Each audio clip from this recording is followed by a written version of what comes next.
All right, so we are going to reconvene the Brattleboro Select Board meeting, January 3rd, 2023, regularly scheduled meeting. I asked once, but I'll ask someone different this time. John, was this meeting publicly warned? Yes, it was. Excellent. And properly warned? Yes. Excellent. Thank you very much. In that case, we'll move to agenda item 2, approval of the minutes. Jess? I move that we approve the minutes of December 13th, 2022. Jess has made a motion to approve the minutes of December 13th, 2022. Board members, any discussion? And the name right, Tim? Oh, I didn't even check. I was actually going to abstain from this one. So oh, excellent. I wasn't at the meeting. And I don't see any public participation on that issue. So in that case, board members, all those in favor? Aye. All those against? Abstain. And all those abstaining? Thank you. 1 abstention. Okay, so carries 4 and 1 abstention. Thank you very much. So we'll move on to agenda item 3, chair remarks. That's me. Happy New Year, everybody. 2023. We'll hopefully have another great year on the Brattleboro Select Board. I want to take a moment and welcome John Potter, his first meeting.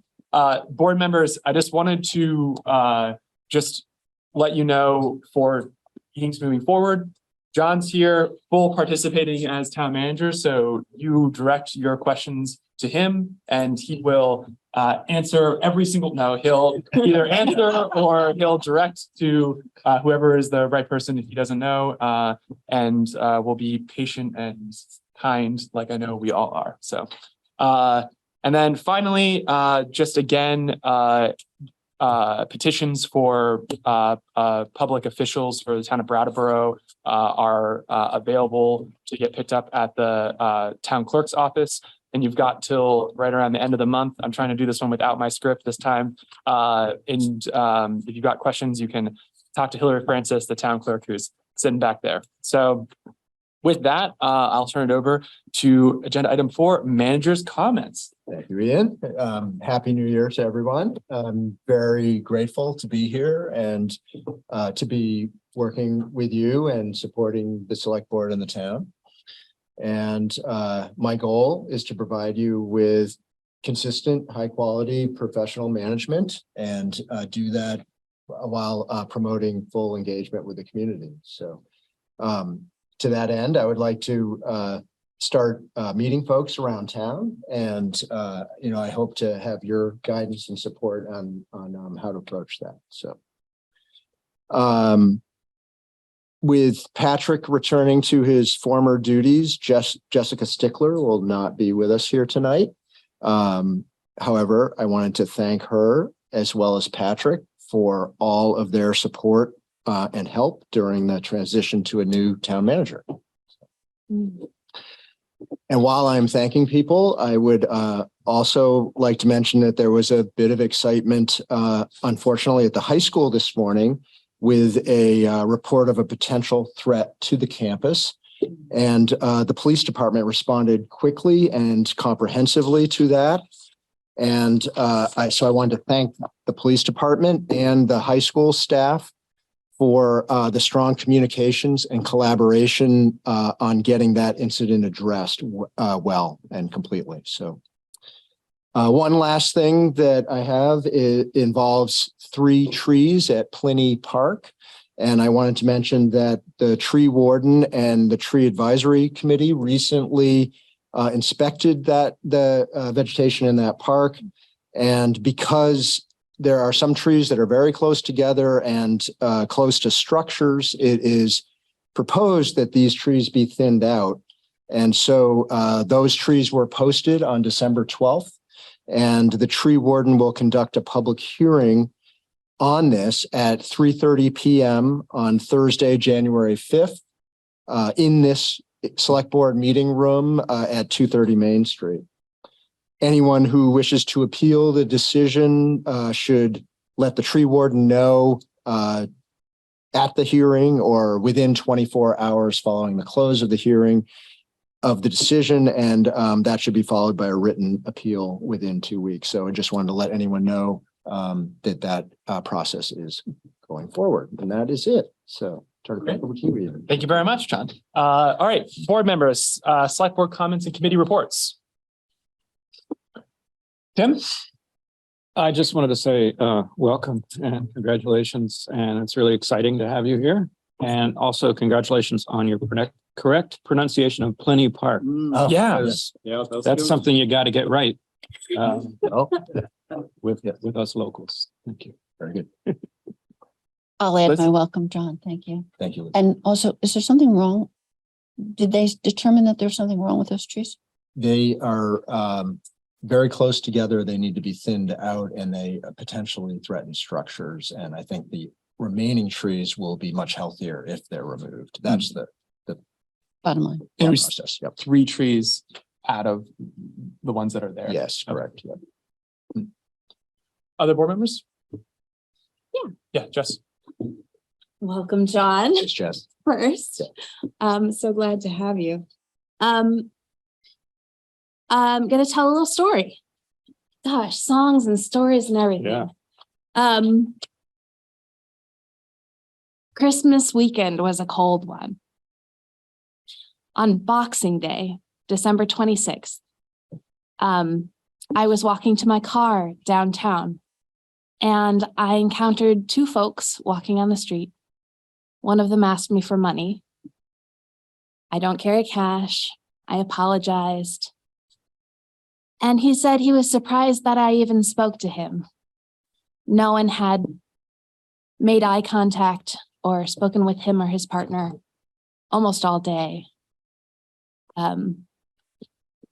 They are homeless and they had spent part of the day at the Groundworks Drop-In Center, which is open during the day from 7 a.m. to 9 p.m. But then when 9 p.m. rolls around, they ask folks to leave. Some folks are in the hotel program where they have hotel rooms that they can go to that are paid for by the state. And those house some of our homeless population. The Groundworks Overflow Shelter has 32 beds, which takes care of another chunk of folks who don't have homes. But this couple that I ran into on the street the other night, it was 15 degrees out and they had nowhere to go. They had nowhere to go the night before either. And what they had done is they walked around Brattleboro from 9 p.m. until 7 a.m. These are folks that have been in our community for a few years now, that have been organizing the homeless community. They hosted an event at the library just a couple of weeks ago. These 2 individuals are really incredible people, and there were no resources available for them to stay warm and to stay safe on that very cold Christmas weekend. Brattleboro has a history of stepping up and taking care of those in our community that are in need. Decades, centuries. We've provided money for transportation, housing, food, for healthcare. There was a poor farm at one point that provided both work and housing for families and community members that were able to work. I think that it's really important that the town step up in this shortage that we're experiencing right now of sheltered beds, particularly in the winter. And I think it's important that we use both financial resources and the resources of space that we have to address the issue. And Ian, this is my official request. Could we put this on an upcoming agenda this month? Ideally next week.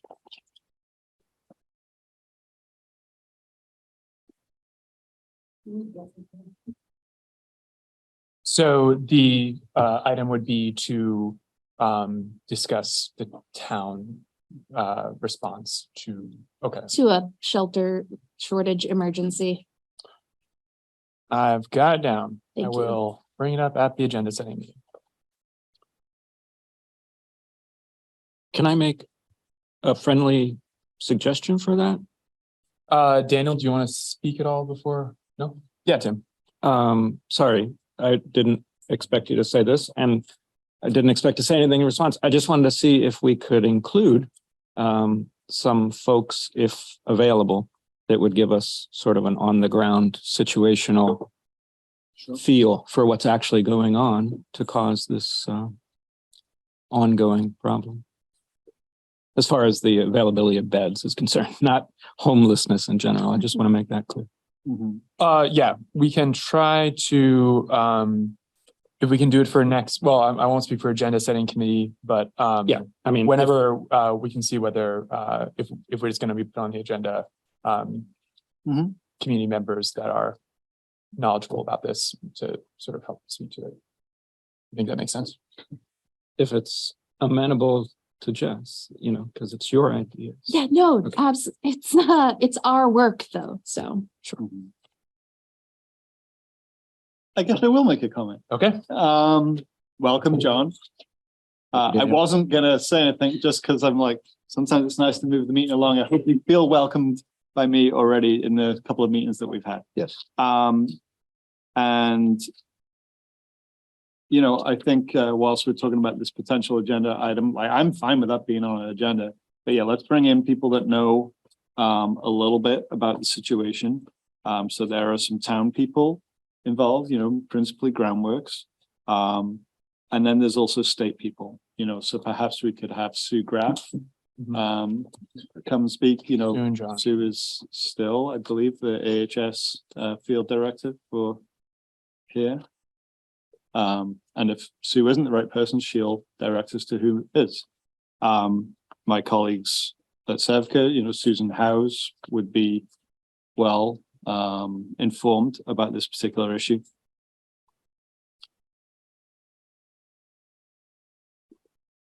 Excellent. Anything else, board? I don't have any. All right, in that case, we'll move on to agenda item 6, public participation. So this is an opportunity for members of the public to speak on items that aren't on the agenda. It also is an opportunity for someone to request that the board pull an item from the consent agenda if they wish. So I see a hand. I usually do public first in the room, so come on up. If you want to just state your name and Nancy Browse. Yep. And where you're from for the record. I'm living in West Brattleboro right now. I'm going to be living in Guilford, right on the Brattleboro line soon. But anyways, I just want to follow up with what Jessica said, because all of you, not you, I'm sorry, not you, but the select board people got a letter from me last week about this. And I have been talking to people repeatedly about the state program for shelter. It is so bogus. I can't believe it. All these social workers say, oh, the state provides rides. But if you talk to people in the parking lot, they tell you there are no rides to the shelter when they call 211, which is what the state says you do when there's the overflow is full at groundworks and there's no other place to go. State says call 211. It's almost always a bed in Springfield, Rutland, or Bennington, and they have no transportation. There are state people who say we provide transportation. I have not talked. I talk to homeless people. I'm the owner of Everyone's Books. It's right back on the Harmony parking lot. I talk to the people in the parking lot. I do talk to them. I really do. And I've talked to quite a few of them, and not one of them has been able to tell me that the state offered a ride. So it seems like there's this incredible logjam. Like the state says no one is going to freeze to death at night because we have lodging for them. But if you don't have a car and the lodging's in Rutland and they don't have any transportation, it might as well be on the moon. I mean, it's not helpful. The state is not doing its job. And there's two possibilities that I've come up with. Either we find a warming shelter in Brattleboro, which would be my first choice. But second, we find a way to work with either Interfaith Alliance or somebody else to provide these rides that the state's not providing to the shelter that the state claims that they give to people. So I propose, it's pretty urgent. I looked at the weather. I don't think anyone's going to freeze to death probably in the next week. But that period that you were talking about, I'm amazed someone didn't. And I'll shut up after this, but I was walking to work 8 o'clock in the morning on one of the very coldest days during that cold snap. I saw this woman who I hadn't seen in the parking lot before. She's not a regular. She did not strike me as someone who was at all out to lunch. She didn't seem mentally disturbed or anything.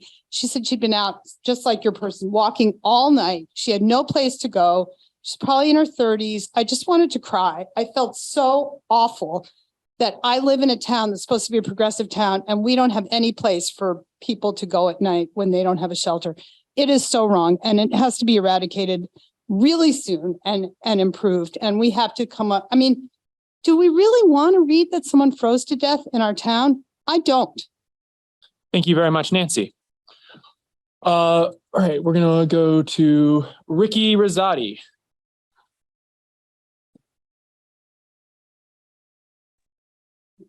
Hi, I'm Ricky. I'm a district representative in 8, and I was wondering, what is the budget to compensate people to go to this proposed meeting about homelessness to speak about their homelessness experiences? I'm not sure what meeting.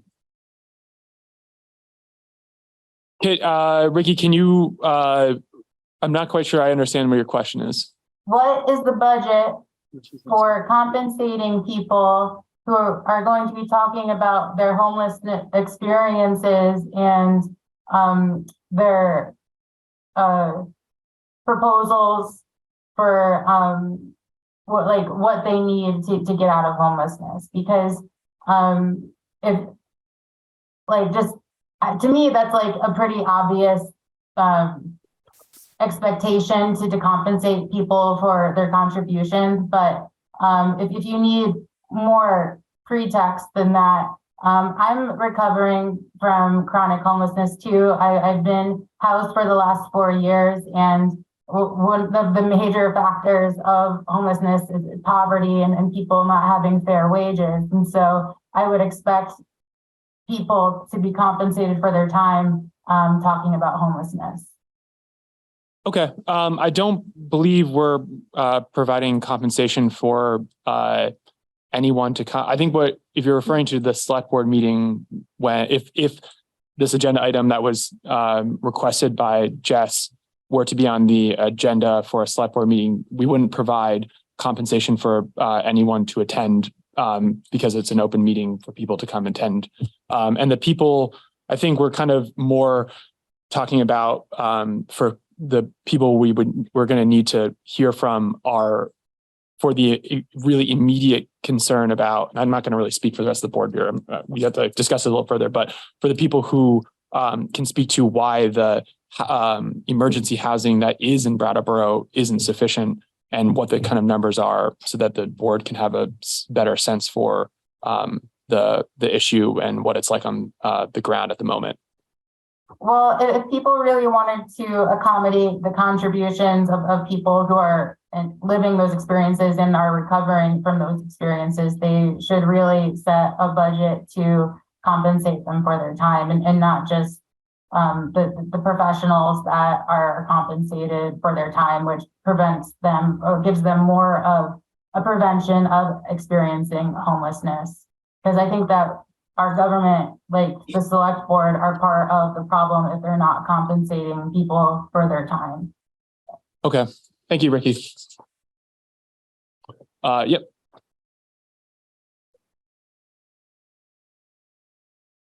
Gail Joy, Brattleboro, Vermont. There's 2 things I'd like to talk about. And a few weeks ago, we talked about housing versus recreation and where that $2 million plus should go.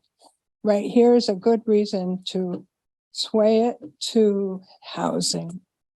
More than good. Now, part of this is because we had that same meeting and the chief of police talked about the influx of people moving to Vermont, and not all of them have a home. They're camping out in the woods here. We're going to end up with a lot more homeless if we don't get this right by giving them housing. There's a state in the Midwest or out west, no, more to the mid, that is giving homeless people those little houses and setting them on a piece of public property. And these people are starting to take care of themselves. Think about how much it costs to put these homeless people in motels. We're supporting the motels, but we're not supporting the homeless because they only have homes for a little while. Maybe we should look at trying to follow that model because most of those people are doing great. Some of them are working now. They are really proud of their homes, even though they're only about 12 feet long, but they're proud of their homes and they're proud to take care of them. And before they had no hope at all. So that's something about spending maybe that $2 million on putting people in permanent housing of their own that will take care of it and join back into society. Vermont's, if we have 70% of people coming into Vermont to move here and live here, there is going to be a higher percentage too of homeless coming. And we've already seen that just in the last 4 years. Okay, now the other thing is this is a happy new year. Yesterday, I experienced something with the police, which was really weird. I pulled up, I was driving up Putney Road by the church and the Moose's Lodge. Is that it? Moose's Lodge? Elks. Yeah, and there was a woman, no coat. I shouldn't even say it was a woman. There was a person walking up the street, no shoes on, no coat, no nothing. And the police officer had pulled up and stopped, and he was walking towards her this way, and she was always turn around. Anyways, I decided there was going to be some problems there because her hands were flailing, but I didn't know at the time she was deaf, and neither did the police officer until I started signing it and I found out she was deaf. We couldn't get an interpreter there, and I haven't interpreted for 45 years. Okay, so we pulled 2 other policemen up. They were all excellent. If you want to see de-escalation, in a short 2 minutes, I taught them how to sign. We can help you. And then she started writing and doing things. The hardest thing was we were trying to figure out where she was from, where she wanted to go, and why doesn't she have a coat? And we helped her put her shoes on. But that should have never happened because she had a worker from HCRS, but they were off for the days. Okay, so she's left out all, and then they gave us the wrong motel to put her in. So I had to go up and down Putney Road, pointing to the motels to get her to respond to what motel she was going in. The police were excellent, but HCRS made a mess out of that when it could have been a lot easier. And they need to be held to what their professionalism should be. Okay, that should have never happened. And she had stuff stolen from her the night before, and she was going to the bank, not realizing the bank was closed. And I mean, it was just 2 hours of a mess. That shouldn't have happened because HCRS had the wrong address, a lot of wrong things. So we need to keep them in check because this woman. I'm going to ask you to wrap it up so that I've got more people to. I just want you to be aware, she's a homeless person too, but she also has a thing through that organization that she should be having an interpreter for everything that goes on with her. Okay. Okay. Thank you very much, Dale. We're going to move to, is it Bob Ozer? Bob Ozer.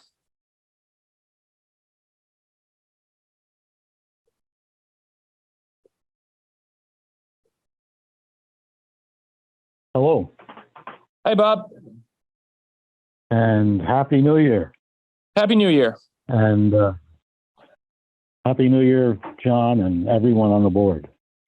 So the New Year's is like this looking forward and looking backward kind of time, right? And so I think we're all looking forward to the AP Triton report on EMS feasibility. And one of the things in that report is an option to negotiate a contract with rescue. But I think there's a problem with that, because it seems to me that right now, there's not a lot of conversation going on between the town and rescue. And I don't mean conversation about the contract itself, but just the relationship, that the relationship has become strained. And we've seen this before in the past. We've seen it in the 80s. We've seen it in the 2000s. And we've worked through it. And I don't mean we, but I mean not me, because I've not been there. But I know the town has worked through these conflicts in the past. But I think if you've got that option in the report to be honest about it, it needs to be really on the table. And to be on the table means that we need a relationship with the people with rescue. And so the question is how to do that, I think. And it might require a mediator. I think that's been suggested by another party in addition to myself, that a mediator might work through some of the misunderstandings that are straining this relationship. And wouldn't it be in the town's best interest that all the options are on the table, honestly? I think it would be. And I think you believe in that too. So let's hope for a happy new year. And thank you. Thank you for all that you do. Thank you, Bob. Move back to the room. Any other hands? No? All right. So we'll go to, is it Isaac?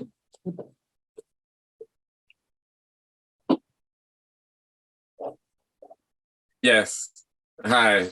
Thank you so much for your service to our town, select board members, and welcome, John Potter. Glad to have you. Just to echo the concerns that have been raised by some of fellow residents. Can you just introduce yourself and let us know where you're from? Oh, sure. My name is Isaac Evans France, and I'm a resident in West Brattleboro. Anything else you want to know about me? Nope. Welcome to the meeting, and go ahead. Sorry to interrupt you. Sure, no problem. So tonight is one of those times when I'm very grateful for housing and also to live in a community where so many people care about shelter for our fellow residents and visitors to our town. And I'm so glad to hear that this will be an agenda item for the next meeting. I just wanted to make sure that I communicated something that I've heard from multiple people in the last few days, both some of you and a social service provider, that people are attempting to access the motel program for emergency shelter and being offered a motel room in other towns, such as Springfield, because all of the state contracted rooms in Brattleboro are full. And without a way to get there, some people are having to decline the room, which apparently there's some sort of mark on people's future eligibility for the motel program if they decline the room that's out of district. So it sounds like it's an issue at the state level, but one that certainly we in Brattleboro should and can address, as it's affecting members of our community. And I'm so glad to hear that you'll be taking this up at your next meeting. Thank you. Thank you very much, Isaac. And I'll just correct you. The agenda item has been requested by Jess, and the agenda setting committee will consider it and will, if we're going to put it on, we'll put it on for the next available meeting, which could definitely be the next one. Anyone else in the Zoom? All right, room, last chance. Not seeing any hands. Okay, so we're going to move on to agenda item 7, which is the consent agenda. So John, it's our practice, and it's not particularly my practice, but our board's practice, that we we ask you to give a very brief 1 or 2 line on the 2 items on the consent agenda that we have tonight. So if you wouldn't mind speaking to it briefly. Very good. Thank you. I'm prepared to do that. And the there are two items, and the first one, if there are fewer than 3 members of any major political party elected to the Board of Civil Authority, then according to state statute, the select board must make appointments to provide that party up to 3 representatives to serve, but only for election oversight purposes. The Brattleboro Republican Town Committee has brought forward a slate of 3 names. If the board approves the consent agenda on this item, Richard Kenyon, Richard Morton, and Aaron Smith will become members of the Board of Civil Authority for election purposes only. Second item, will authorize the town manager to execute a contract with SLR Consulting of Waterbury, Vermont, to provide final design, permitting, and construction oversight services for the 250 Burge Street floodplain restoration project. SLR Consulting was selected by a project review committee following an open RFQ process, and the project is funded 100% by state and federal sources. Those are the 2 items if you approve the consent agenda. Excellent. Thank you very much, John. You're welcome. Board members, you want to pull any of them? All right, in that case, I'd entertain a motion. Sure. Jess. I move that we approve the consent agenda as presented. Jess has made a motion to approve the consent agenda as presented. All those in favor? Aye. Aye. Carries 5-0. Jess, you want to make another motion? I move that we convene as liquor commissioners, or do I move that we convene as liquor and tobacco? Well, Yes, I'm looking. I think it's just liquor. Okay, so Jess Next has made a time. motion that we convene as liquor commissioners. All those in favor? Aye. Aye. Carries 5-0. So we're gonna, I'm using a different packet tonight, so I gotta get used to this. John, am I looking to you or am I looking to Hillary? Yes, actually, Hillary Francis, the town clerk, if you would come forward, Hillary, and present this item for the board. Great. Welcome. Hey, everybody. Hello. Oh, And also Cassandra Holloway will also be joining us, and will you please introduce her as well, Hillary? Absolutely. Thank you. Good evening. Happy New Year. So Cassandra Holloway is with Building a Positive Community, previously known as Brattleboro Area Development Coalition. Thank you. I was like, I know this It's a one. long one. So what we have before you this evening is a couple of procedural changes that we'd like to see happen in the way that liquor licenses are applied for, and both new and renewals. And I know it's not often that the select board sees procedural stuff in terms of our day-to-day activity, but because these were items that were voted on by the select board in the past, we wanted to bring it to you to make sure that you were okay and see if you want to take a vote on these changes. So back in November of 2017, the select board voted per BAPC's recommendation to, as part of the process of applying for a new or renewal liquor license application, that the business, the applicant put together an alcohol sales policy, which was required anyway, but they submit that to the town clerk's office along with their application. The purpose of this was, in addition to the training that the businesses have to go through every other year, this would be another tool for the staff to have, another resource to make sure that they were aware and compliant with the law. The purpose of them submitting it every year was for them to sign it and put the date that they reviewed it with their staff that year. So it was sort of to hold them accountable and make sure that they are reviewing it with their staff once a year and not just leaning on that every other year training that they're going through. What we found is, number one, the town clerk's office is having to chase a lot of businesses to get these turned in. We put sticky notes and letters, and we've tried a variety of different methods to let them know, hey, we're mailing you your packet. There's this template. You need to put it in. You need to include it. Many aren't. And then when they do, they're simply signing it and putting that date on it. And so some are complying and reviewing it with their staff every year, but it's not having the intended impacts that we had hoped it would. In addition to that, the Department of Liquor and Lottery, as you all know, have changed their process for how businesses apply for liquor licenses. And they are no longer accepting paper applications. It all has to be done through the portal. However, the portal doesn't allow for local forms. So if we were going to continue having them submit the alcohol sales policy, we would have to mail that to them. And now the business suddenly has two different procedures for applying for the same application. And so we are recommending that the select board sort of, I guess, reverse or rescind the vote that was taken in November with BAPC's blessing, if you will,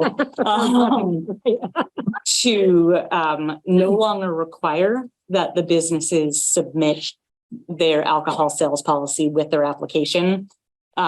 What we have discussed is BAPC has printed out a sample alcohol sales policy, and our process will look like anytime there's a new business applying for a liquor license, I have an email list that I send out for approval within town departments, and BAPC is on that. That will trigger for them that they need to mail this alcohol sales policy to the business along with town ordinance to make sure that they're aware and recommend that they post it. So that is the first recommendation. Would you like me to pause there before going on to the second, or would you like me to just keep talking? There I'd are, like you to pause. yeah, pause there. Okay. Okay. So questions? Liz? Yeah. So Hillary, when applicants come before us as liquor commissioners, can we ask them that question? Can we add to our own process the question of, do you meet with your staff once a year and review the alcohol sales policy? I think you can ask whatever you'd like. Whether or not you can deny them their application if they say no, I would look to Bob for that. I don't think you would be able to deny them if they said no, if you get rid of them. I think just explaining what's on the alcohol sales policy might just be helpful for those who don't know. And it is on the website right now, the town website under licenses and then liquor, and then it's on the right. So if people are curious out there what we're talking about. But it just talks about ID checking, what to do with a fake ID, third-party sales meeting, somebody purchasing for somebody else, intoxicated customers, when to contact the police, unusual occurrence logs, which is recommended so that if something does go down later on, there's some record of what happened, and then just a space for additional information. So this is really a reasonable ask to have this available. And I think honestly, having this change of recommending that they post this up for their staff, because when you're dealing with stuff like this, especially if you're working at a gas station at 11 o'clock at night, it's really important to have this in front of you. So that's what we're going to recommend. And also, I think, Hillary is mentioning, having some of the information on the ordinance and a checklist. So when I mail that out, I'll also say, this is also things you need to be aware of. Recommending trainings for their staff. We have done them in person in the past. We used to come every time you would renew, and we'd tell you if there was a business that, if there was a business that didn't failed at a compliance check, we would let you know if they attended an in-person training. A lot of them did, which was great. They realized, oh, our staff probably needs better training. We have done some. The stores haven't really attended, and they don't want to travel down for, 2 people. But we have hosted for restaurants and bars at sites. So the marina did one this year, and that actually had a really good turnout. So we may do that. But now they're doing virtual trainings. And the nice thing with that is the trainers are so great. They have a lot of time to answer questions. The online test, it's so easy. It's one of those, anybody can pass it. They're not really getting the support. So I'm happy they have these virtual, virtual, almost in-person seminars. And so we would recommend that for staff, especially if there's a violation or if they're new. And then also there's posters they're supposed to have up. So, letting them know where they're supposed to go for resources. So that's pretty much what the checklist would be. And then there's also a self-assessment tool that is like best practices. That's also on the town website that we'd also say, here's one extra thing that you can do just to, so if people do come in for non-compliances, I would definitely remind them that there's all these resources and we are a resource. So we are there to support them. So, and you all as well. Other questions on the first recommendation? Jess? No? I guess why isn't it just coming from the town clerk's office? The poster. I mean, we could send it. It's just, again, it sort of creates two different processes because we're now working with the portal and the portal doesn't allow us to distribute information.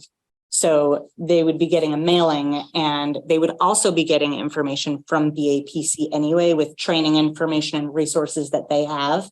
So rather than getting the portal information from the town clerk's office and information from the APC, it sort of streamlines that process for everybody. Thank you, Daniel. I think I get it, but I just want to clarify just in case other people like me need clarification. So previously the select board voluntarily chose, well, I guess this is my question, right? So the Prevention Coalition at the time worked with the town clerk's office to kind of partner in this process, right? And the board at that time chose to sort of, I guess, formalize, what was required.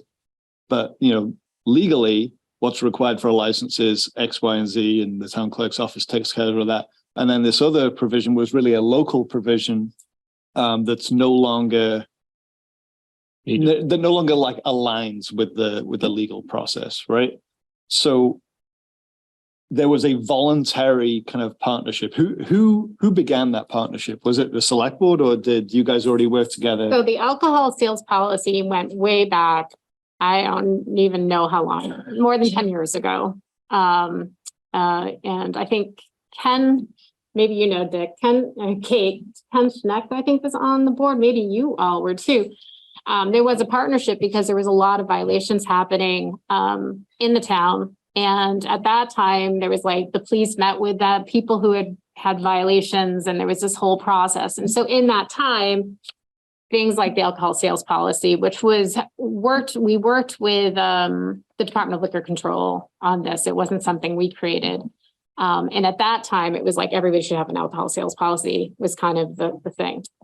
And then I came in 2017 and I was like, are people even, it's just this thing, but is people even going to be able, are people doing it? So then that was our thought of well, at least once a year, we can be oh yeah, remember there's this alcohol sales policy, you should go over with your staff. And what we found, thank you, Hillary, for trying for multiple years to hound people. That was not what I wanted for you. That it's not we don't even know if that's even happening. And so this is kind of the next round of all right, can you at least post something on your wall for your staff?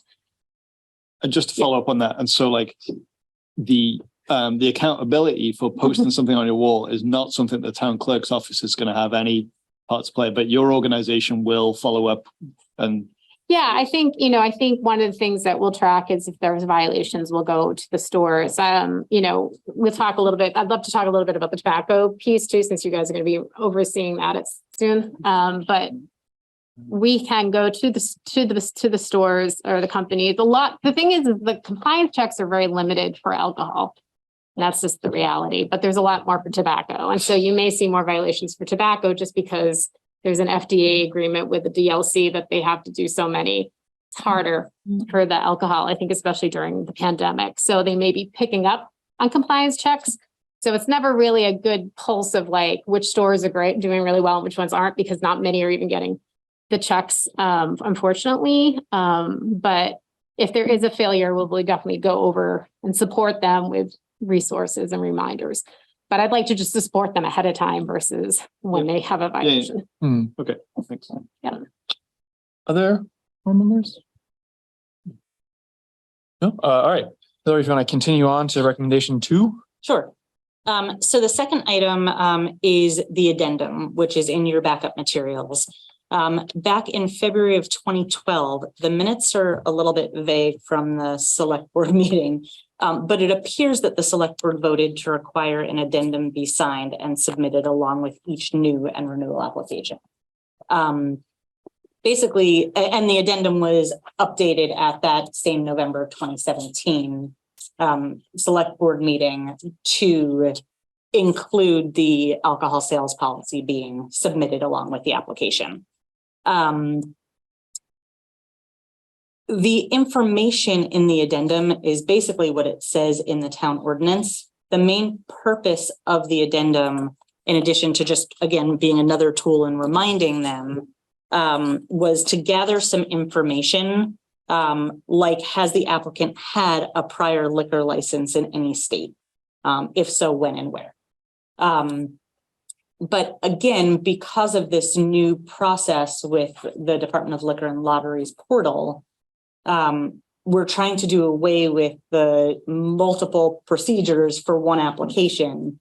And so what we'd like to propose, again, is to sort of rescind or reverse that vote that we think may have happened in 2012, that requires them to turn in this addendum. And instead, in the portal, when somebody applies, particularly for a new application, I have the ability to require an action of them. And in that, I can ask them that question. Have you held a liquor license in this state or any other state? If so, when and where? And I can include that in the memo that is submitted to you before you review a new liquor license application. Yeah. So again, it just sort of streamlines that process, does everything through the portal, and does away with the need to send an additional mailing and have the business have the portal and paper to deal with. Questions on recommendation 2, board? Just generally about both. Neither of these actions would have any effect on any fees coming to the town for either of these applicants. No, the fees will remain the same with this. Great. Thank you. And if I'm understanding, it's really making this more, as you said, streamlined and more clear, like, so you're not getting multiple things you have to do from different agencies or organizations. We're trying to streamline it and get it more. So it sounds like it'd be better for businesses who are trying to comply with the law. And if they are having difficulty doing so, that we can provide that information and training and maybe provide it in advance. So yeah, that makes sense. Move on to not the last recommendation, but the last informational point. Yes. So there's no action needed on this. It's just to inform you that at some point in the near future, we will likely be bringing suggested ordinance changes for chapters 11 and 13 to the board. And with that, thank you, Jessica, for asking if it's the local liquor commissioners or liquor and tobacco.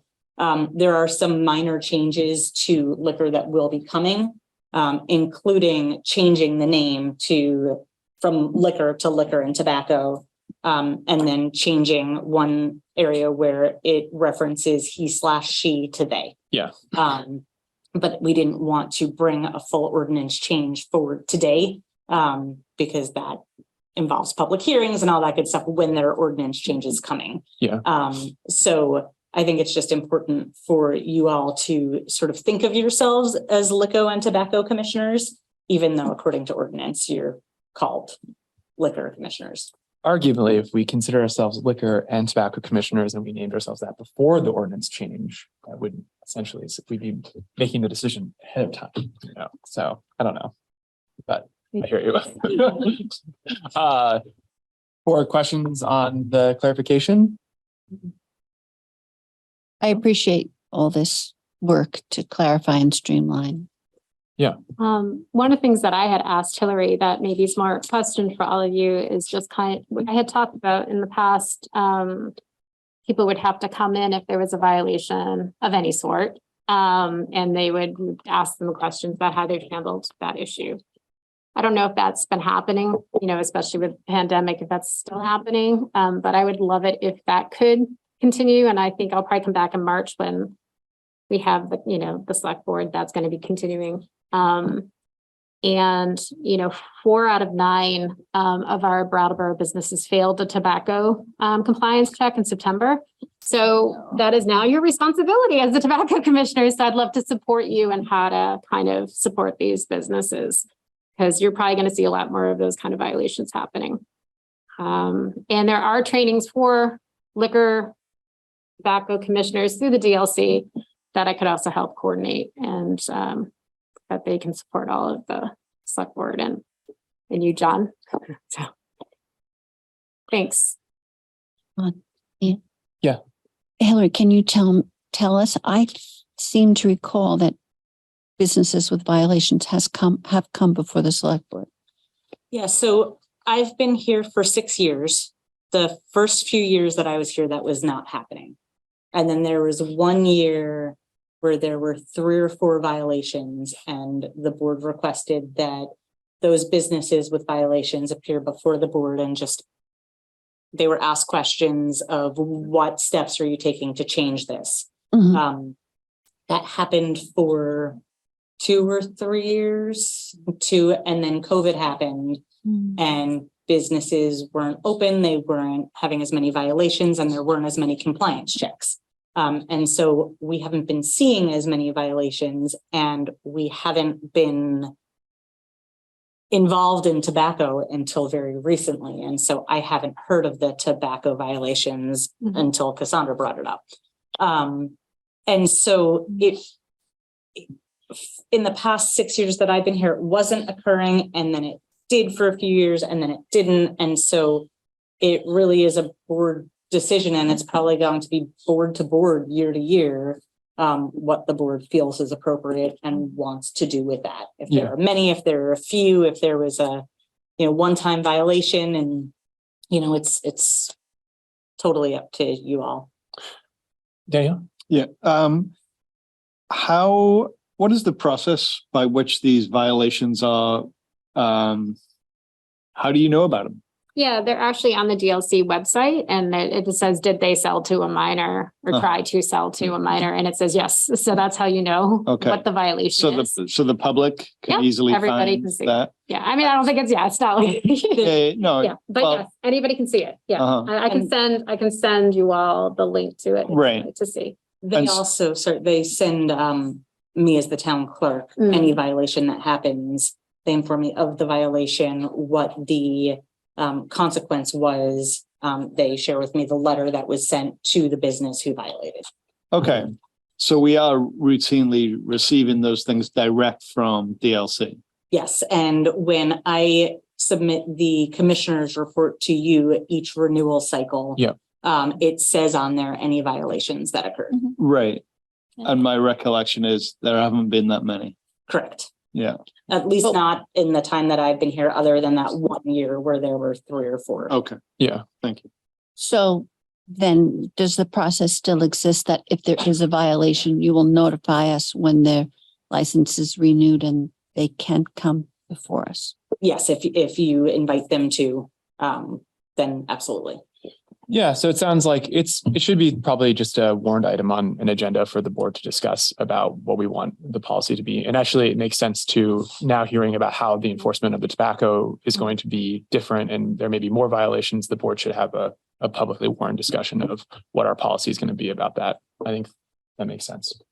Yeah, and it might be nice to meet with them closer to when the violation happened, because if it, if you're doing it once a year and it happened like 8 months ago, it might be hard for them to really, show. But then you need to also have some time, right? Because they want to do trainings and stuff like that. So there was this kind of like, we could help, I'd love to have that conversation with you all, and how can we support that process? So when they come to you, they will know what the resources are. So you'll know that they know what the resources are and what they could do to kind of better the situation for themselves. The other thing that y'all should be aware of, so historically in Brattleboro, our renewals all happen at the same time. Yeah. Right. You guys don't have to look through each application. You get the commissioner's report and they all come before you. My understanding is with this new process, all of the renewals that will be coming up for businesses already in place with their license, those will continue to happen at the same time. However, if somebody applies for a new liquor license in September, the renewal will come up in September. It won't come up in April. So you'll be seeing the bulk of the renewals at once, and we'll continue to do that through the commissioner's report. But we might start seeing some at random times, and then those will continue at those random times. So it may actually slowly, as the years progress with this new system, become like One at a time. all year All at year. different times. Oh, wow. Yep. Huh. Well, Yep. okay. All right, I'm gonna see if the public has any questions. I don't see any on Zoom, and I'll just look to the room. Don't see any. Board members, any other questions or comments at this time? Not seeing any. In that case, I would look for a motion, I think.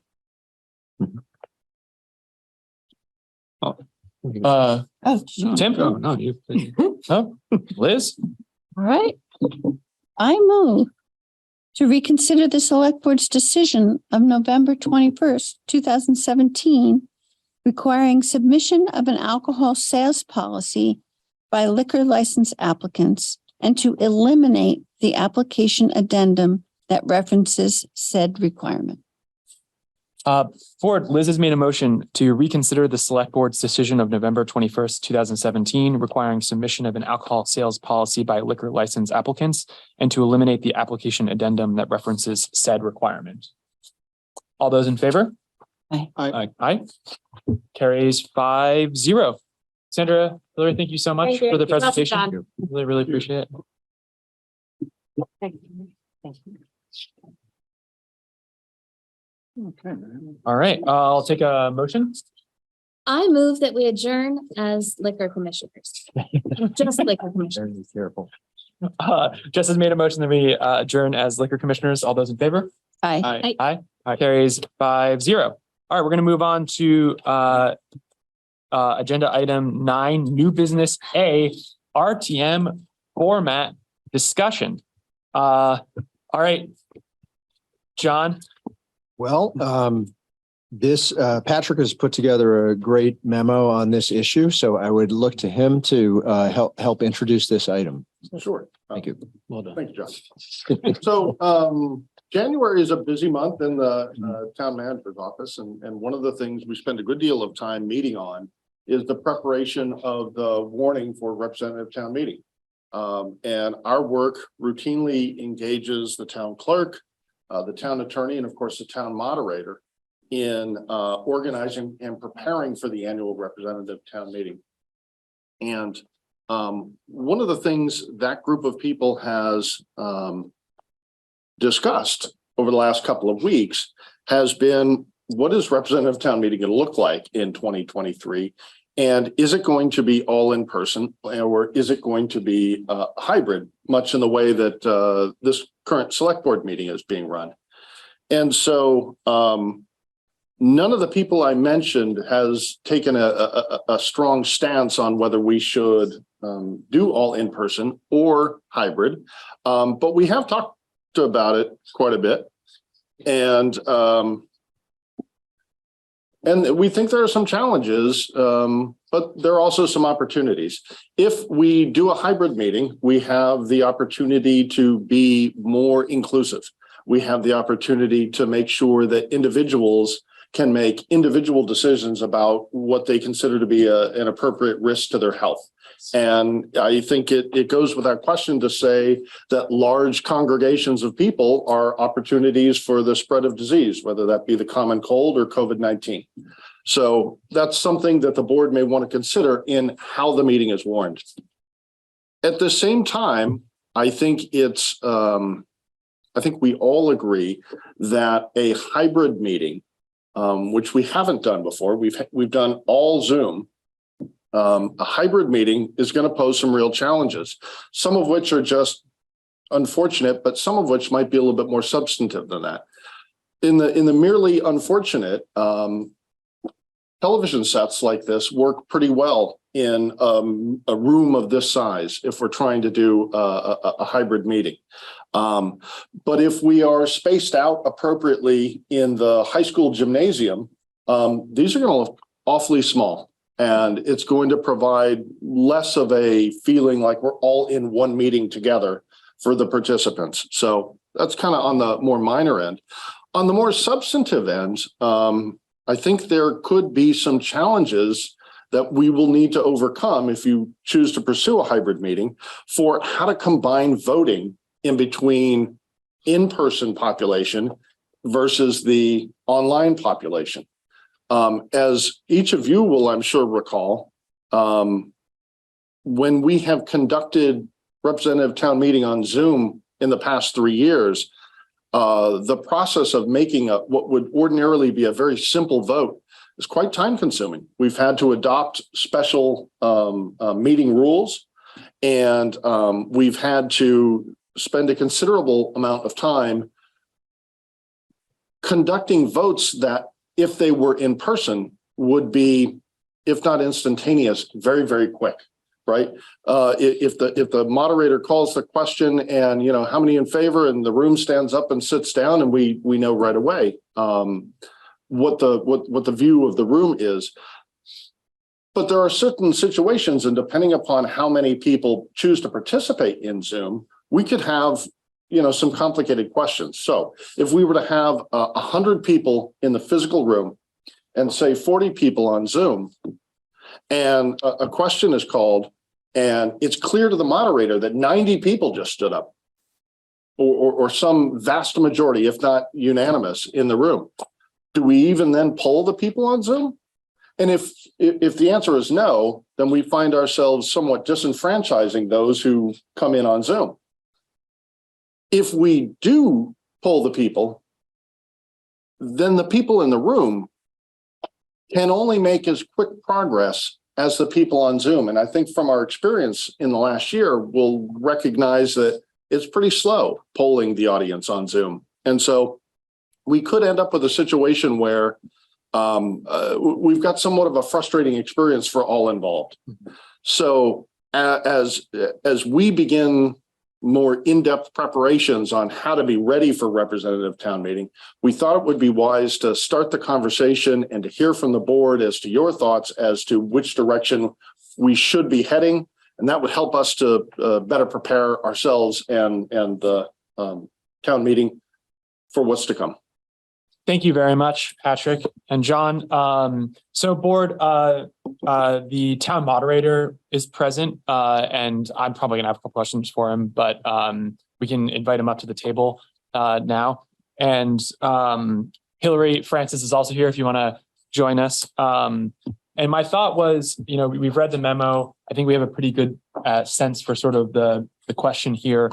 So if you've got questions to the people who are really responsible for affecting this meeting, RTM, well and fairly, then I think we could pose those questions to them now. We can hear from the public a bit. And my hope is that we can come to a decision on this so that we can give these good people an opportunity to prepare for whatever direction the board would like to warn this meeting in. So Liz, you want to? I just have a question for Hillary. Hillary, do you think that your staff can be safe and feel safe during an entirely in-person meeting?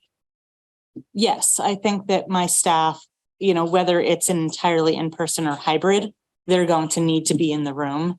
And a hybrid, we won't know until the day of how many people are showing up in person and how many people are joining through Zoom. And so regardless, they need to be prepared to be there with a full in-person meeting, whether we declare it hybrid or in person. But you're comfortable, you and your staff would be comfortable with an all in-person meeting? Yeah, yes. Thank you. Mhm. Daniel? The select board makes this decision because of the warning. Since we've been able to meet in person, like there was a period of time when we were meeting on Zoom sort of by choice, I guess. I'm trying to remember back in the midst of time. But like, you know, we made a decision sort of as a group and with the town manager's office about when to resume sort of like coming back to meetings in person. I remember feeling very strongly about it, and the experience of being on Zoom and doing this kind of work was pretty miserable. It was important from a safety point of view, but from a kind of like community point of view, it's pretty rough. And so, you know, so like the five of us are charged with putting the warning together, but we're not the only people impacted, right? And so I would be curious to know whether RTM members who are present in this room right now or on Zoom have an opinion they'd like to share with us. Because honestly, like I'm going to go there in person. I know that. But like, I'd really like to hear from the body because we kind of know who it is for the most part. But we know about 2/3 of them or something, right? Well, we have had comments. I mean, Yeah, I've gotten comments. We'll have Yeah. participation. So I think I We just could want to kind of summarize like, what those I don't are. have like a super strong opinion about it, but I would really hope that we'll hear a lot from RTM members. Other board members? Jess? Question I have for you guys is, it seems like the time it will take would be one of the big decision points on whether or not we want to go hybrid or in person. So I'm curious about, you know, how you guys feel about those voting mechanisms through Zoom that you have and the stand up, sit down, and what votes on procedures might need to get taken. Like how much time is that going to take? And is it going to be worth it for some folks? Is it going to be worth it to take that time?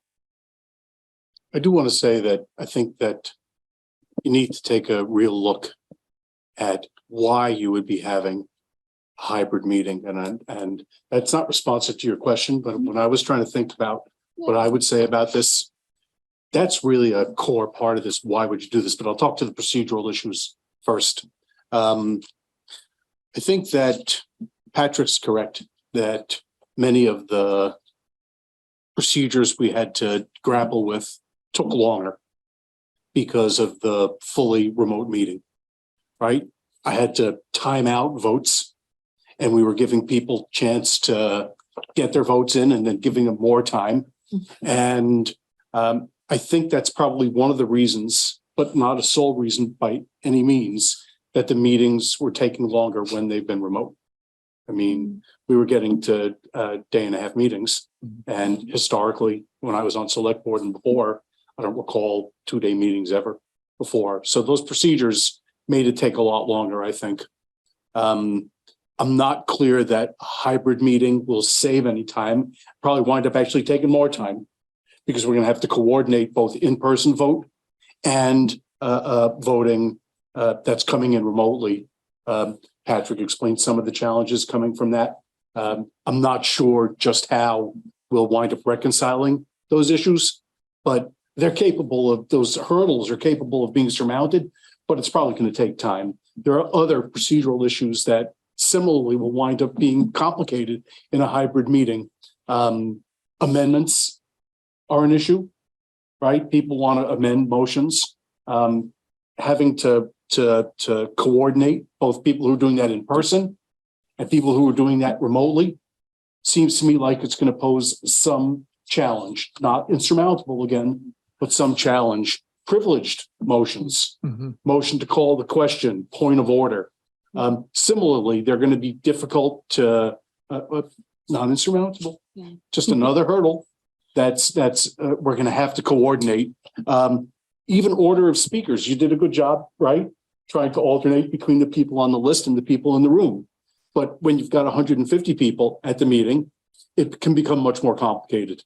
All of those things pose risk of lengthening rather than shortening the meeting. And I will say that one of the biggest concerns I've heard over these last years that people don't want to participate because it takes so long. Can't you cap the meeting at 6 hours? We don't really set time limits at these meetings, but there are meetings where that happens, but it's not really in the spirit of town meeting as a whole. Yeah. It runs the risk of making it longer and more complicated. So if I may, just to speak to some of that as well, I agree. Some of the logistics, like I was thinking privilege motions as well, right? People in the room can just stand up and say point of order. People on Zoom can't. And so how do we make sure that everybody is heard in an equitable way? When we started talking about this, some of my concerns were, you know, if we do a fully in-person meeting, are there going to be enough people that say, I'm not comfortable in March, right? Height of winter, height of sickness, I'm not comfortable going, right? And then we don't have a quorum and we can't do the town's business. On the flip side, if we have a hybrid meeting and the meeting ends up taking 2 full days because the time it takes to take the Zoom votes and take the in-person votes and tally them for each and every vote is, David's right, it's going to be longer than our Zoom meetings were. Are people who are in person going to get frustrated and get up and leave, and then we don't have a quorum? And so I see that being an issue on either side, and I don't know what the answer is. I think there are pros and cons to either, and it's challenging, but doable either way. Tim asked first if he's got. I got a clarifying question. All right. In that case, clarifying question on what? On what Harry was just saying. Oh, okay. Yeah, go ahead. It's about vote tallying. So if it's a floor vote and it's obvious that there's majority, God almighty, it's a good job I'm not moderator. If there's a floor vote and it's really obvious that the majority of people in the room is in favor of it, do you still have to like count how many people were in favor? Well, we didn't historically count the vote except when a division was called for. Last year was my first year as moderator. And because the vote totals were available, we tallied them and recorded them for every vote. But historically, that's not been necessary. And it's what Patrick points out. If it's clear on the floor that by standing, a motion is going to carry or not, does that disenfranchise the people who are participating remotely? It's a tough quandary. Yeah. Okay. Thank you. Liz? I just wanted to go back to, public health. If we feel that we can safely have a meeting in person, that we should have it. And it's, gets back to the struggle that we've always had of people taking responsibility for their health. And we're in a different space than we were a couple of years ago. And people are vaccinated and people can wear masks if they want to.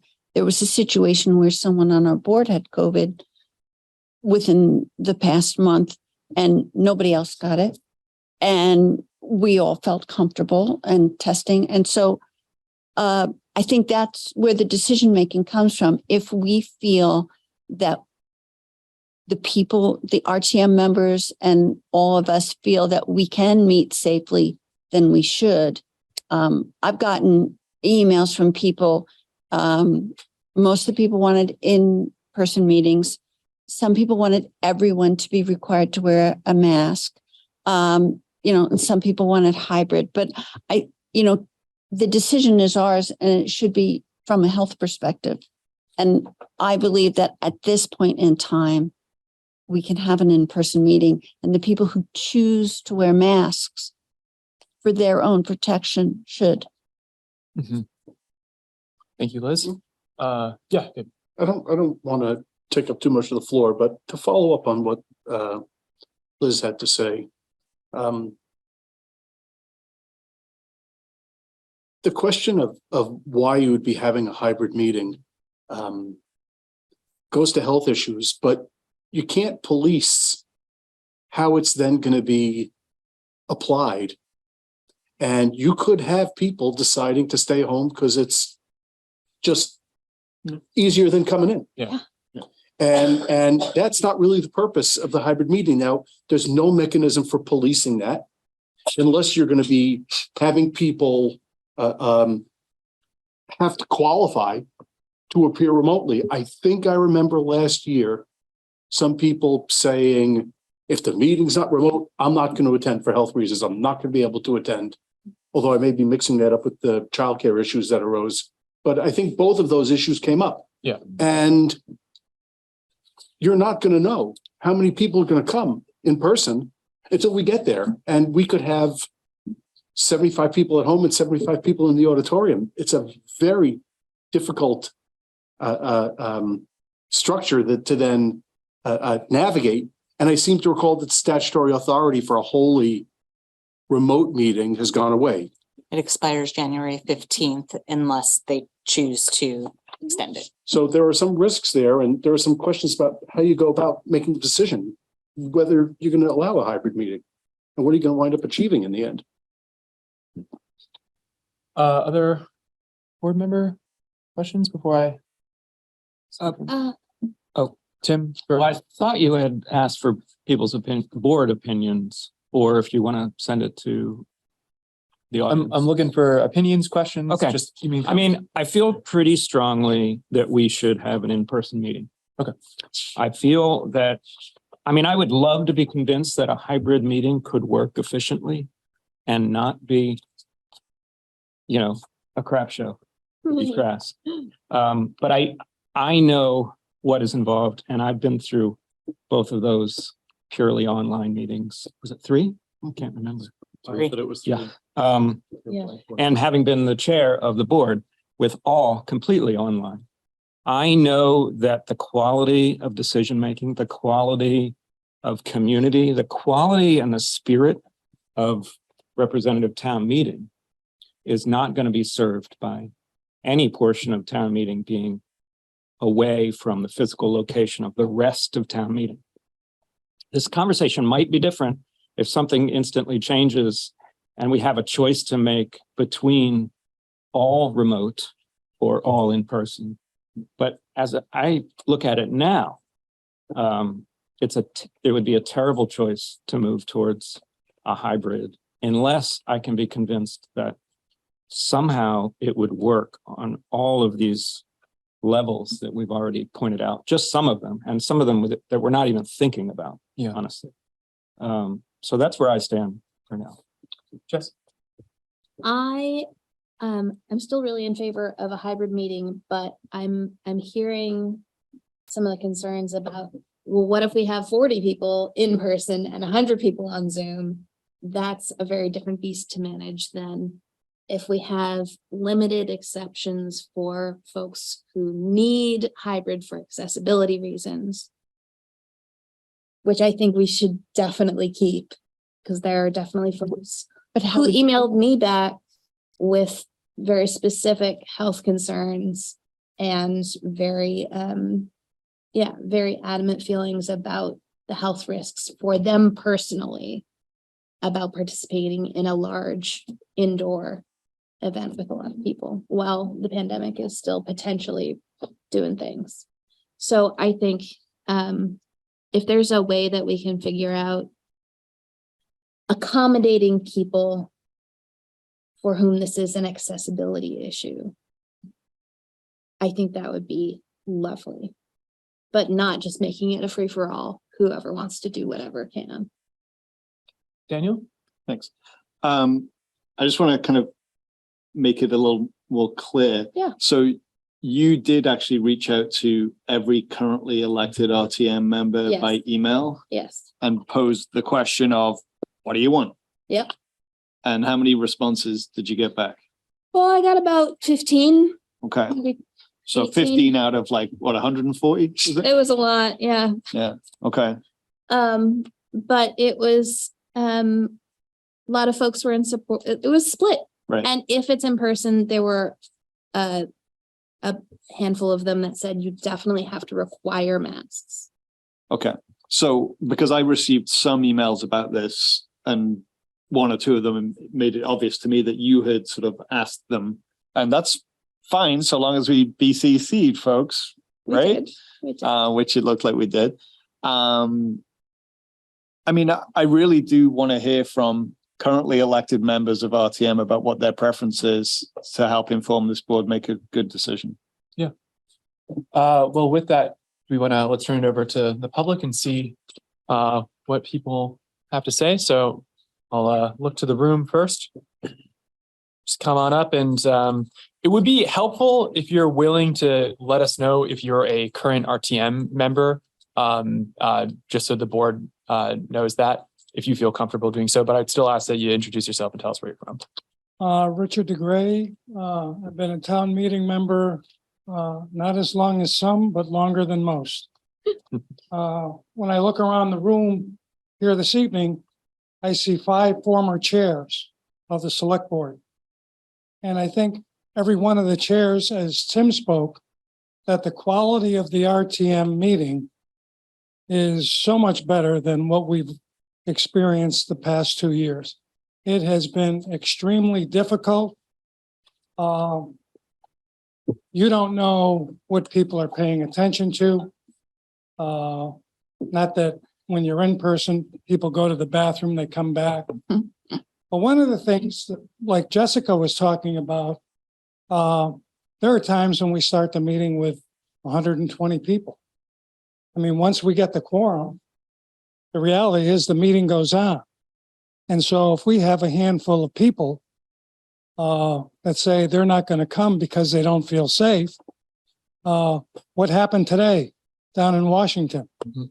Like a 3-ring circus down there. Are we going to let a minority of people dictate the majority of people who want to come? This issue isn't going to go away with people not feeling safe. I can remember at this meeting, talking with you people about when we were going to remove the mask mandate.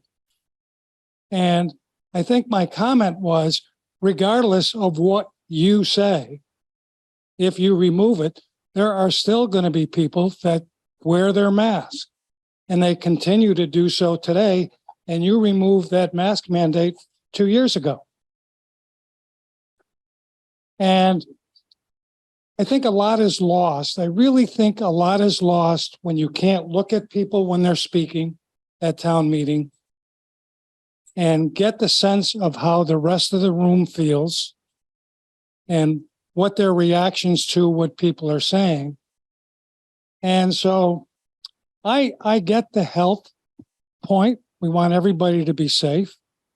We certainly, if we're in the high school gym, there's adequate room there for spacing. We can wear masks if you decide that we have to wear masks. And there might be people that say, I don't want to wear a mask. But if you say we have to, we will. So I hope that that doesn't get lost.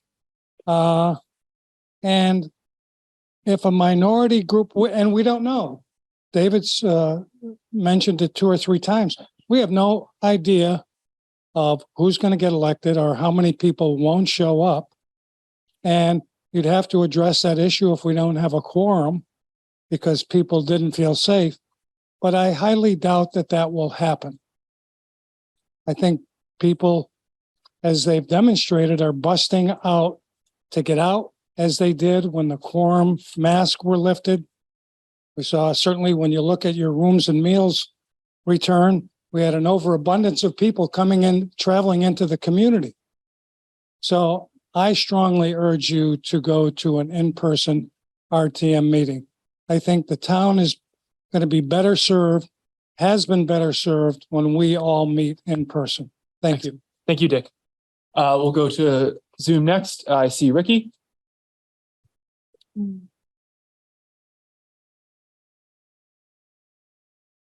Hello, can you hear me well? Yep, we can hear you. So I would like to speak until I say that I yield my time. And I I'm wondering if there will be like an RSVP sent out to district reps to try to gauge how many of them would like to attend. Because like Jessica's notice about this article warning was only sent out yesterday. So I understand if reps didn't have enough time to respond to her or the other select board members. That was a question. Did you understand the question? There's an RSVP. If there's an RSVP to the Well, Jessica did. A poll. a poll to the That was Membership. informal poll. yeah. There isn't one plan now. I mean, it's definitely a question. So we don't know everyone that would be an RTM member yet. Which is I think one of the issues, Ricky. So I recall we did a lot of polling and discussion with the representatives that we knew were representatives for the year that the first year that we went remote, because we knew who it was. We had all their email addresses, and so we could put out a lot of information to them. This is a little bit trickier because we need to warn this meeting prior to the March election, so we don't have the full list of individuals.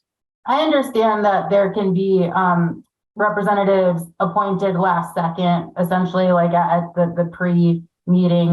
They can fill in their seats at the preparatory district representative meeting. But from my understanding, the majority of representatives are already elected. And so why not send them a poll about if they plan on attending virtually or in person to try to plan and prepare about how to coordinate that.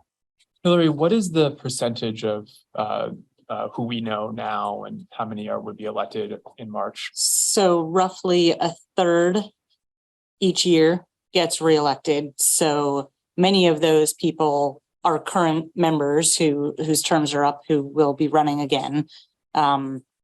If we have lots of new energy and lots of new people, we might have contested races, and then we don't know. But a third of our current body is not guaranteed to be serving again. The other thing that I would just point out, I'm not speaking in favor or opposed to a poll, but a poll is just that. And we cannot hold people to how they respond to the poll. People can change their minds. It's not an RSVP that they're committing to. They can make a last minute decision if we hold a hybrid meeting. Yeah. Yeah. Daniel wanted to speak to, but do you want to speak to that? Well, yeah, didn't Jess do this? No. I mean, she didn't send a poll out, which we've done. I mean, we've done that. Yeah. But she did write to every RTM member. And they could choose to respond. Sure. Yesterday I did. Daniel? Ricky, you're an elected RTM member currently, correct? For District 8, yes. Yeah. What would be your preference? I have a lot of them, and the first one. In person or hybrid? Jeez. There's a lot of complications that I'm happy to answer about how I would like this to be coordinated, because like there is a concern about like if the like the moderator was proposing how like maybe like trying to get people to try to like vindicate if they have some need, but like I think that our personal choices that we make, we should be entitled to privacy, and like that's valid enough without having to answer about if we need like a doctor's note to, or like to say that we have kids and without childcare, like that's an excuse to whatever. People like are humans, and we don't have to commit to that, but we can try to be responsible and communicate about what our preferences are, but we shouldn't have to like give up our privacy to say why this would be more effective for us, whether in person or virtually. And it's like, I agree. Like, I love going in person. I do, because like the body language is really important for communication and connection and community. But I understand people may have preferred, and I want to expand the accessibility for people to attend virtually. So I understand that there was the concern about people virtually like not being able to do a point of order, but as I suggested before, that we can still use an icon symbol to indicate that they have a point of order, whether it's like a green check mark or a red X. Those could be effective. And so there was a concern about how the meetings are longer when there are virtual attendance, but like we are spending, we are making multi-million-dollar decisions in that voting process should take a long time to discuss about the long-term effects of all of these investments. And so I am in favor for, a combination of, like a 6-hour maximum each day, but have that be multiple days. I also think that, like, I've been participating 4 years in these meetings, a year as a non-elected member, and I am really advocating for us to record the votes of all of the representatives and have those published, because our state and federal government representatives, they have records published for the public to see how they voted, because that is government transparency, so that we can hold people accountable for how they are affecting us. We're making, again, I cannot underline this enough and emphasize this enough, that we are making multi-million-dollar decisions. We have about over a $20 million budget. Sometimes we make multi-million-dollar loans. And so, like, all of that information about how we vote should be accessible to the public. And that has not been happening in Brattleboro with our district representatives. So I would love for all of the representatives to be voting digitally so that we can keep track and then have that information published. And I yield my time. Okay. Thank you very much, Ricky. Back to the room. Just making sure. I'm gonna go with someone who hasn't spoken. Well, I guess you haven't spoken on this issue yet either, but I'm not really sure who had their hand up first. Kate O'Connor, and I'm just going to answer your question as a current town meeting member. I think it needs to be in person solely. And unless the state, we have to remember why we did it in the first place. It was because there was a worldwide pandemic. Prior to 2020, we never had a hybrid meeting. We never even thought about it. I also want to just quickly say, if you're going to do a poll, I would be really cautious about that, because if you ask people, do you want to be in person or do you want to be hybrid? The hybrid is not for convenience. The hybrid would be because there's a worldwide pandemic. And you may get people that say, I want to be hybrid. And the reason is because they want to sit on their couch and don't want to have to come and sit in a metal folding chair. So, you know what I mean? I think unless they have the benefit of this discussion, they're not going to be able to answer your poll in a clear and comprehensive and really understanding why you're asking it. Yeah. Thank you, Kate. Back to Zoom. I see David. Patrick. Right. Don't apologize. You're doing a great job. Thank you. No, sir. I am sorry. No. I was distracted by the town attorney. Classic attorney.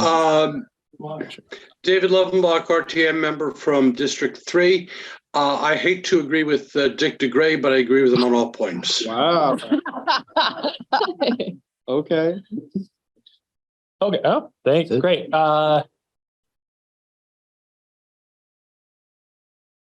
I have noticed that a lot I just of want to state your name and if you're Gail RTM. Joy, Brattleboro, Vermont, that a lot of people are still afraid to come out.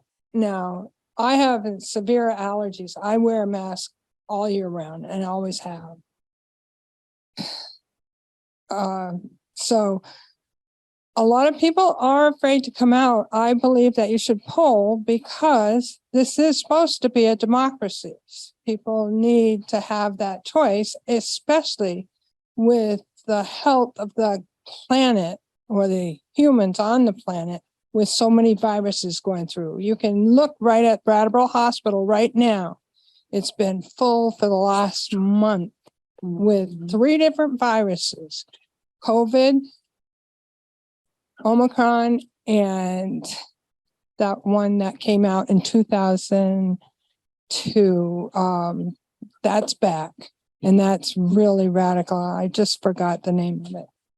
So if you got 3 viruses instead of just the one, I think you should poll to make sure people don't want to die of a flu. And if they want to have the right to vote, they shouldn't have to come in with a bunch of other people that are coughing and whatever all over the place.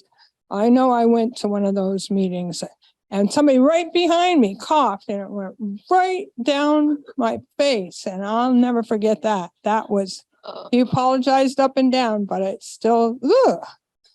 Anyways, please think of this as a democracy and help for everybody involved. Not just because you had something certain way your whole life. It's time, things are changing.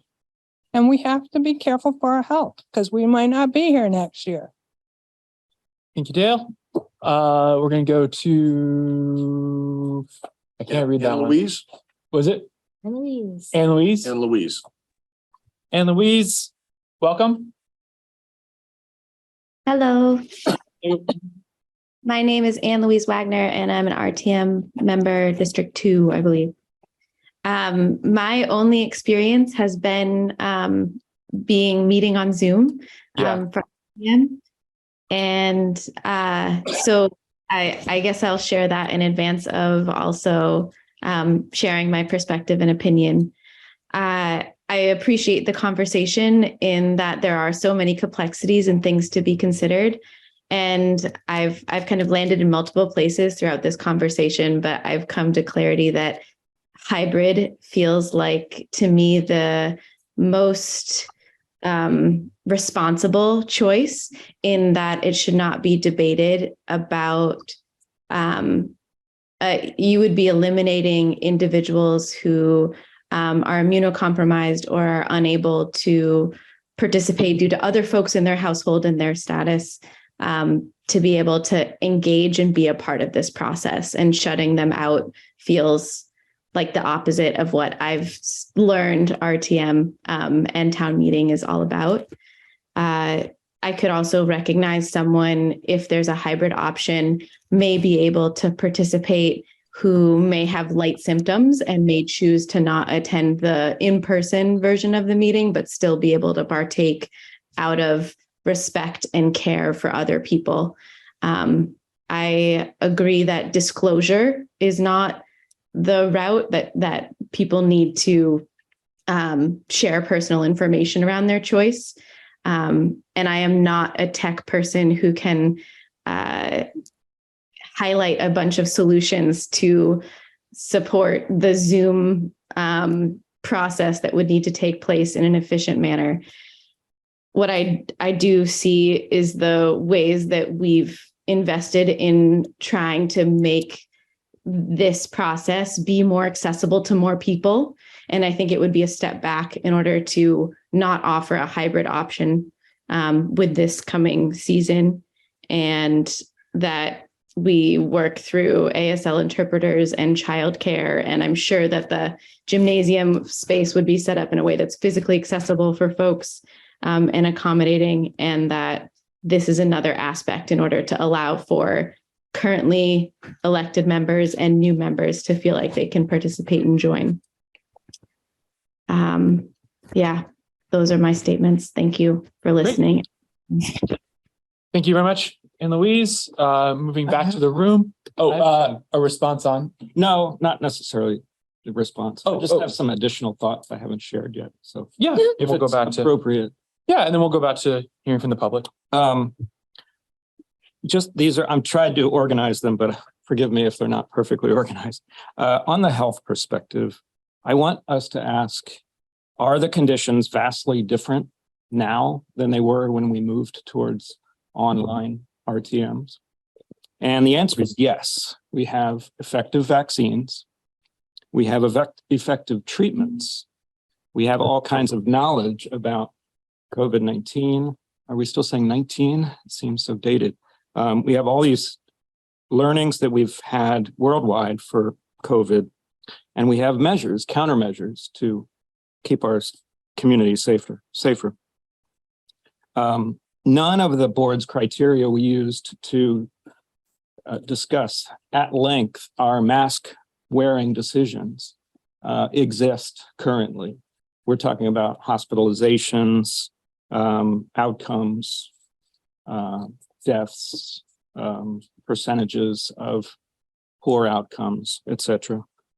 Those conditions don't exist now. I believe we can reassure a few people who would be uncomfortable serving by doing things like talking about the spacing in the gym, talking about having fans if possible, talking about airflow considerations. I think we should say that if you're sick or you're getting over COVID, you of course should be wearing a mask, okay? I think we should heavily encourage, as in, please do this, test right before the meeting. Everyone is doing this that I know. I mean, when I go to visit relative, I test right before we go. And it's happened that, we don't go. This happened to us with a relative over the holidays. So that's not a heavy lift for everybody because the tests are in good supply. Maybe the town could even get a handle on getting a test to everybody. Who knows?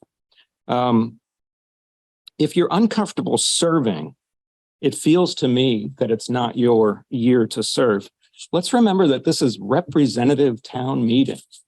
So our decision about this does not affect the general public or affect the general public being able to watch this meeting, right? I'm happy to hear differently. It'll be on BCTV, correct? Does that mean the public will be welcome to attend in person as well? I think so. We usually have a few. We don't usually have a lot who are not there to also speak to a certain issue. But yeah, I think the representative part of our town meeting is a really important part of this because people make decisions all the time not to put their name in to be a representative town meeting member. Sometimes, as Kate said, they don't want to sit in an uncomfortable chair, but that's part of the service. So if you don't want to sit in the chair that year, you're not going to run. So if you're uncomfortable because it's a little too close to, there's, in your opinion, too much COVID flying around and too many, kids staying home from school and people missing work, then it might not be your time to serve. But what I'm most interested in is having a functional, healthy, and really a good RTM that we can be proud of and we want to move forward with as a community. And it's a really great body. I get really excited about it when it's functioning well. And I can't imagine getting excited about attempting a hybrid and certainly not excited about an all online option. Unless, we could really come to some sort of consensus on what is the level of comfort and safety that everyone is comfortable with, because I don't think that we'll ever get to that. And anybody out there who's considering running for select board, they're going to be watching this meeting and saying, hey, if I run for select board, I'm going to be expected to be in this meeting, unless I'm sick or unless I can't make it, then I can dial in on Zoom. Yeah, but really, this is where the good communication happens, is in this room with all of us, a few of us choosing to mask, most of us being comfortable with not masking and trusting each other that we're not going to be sick and come to the meeting. So I just want to throw out this. The idea of representative is really important in this conversation. Thank you, Tim. Any immediate responses there, board, or can I turn it back over to the public? Yeah, I'm not sure whose hand was up first. I think it was Cassandra's. I'm gonna go Cassandra. So I'm actually wearing a mask because I was in New York City and I was at a party. So I'm not sick, but I'm just being careful for the people around me. So I would hope that people are considering, other people as well. So I have been a town representative for District 3, and I'd love to be again. I found that even the last in-person meeting, it went so long, people were leaving, and I didn't feel like it was really, and it was feeling like it wasn't really representing the whole community because so many people left because it was so long. And then I did the first Zoom, and I felt like it was even harder to feel like I could trust people's voting decisions when you're just like looking at a screen that long. So I think we get a lot out of reading the room, and there's people sometimes that we really value their opinions, and I think being able to take a break and talk with them. I just think there's so much that is important, and it's also just brings you into your community. So I would love to see it in person. I think there's ways that you could also like have a mask section. So people who are, that's what they did at the high school. They have a whole like side where everybody wear masks. So there may be things that you could do. Test, having tests available there. So I'd love for people to be more careful than we've had in the past, but I'd like to be a town rep again, but I just feel like I felt kind of discouraged by the way again, people just kind of fell off, or they were just kind of nervous about how the votes were actually being made towards the end of the 10-hour meeting. So anyway, that's what I wanted to say. Thank you. Millicent Cooley.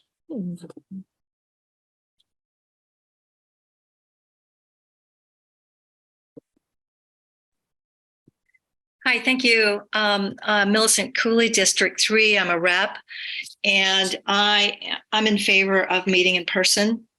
I like the woman who spoke before. I have only been a rep during the periods when we've been on Zoom.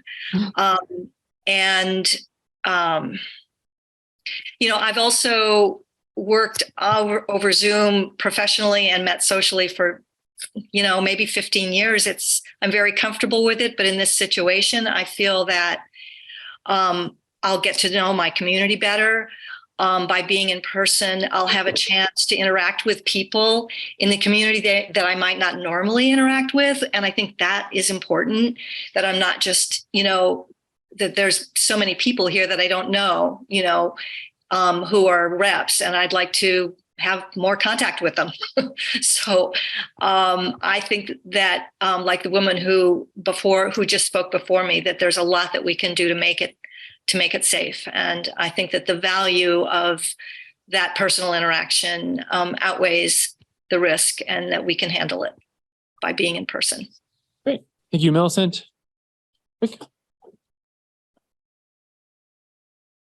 Rick Morton, Brattleboro, West Brattleboro. I am a current rep, District 1, and I'm actually the chair of the caucus.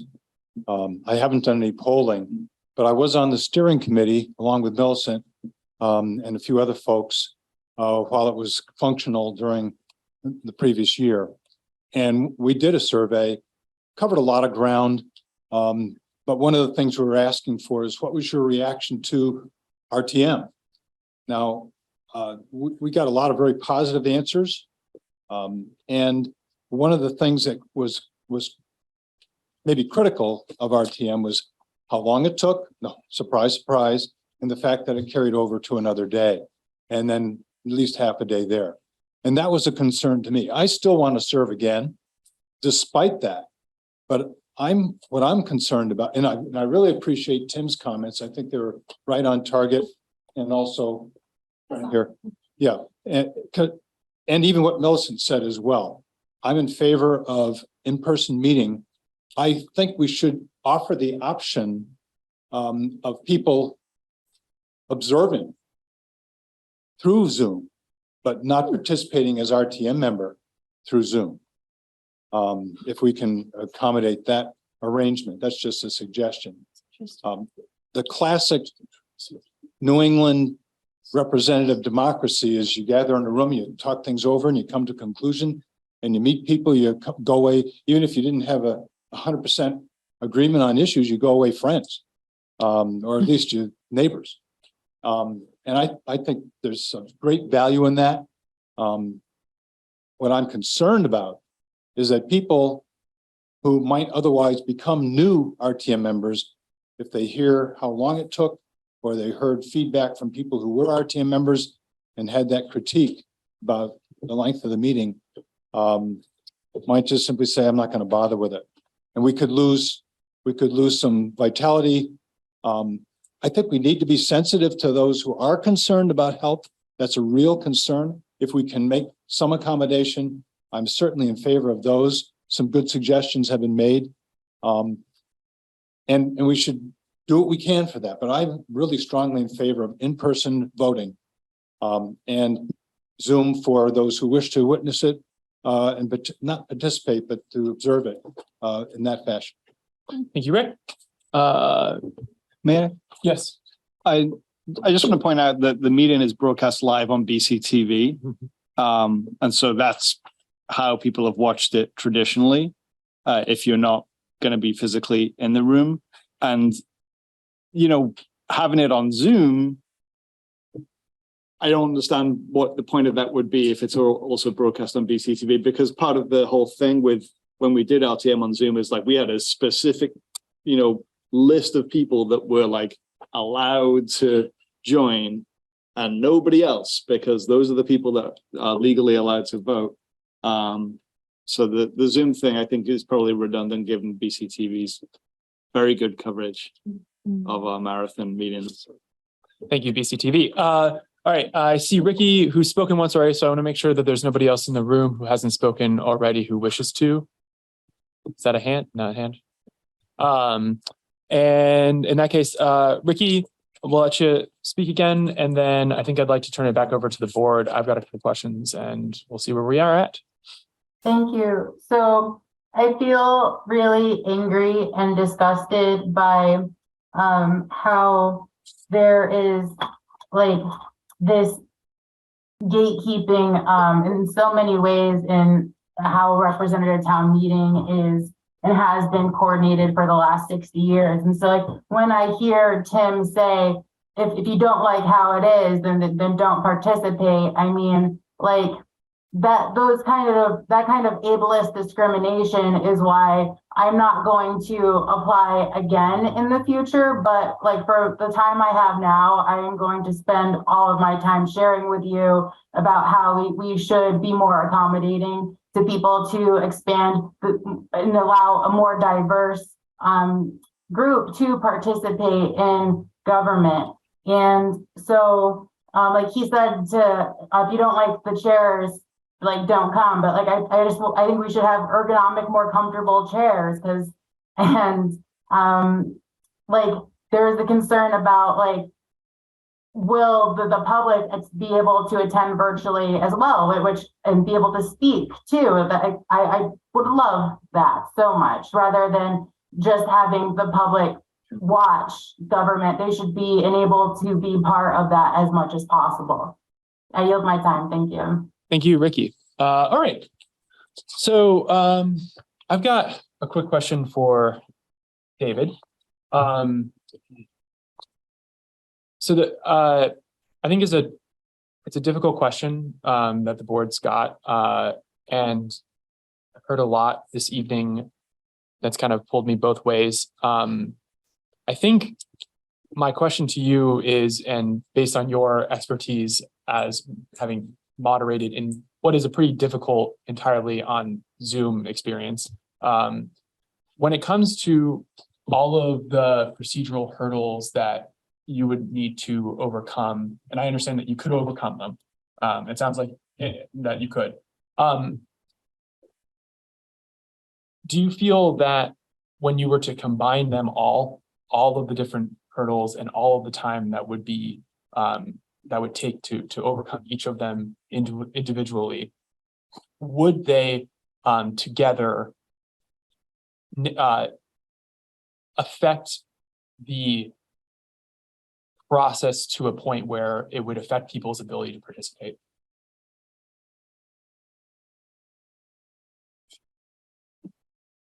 I don't know. I mean, Rick's correct that the biggest criticism of the meeting was how long it took.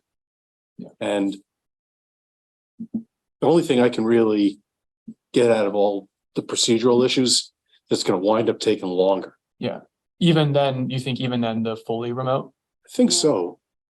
Because you've got to then balance both people participating differently. And so this is where it gets like, it's not just inconvenience and like people getting bored. There's a real silencing of people when stuff takes forever. Because I've been in RTM and had a thought, and oh my God, we're still on this article. Like, I'm not going to be the one that slows this up by raising my electronic hand and being that, and so like people stop participating, even if they don't leave, they can sit there and, vote. But like, if that's already, I fear that was already happening with our fully electronic, remote, RTM. And if, I'm hearing from the, moderator that he thinks that it would be potentially longer doing it hybrid, that only makes me more concerned that we would be affecting people's ability to participate fully. I mean, I'm not positive, but that's Patrick was sitting there at the controls throughout this. And I think he probably has the same concern about it taking longer. Yeah. Yeah. And I'm not trying to put words in your mouth. Best as I can tell. Yeah. I think it's, Jess. I'm curious, maybe Hillary, maybe Bob, is there a way that folks can participate hybrid and have a proxy in the room that can do the acts of being in the room for them? Is that? Yeah, I don't think that there's the ability to have a proxy just based on looking at the charter. With regard to what the charter says, because you're running, or in the event of a caucus, if they're having to fill a position, but you're a representative, and the charter says that every town meeting member shall be expected to attend the meeting. That doesn't say attend in person versus, because when this was written, have the Zoom or the hybrid alternative. And then, since I'm speaking, I just wanted to answer one other question about if we're going to have it in person, there is the ability for a legal voter of the town to speak at that. So if you did it just by broadcasting BCTV, the charter says that a legal voter of the town may speak. And actually a non-voter can ask permission to speak. But because of that requirement, I don't think you can just have an in-person for the representatives and not have the ability of a legal voter by the charter itself to attend. Yeah. No. Other, Daniel? Yeah. I was talking with one of our state reps the other day, and I was thinking about this question of whether RTM should be in person or hybrid. And, the legislature for a time had the ability to do remote voting and so forth. But I believe this session, and I'd like someone to clarify this one too. I believe this session they are going in person. And if you are not in the room, you don't get to vote. Correct? That is correct. Yeah. Which, one of our select board goals is about looking at things through an equity lens. And this is an equity issue. Is the goal of the meeting to include all of the legally elected members? Is the goal of the meeting efficiency? Is the goal of the meeting safety? The goal is to transact the business that's before the meeting, right? And it's preferable if we do that in as quick a time as it takes, but sometimes these things just take a long time, even this conversation. So I'm really torn. I can think of a few people I know who will not feel comfortable attending the meeting in person. And that makes me reluctant to disenfranchise them by saying we are going to have an in-person meeting. That's just a fact, And so for those people who are watching, if that's the way we end up going, I'm sorry. Other board members? I see hands in the public, but I just want to give an opportunity for additional. Has everyone on the board given their opinion? Okay. Yeah. I'm asking. Oh, that was a question. Oh, I'm sorry. I'm asking if everyone on the board has given their opinion. I don't think they have to yet. They can give their opinion when they vote. A couple of clarifications for me. If the provision has gone away for Zoom meetings, why are we even discussing a hybrid meeting? And what are the legal ramifications from that, from the state?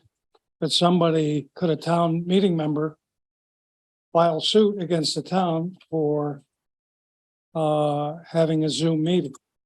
And following up on what David talked about, if they're hypothetical, if it was a hybrid meeting and I'm on Zoom and yet the body voted and David doesn't take the Zoom votes, does the disenfranchised party on Zoom have a legal recourse to say they were disenfranchised at town meeting? So I think the first question goes to Bob. I'm assuming we're discussing that we can have a hybrid meeting because we legally can. Right, you can, but it's your choice to whether to do it. I don't think there's any, it's the board's warning. So you're going to do the warning as a board. You're either going to say that that's in person or that's a hybrid meeting. That's your choice to make. And I don't think, regardless of which way you go on that, there's any risk of somebody suing to town to make it the other way. I don't see that as a real legal. And then, I'm sorry, your second question. Then the second question was when David talked about not taking the vote of the Zoom members because the in-person number was larger than the Zoom and the majority was them, by not having the body stand up or getting their vote, would there be a legal recourse?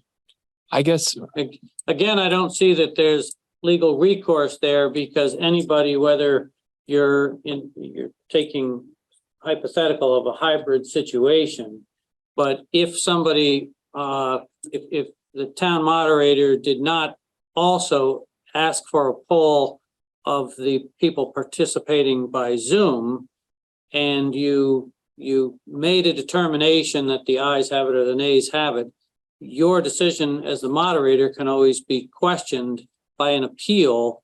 And that presupposes that the moderator was going to skip going to the folks on Zoom in any event, which I guess as the moderator would not. But yeah, if you choose to have a hybrid meeting, we're going to be counting the votes, both remote and in person. And it's going to be more cumbersome probably, but that's what we're going to do. Yeah. Daniel? I just want to kind of, we were sort of talking about the ramifications of the format of the meeting. And one of the ramifications of last meeting's kind of extreme length was that one member kept trying to call the question. I was almost before the question had even been considered, which was a real impediment to like the body doing the work it's supposed to do. And like, I understand where that person was coming from, but like, you know, that's an impact of meetings going on too long. I'm really torn what the right thing to do here is, quite frankly. And, I just want to put it out there. Did I see another hand in the audience? Yes. And I'm just gonna, yeah. So Cassandra Holloway, District 3. Or I don't know if I can say that if I'm not a town rep, but sorry. I just was like, maybe everybody tests beforehand and everybody wears a mask. And like, if it's really about making sure, and maybe there's a section for people who like are pretty like in their homes all the time. So at least the people around them aren't like super, like maybe there's a way to make it work for everybody in person. I just wanted to say, like, again, maybe talking to those people who are scared of coming in and saying, well, what could we do with the environment that we have to make you feel safe? And then you as the board can make sure that they feel as safe as possible. Thanks. Thank you, Cassandra. I guess that goes a question I've got, which is, okay, so we're going to warn RTM and we're going to decide if we're doing it hybrid or in person. These other things like masking, social distancing, are they things that the board needs to decide now in this vote? Or are they things that even could be decided after the warning closer to RTM when we have a better picture of the health situation? I think it can be much closer to RTM based on what the health situation is at that time. Excellent. Thanks. Did I hear? I mean, I really appreciate what Cassandra is proposing there. And I think, it's like it's a harm reduction measure. It's, it's a safer meeting measure. Like some people here take steps to make this meeting safer for them and can also attend, and like most of us probably know at this point, if you do an antigen test, it may well give you the right result. It might not, and like you roll the dice that particular day. And so, you're going to take your risk and decide whether attending the meeting is worth that particular risk. But I don't think anybody would be foolish enough to believe that there's no risk, There's never no risk. Right. So it's harm reduction. Yep. There is risk, but the risks are a lot higher now because even the vaccines are reacting, like Pfizer and getting the blood clots. I don't know if anybody's been watching the Science Channel, but that's what people are getting from that 1 or 2 years after they have the shot. So you are at a higher risk right now than we were when this all started, because between the vaccines that are causing problems, blood clots, yeah, that's science, Tim. If you don't believe it, I'll show you the science. Let's just keep it. Anyways, yeah. So anyways, that's what I'm trying to explain. A lot of people are still very leery. And if one of those 140 voters or 20, what is the turnoff point for somebody's life? You got to think of that. So, and we're moving to the future. We're going to have more viruses. We're going to have more. We need to start transitioning over to electronics. We really should. Thank you. I've got Franz, unless you want to respond. I just wanted to say, I think Dale makes a really good point about we've learned something from being remote. We've learned that Zoom is a great way to increase accessibility. And I think we should continue with that learning. Thanks, Jess. Franz? Dr. Reichsman, I apologize. I was just remarking.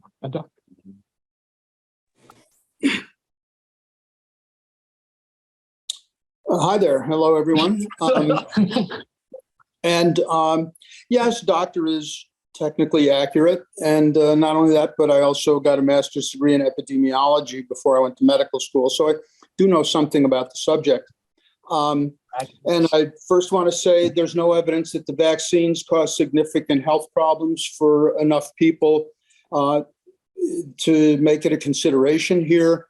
There are extremely rare complications that are completely outweighed and overshadowed by the actual complications from the disease itself. So if you're worried about blood clots, don't get COVID, because that's when you'll get your blood clots for sure. So the remarks that are to somehow dissuade people from getting the vaccine are, in my view, completely incorrect. But that's not really what I wanted to say. Yep. I think a couple of things. One is that, do we really want to interfere with the centuries-long tradition of Vermonters giving each other viral illnesses at town meeting? Because surely has gone on for decades and centuries before now, and it comes with the territory. Now, COVID was different for sure. I'm not going to argue about that, but as the virus has gone on and as people have gotten vaccinated and have had previous infections, the virulence of the virus has gotten considerably less. At this point, I don't know how to measure it. I don't know that anybody really knows how to measure the severity of illness that's being caused right now, but it appears to be much less severe than it was a few years ago. And what that makes me think is that people just have to make a decision. You know, are you going to go to the movies? Are you going to go to the restaurant? Are you going to go to town meeting? And it's not really an equity issue because everybody gets to make that decision for themselves. And, we're not telling anybody they can't go. People are deciding that for themselves based on their own risk profile. And, I think that has always been a consideration throughout the history of human interaction, and it will continue to be so in the future. So much as I like sitting at home for town meeting and being able to get up and go to the refrigerator anytime I want, I do think that there's real utility in having an in-person meeting and avoiding the prolongation of what has already become a difficult and lengthy town meeting procedure. Thank you.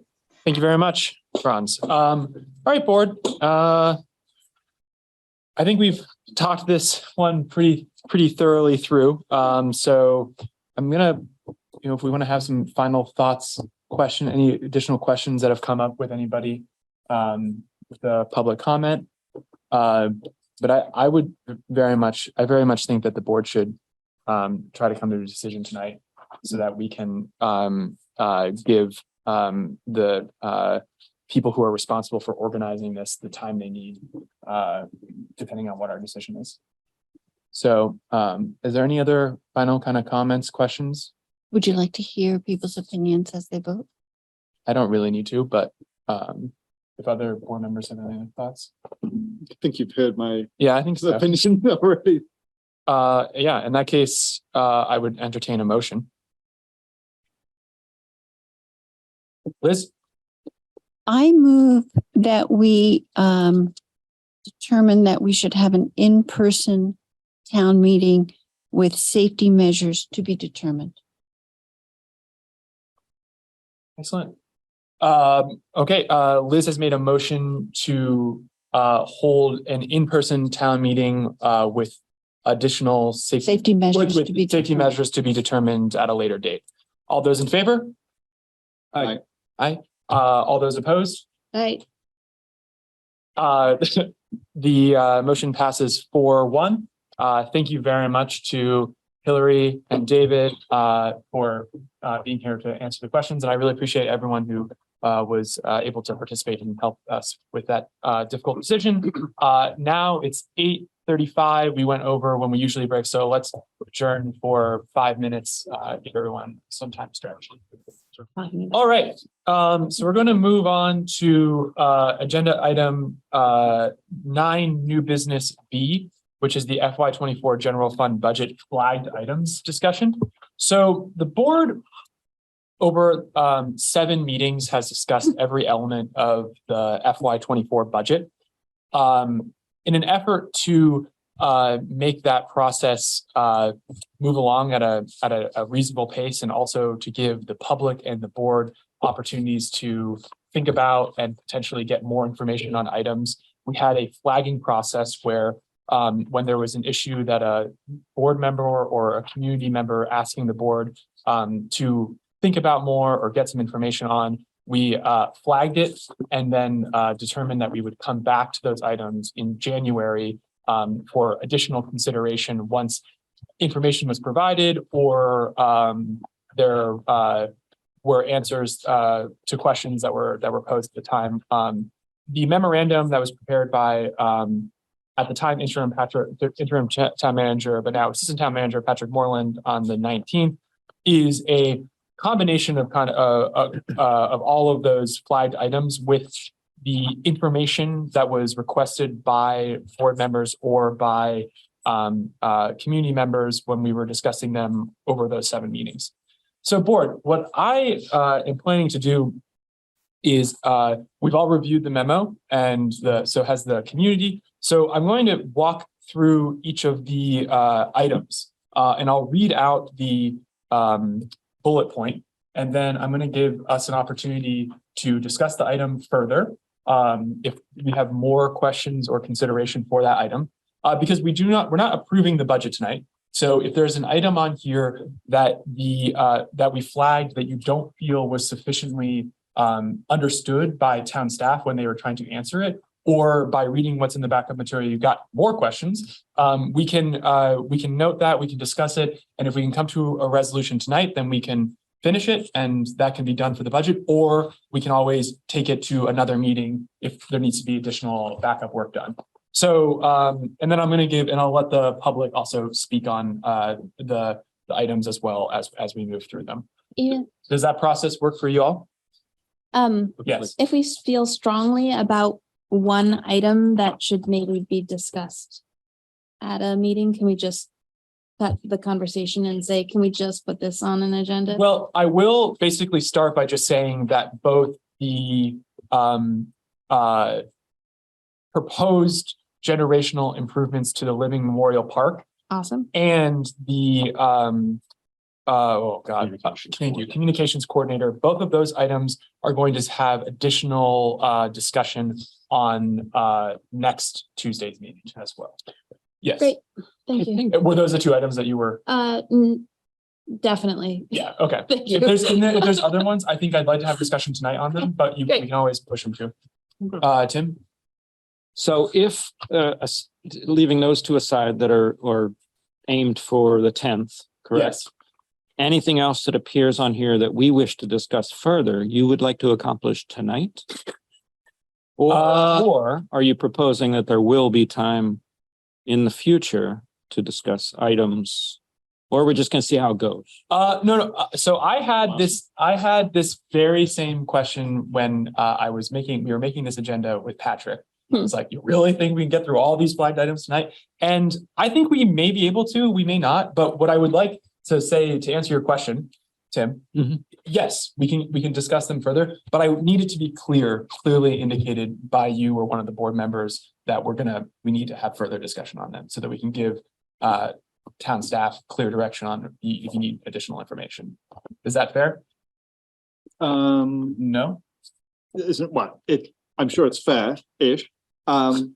If one board member wishes to dive into it in more detail, are we going to do that? Or you know what I mean? Because yeah, and that speaks to when we are flagging items, we kind of just said any board member wants to flag an item, fine, we'll put it on for this. I think at this point now, we need a majority of the board who wants to have additional discussion on an item as we move forward. Right. Was there additional questions on that, Tim? I'm just trying to do an internal calculation on a few items that I wasn't quite prepared at this meeting on January 3rd to make a proposal or a motion about. So I don't think there's no motion, right? So there is motions if we're looking to. No, we're not approving the budget tonight. So we're not making. Yeah, but individual budget line items can be decided. When you say approving the budget, you're speaking of a large body of the budget. You're not speaking to individual topics on the budget, correct? Correct. Yeah. So what items will be available that will be at this meeting where you say we will approve the budget, quote unquote? Is that going to be a topic by topic approval, or is it going to be a yes or no vote on the budget in whole? It's a yes or no vote on the budget as a whole, as we do. Can we go through these there won't things? be any opportunity to suggest modifications to individual topics on the budget, except at this meeting. Or if you felt that you needed additional information or time on one of the things here, that we could try to accommodate that to put it on another agenda before we vote on the full budget. Right. If the majority is with you. And look, it's okay if we don't get through all of these all tonight, but if we can eliminate some of these so that we narrow the universe. In full agreement, we should come to consensus and or votes on certain items that we might have differences on tonight if we can. Yeah. Okay. Excellent. All right. Well, with that, we're going to go to section 1, which were line item concerns. The first was the local option tax revenue. So this was just basically wanting additional information, most up-to-date information on what the revenues were. So board members, any questions, comments on that? Just real quick. Yes. It says the most recent year's actual is that 20 22, the one that just ended 22. this summer. Yeah. Okay. Yep. I feel fine with it. Great. Yep. Okay, and then next was the use of fund balance. So this was we didn't have a perfect picture of exactly what the fund balance total was going to be. The 950,000 that was proposed based on what we thought it was going to be ends up being a little bit lower than what actually the fund balance was. And so now, and Patrick, I'm just looking to you to make sure this is your memorandum that I'm getting this correct. Sure. That now the FY22 fund balance is 1,087,306.80. And so there was an additional $137,306.80 that we didn't budget for use in the 950 projected. And so the proposal or the consideration here is we were looking at the Melrose Bridge project and the washout on William Street, and then to take the rest of the 137 towards the Living Memorial Park Generational Improvement Project. So I would say that this would be one of those items where we now have a better understanding of what the fund balance total is, which was the question. That's answered. We probably won't finalize the decision on this because we're going to be talking about the Living Memorial Park. And if we decide not to do that, then obviously the 137 would not go towards that. Yep. So is there any so really the question to the board is, do you have any questions about the clarification as to what the fund balance totals were? Less to how we allocate it. Yes. I just want to make sure that this proposed spending already includes the set aside of the 10%. Yes. Yes. Yes. Yes. Yes. Yes. Okay. Affirmative. Okay. Other board member questions on that? I guess, it's worth pointing out that maybe we need to come back to this one, I believe, if there's two other board members who would nod, and just make sure that we want to use the 137,000 that we didn't think we had for Park. Well, I'm literally I'm saying that this has to be flagged because one of the things that's in here is discussing an item that's going to be discussed next Tuesday. Okay. So, but what I want to say about that is it doesn't have to go in that direction, right? And board members may choose to say, I think we should use some of that 137 for some other purpose. Right. And I want to make some space for that. For example, upping the allocation of the community safety fund. For example, putting more money towards. For example, putting it in any part of the budget. Okay. And can I just have for the discussion of this,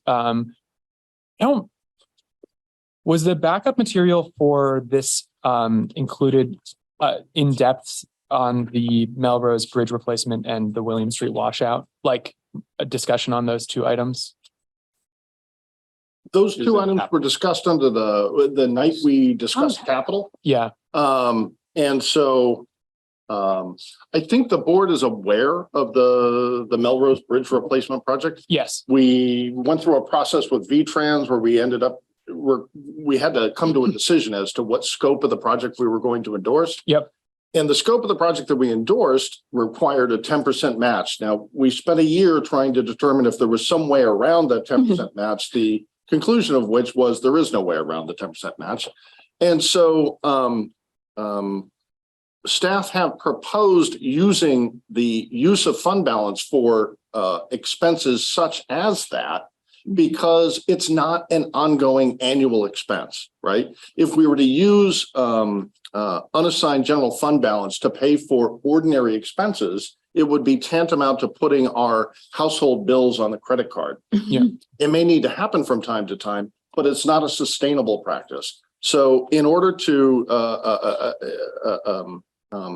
be moving forward sustainably, there's always been a sort of concentration on the board to direct use of fund balance towards really, sort of generational items that come along. So the bridge replacement match of 515,000, the William Street washout, which is, a kind of an unforeseen expense and estimated to be 400,000.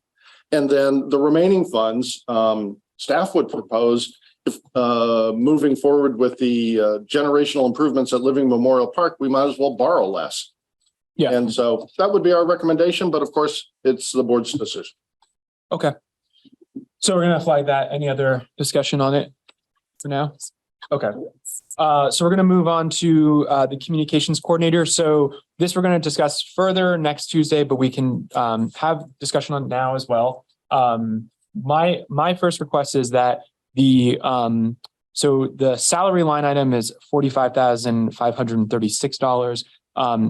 Either if we have the information now, or if we have the information provided for us next week, the kind of full impact of the position. So that would include benefits and that kind of thing is the other thing that I'd like to know about. Yeah, and our best estimate at this point, and Kim, correct me if I'm wrong, is it would be about a 1.35% on that. So if you multiply 45,536 by 1.35, that would be a good estimate of kind of where all those benefits and other costs that town would be. Should I get my calculator? You got it. What is it?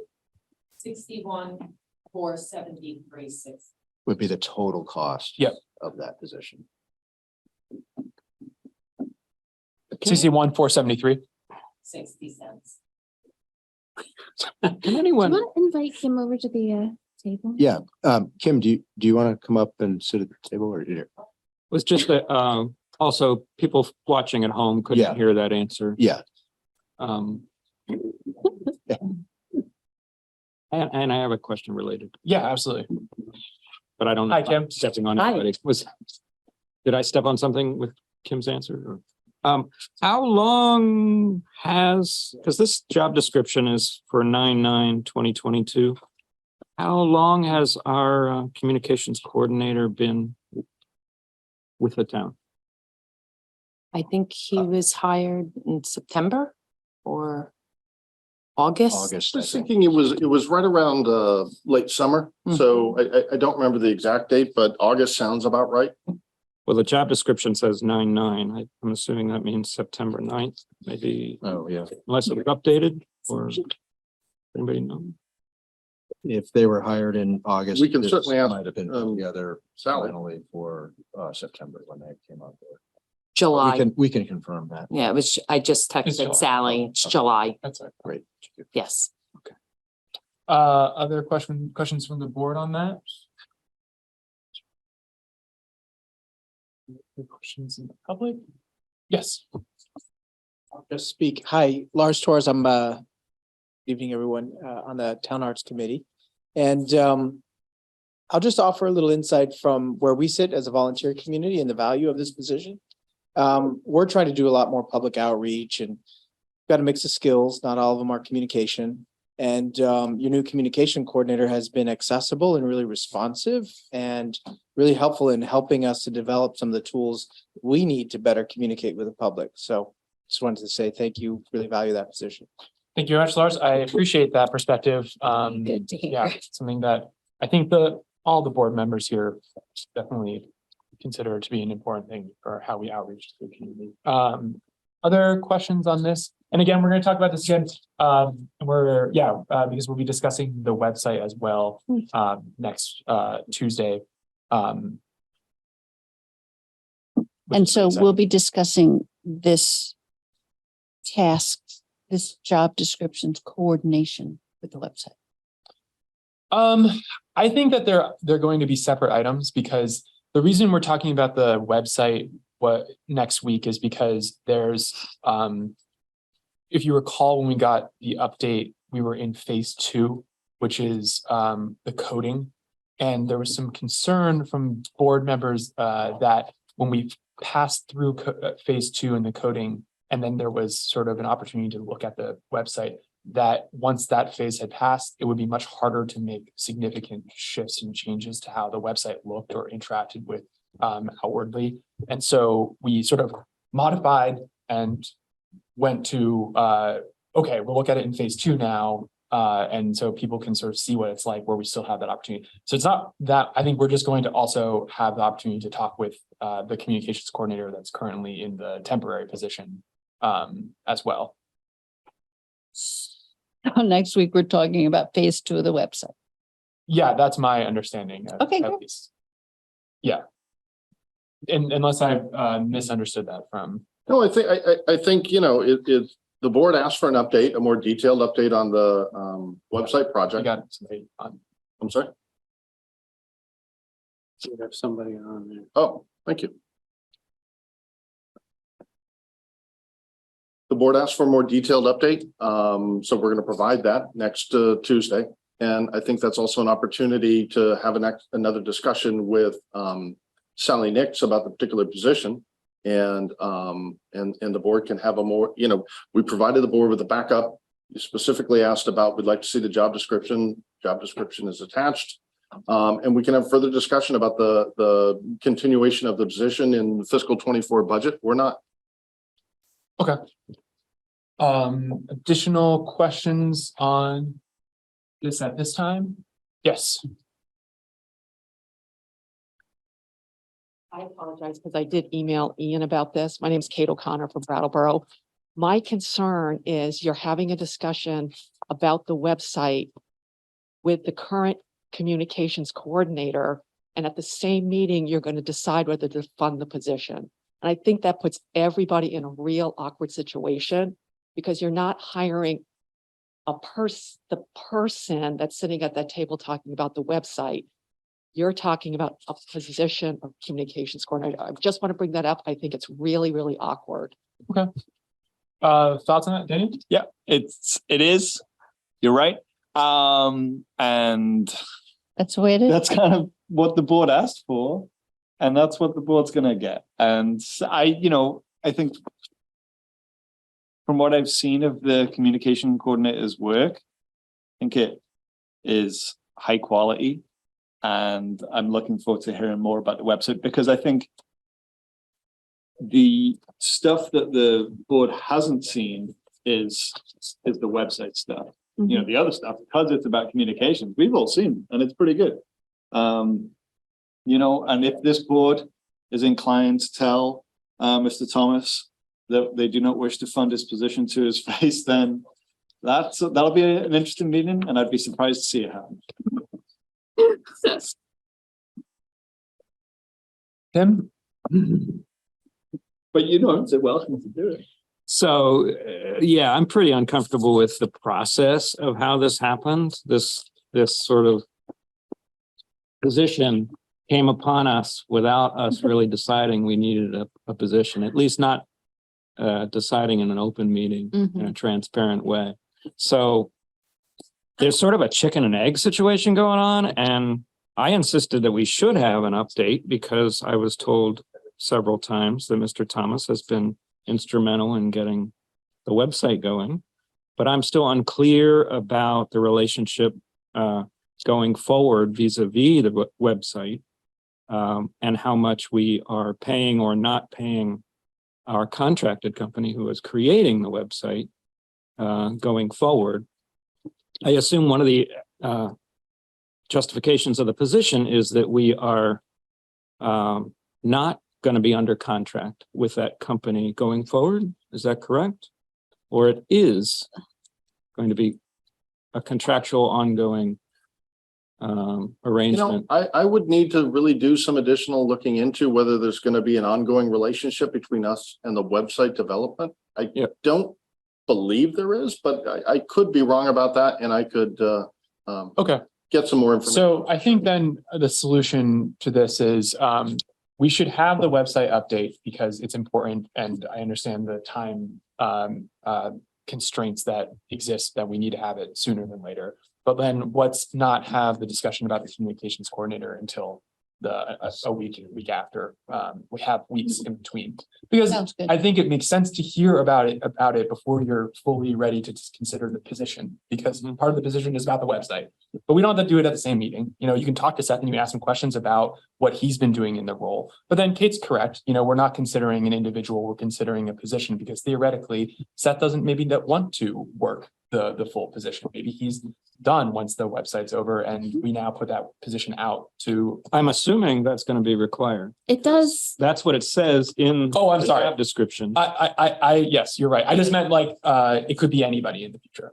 Yes. Okay. Yes, you're correct. So yeah. I will save my discomfort for another meeting. Okay. And yours too. Boss. Great. Other questions on that item? No. Okay. So we're going to go next to town attorney duties and defense of lawsuits. So this one came up from a question from a community member who basically wanted to have an opportunity to ask questions of the town attorney and considering the contract. And then also we wanted just to have a further memorandum on kind of the role of the town attorney, which is provided in the backup. So I'll just first go to board members if you have any questions on that additional backup that was provided. Loved hearing about it. Yeah. Great work. Thanks, Bob. I just wanted to underline the fact that good legal advice helps the town avoid lawsuits. Yeah. Yep. No, it's a prevention. Thank you. No, I'm pretty good. I feel like I should say something. No, it's fine. I You guys mean, are such a I nice tried to town. outline based on the charter, what it is that the town attorney does. Yeah. And the bulk of it is what you as the select board asked the town manager to inquire about. So we do a lot of memos and try to give the best answers that we can. Excellent. Thanks, Bob. All right, not seeing any questions from the community. I guess I want to just pause if we can and invite Ricky, because Ricky was the one who said, hey, I want to know more about it. There, I was waiting. And there's Ricky's hand. So maybe Ricky will have questions for Bob. Sure. Mr. Chair? Yeah, yeah.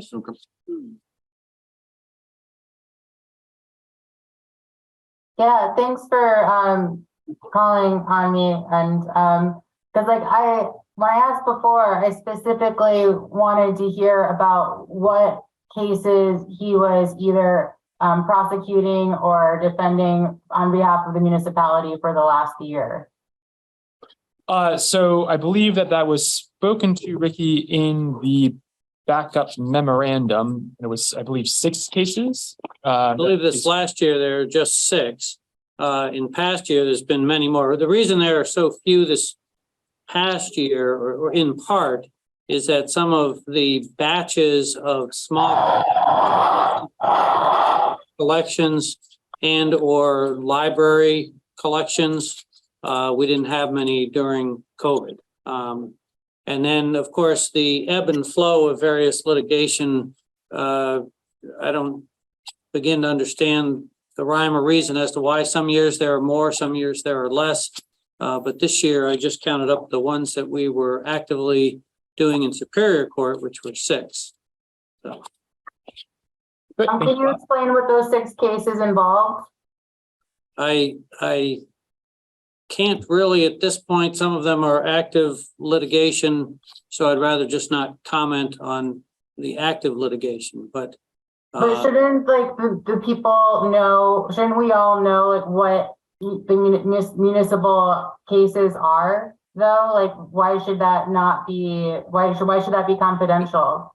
Oh, it's not, the cases that are in court are not confidential. It's just if they're an active case, I don't want to I don't want to get into the details or our positions. I think that we are entitled to Ricky, I'm going to ask you to just let Bob finish what he's saying before. Some of them are claims against police officers, just police cases that we're defending. Some are zoning. I just give topic wise. Yeah, I think that's zoning violations or enforcements that we have going. Some are contract cases or collection cases that the town has.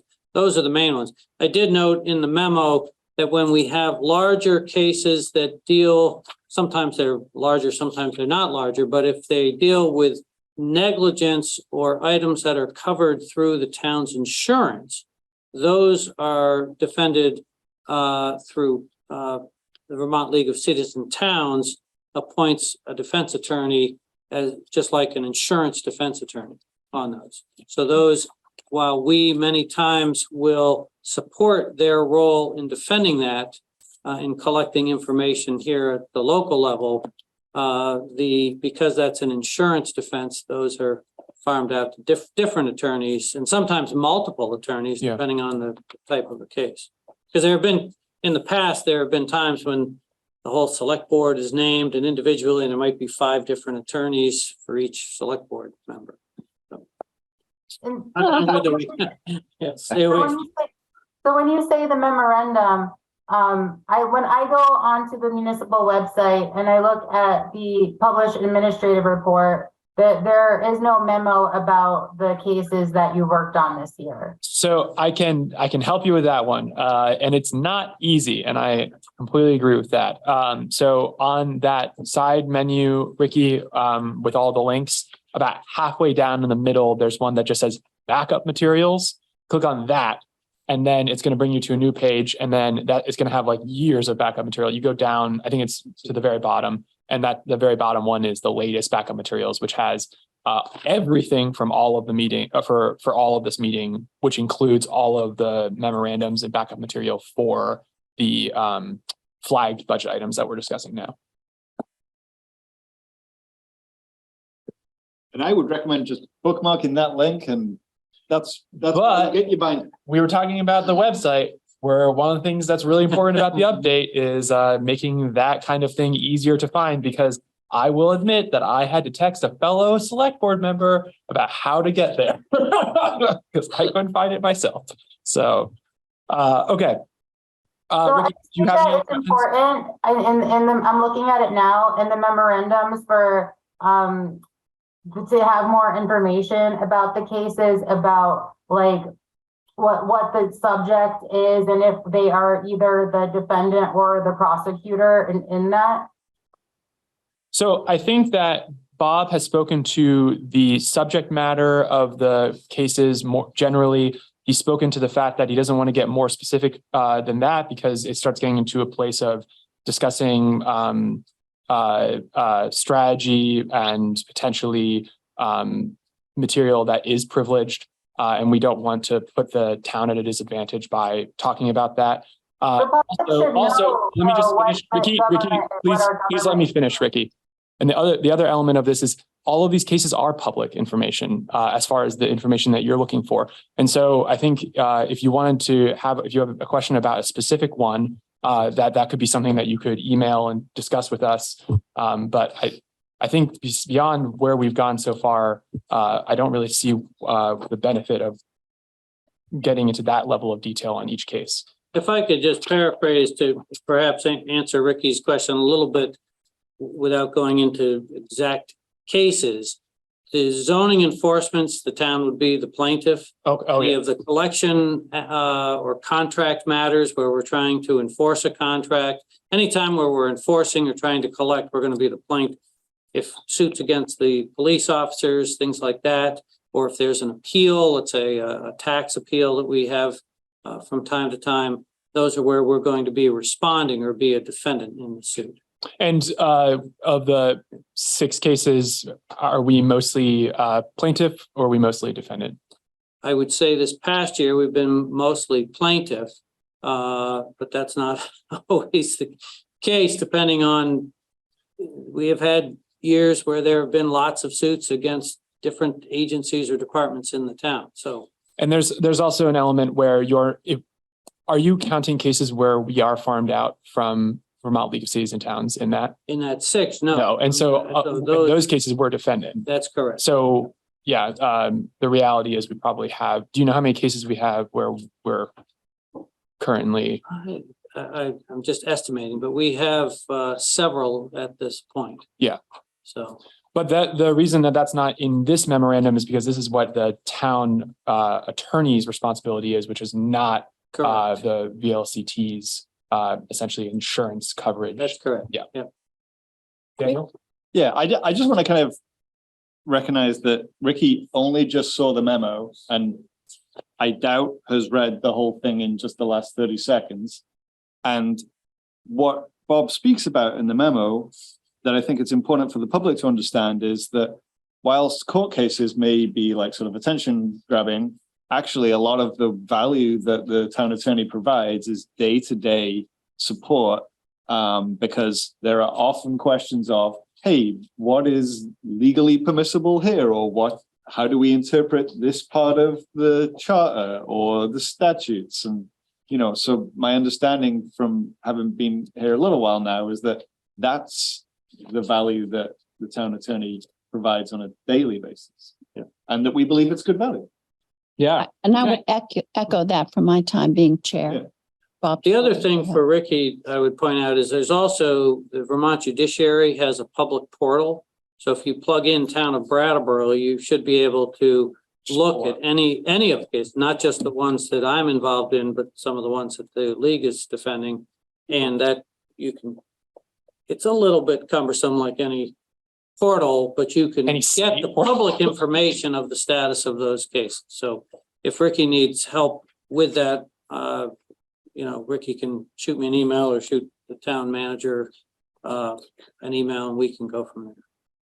Sorry to point to you, John. My apologies, John. My concerns are not about me personally, but these are concerns I'm reflecting are about public access to information. And so why not have a tab that says on the municipal website, the current cases that we are involved in, and if you want to, then redirect that to a hyperlink to the judiciary website rather than expecting the public to know how to navigate that space.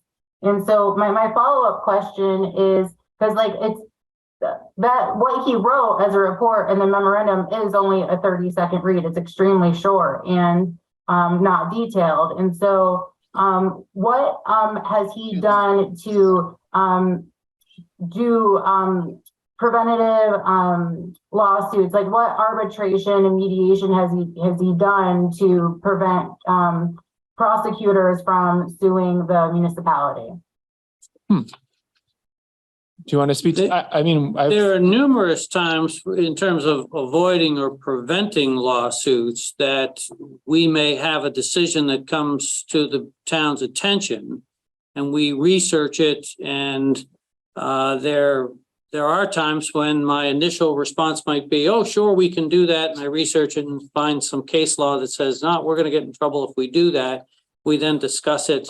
We make decisions. I say we as a whole, but the town manager's office and the select board.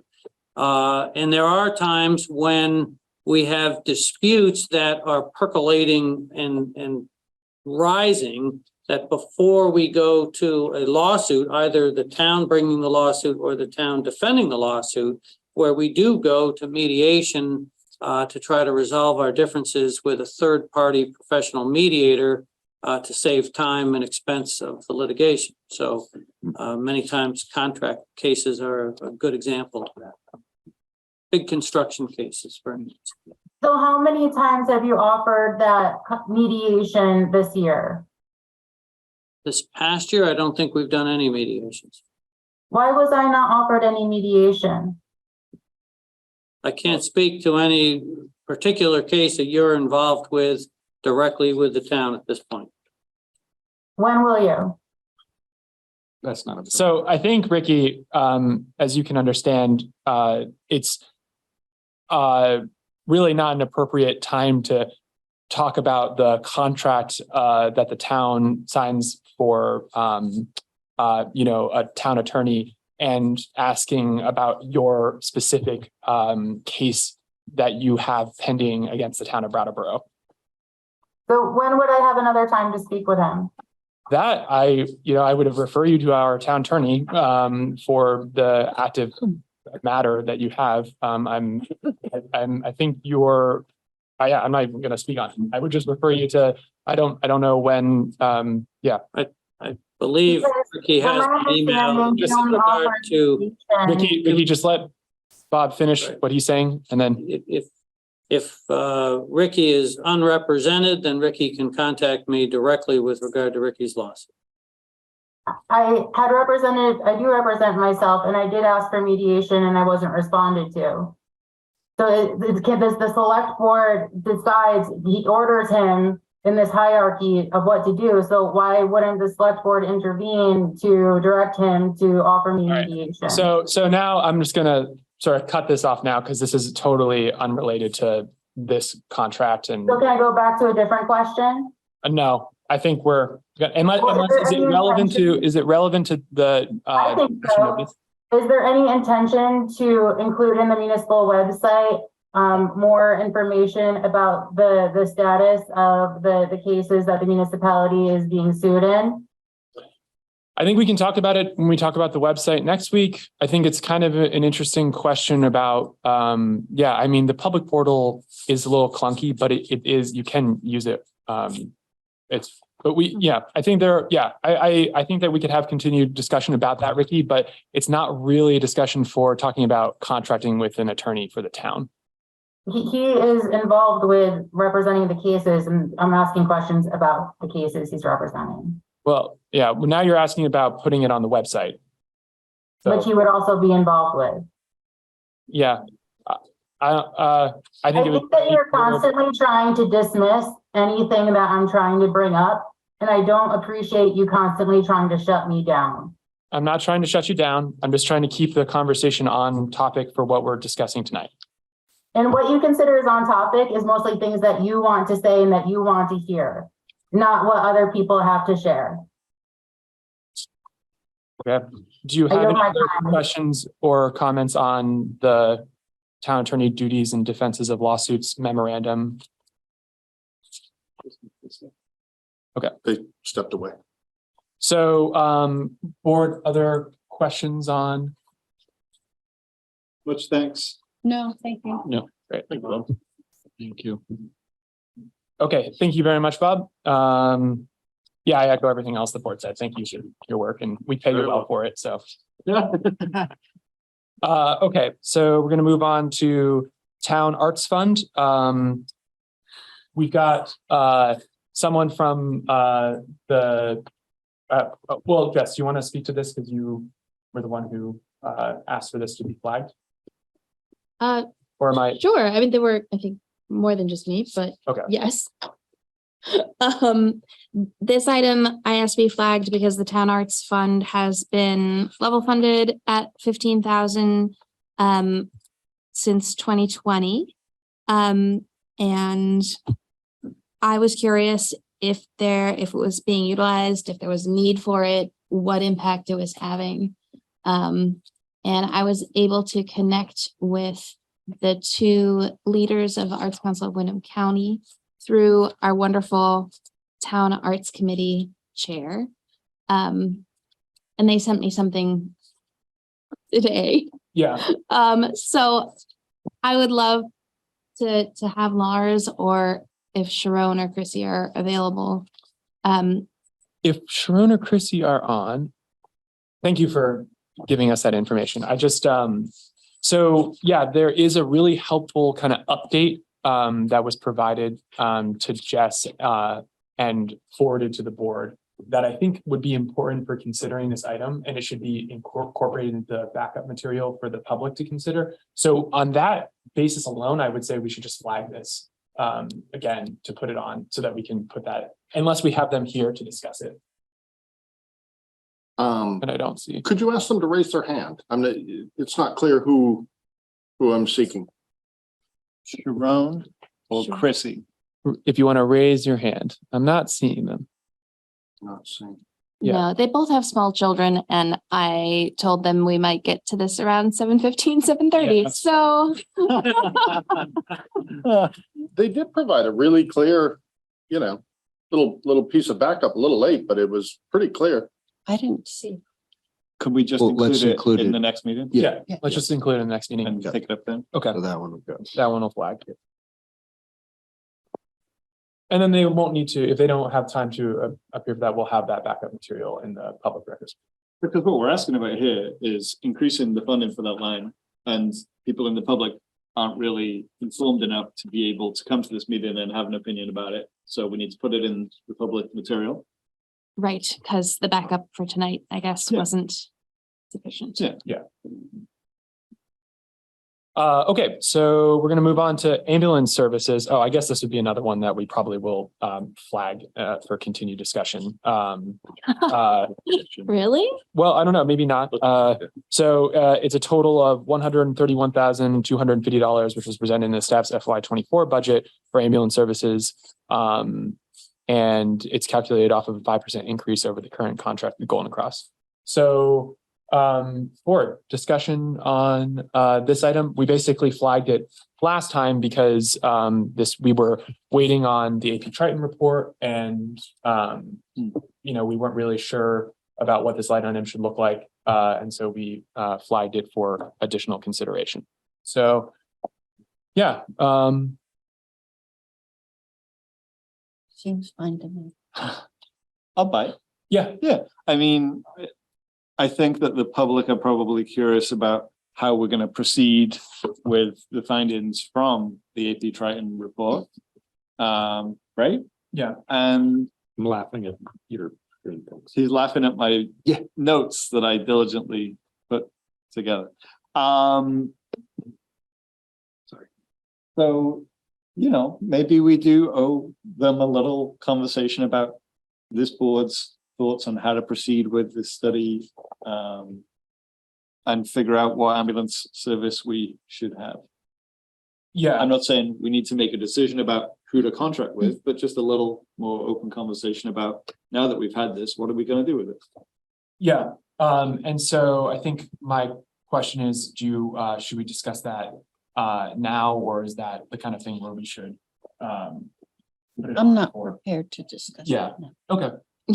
So yeah, pending questions that would affect.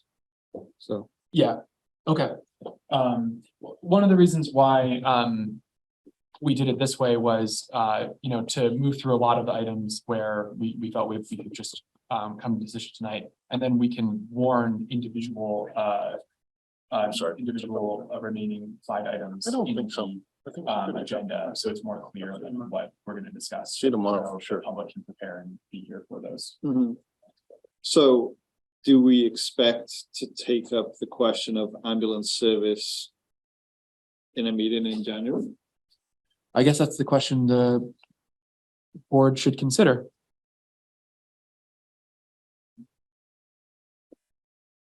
Well, I'll be transparent. So this weekend, I finally finished reading the report and put together a bunch of questions, which I've then shared with the town manager's office and the fire department leadership. And it's going to take a little while to get some answers to those questions. And that's just questions from one board member. I'd imagine each of you have multiple questions. So I think at some point in the next month, we owe it to the public that some of those questions that we're kicking around start to be asked in these kinds of meetings. Yeah. So other people will have questions too, right? Yeah. Yeah. Before we get there, so I would like to have another discussion on sort of the Triton report and next steps. And I think in that should be a discussion of the proposed FY24 ambulance budget line item. And I guess one of the things is, we'd sort of asked Rich Buchanan of AP Triton what their availability was to help us kind of with clarifying questions and that kind of thing.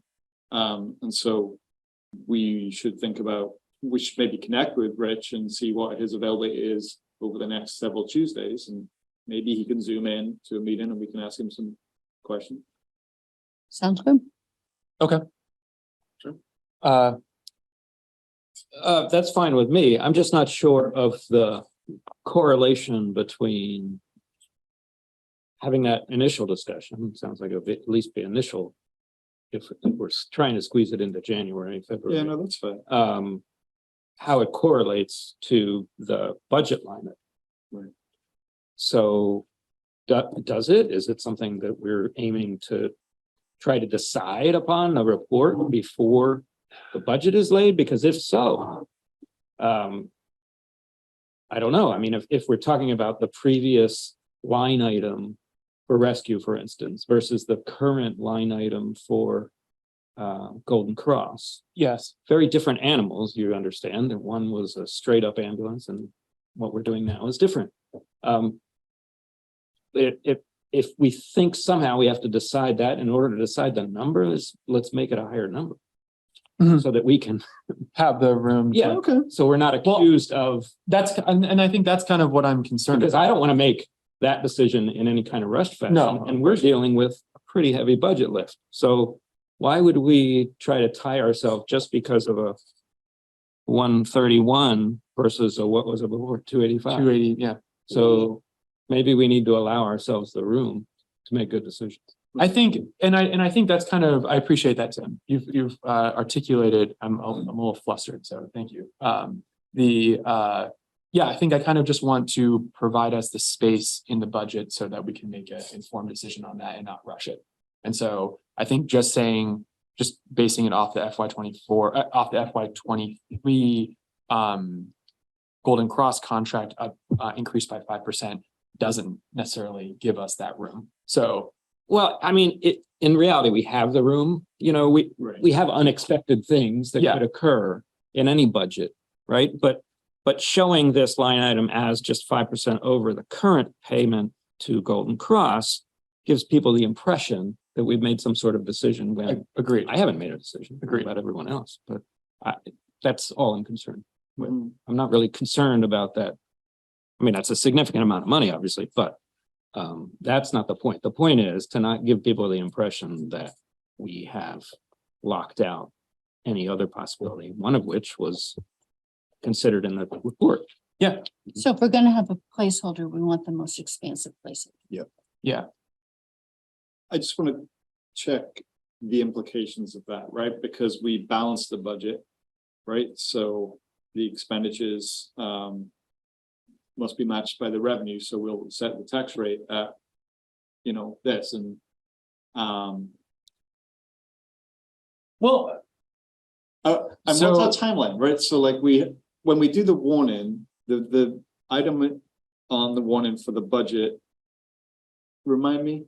So the driving factor in getting the budget concluded is really, it's kind of silly, but it's the deadline necessary to get the books to the printer so that the town report actually contains the budget rather than, you know, a midway point. So if we can get the budget wrapped up by, say, the 24th, I think we're in pretty good shape. It'd be nice if we could shoot for the 17th. And in that way, if we get it done early, awesome. But if it waits till the 24th, that doesn't hurt us. Okay, so I understand that from like a logistics point of view, but if we were to budget for ambulance service at 285,000 or 300 or 300,000, you know, and that FY24 budget begins July 1 this year. No. Yeah. You know, and our contract for ambulance services currently expires on June 30th. You know, so if I was looking at this budget, I'd want to have a big asterisk next to ambulance service. And, you know, putting a larger figure in there will have an impact on the tax rate that we set, correct?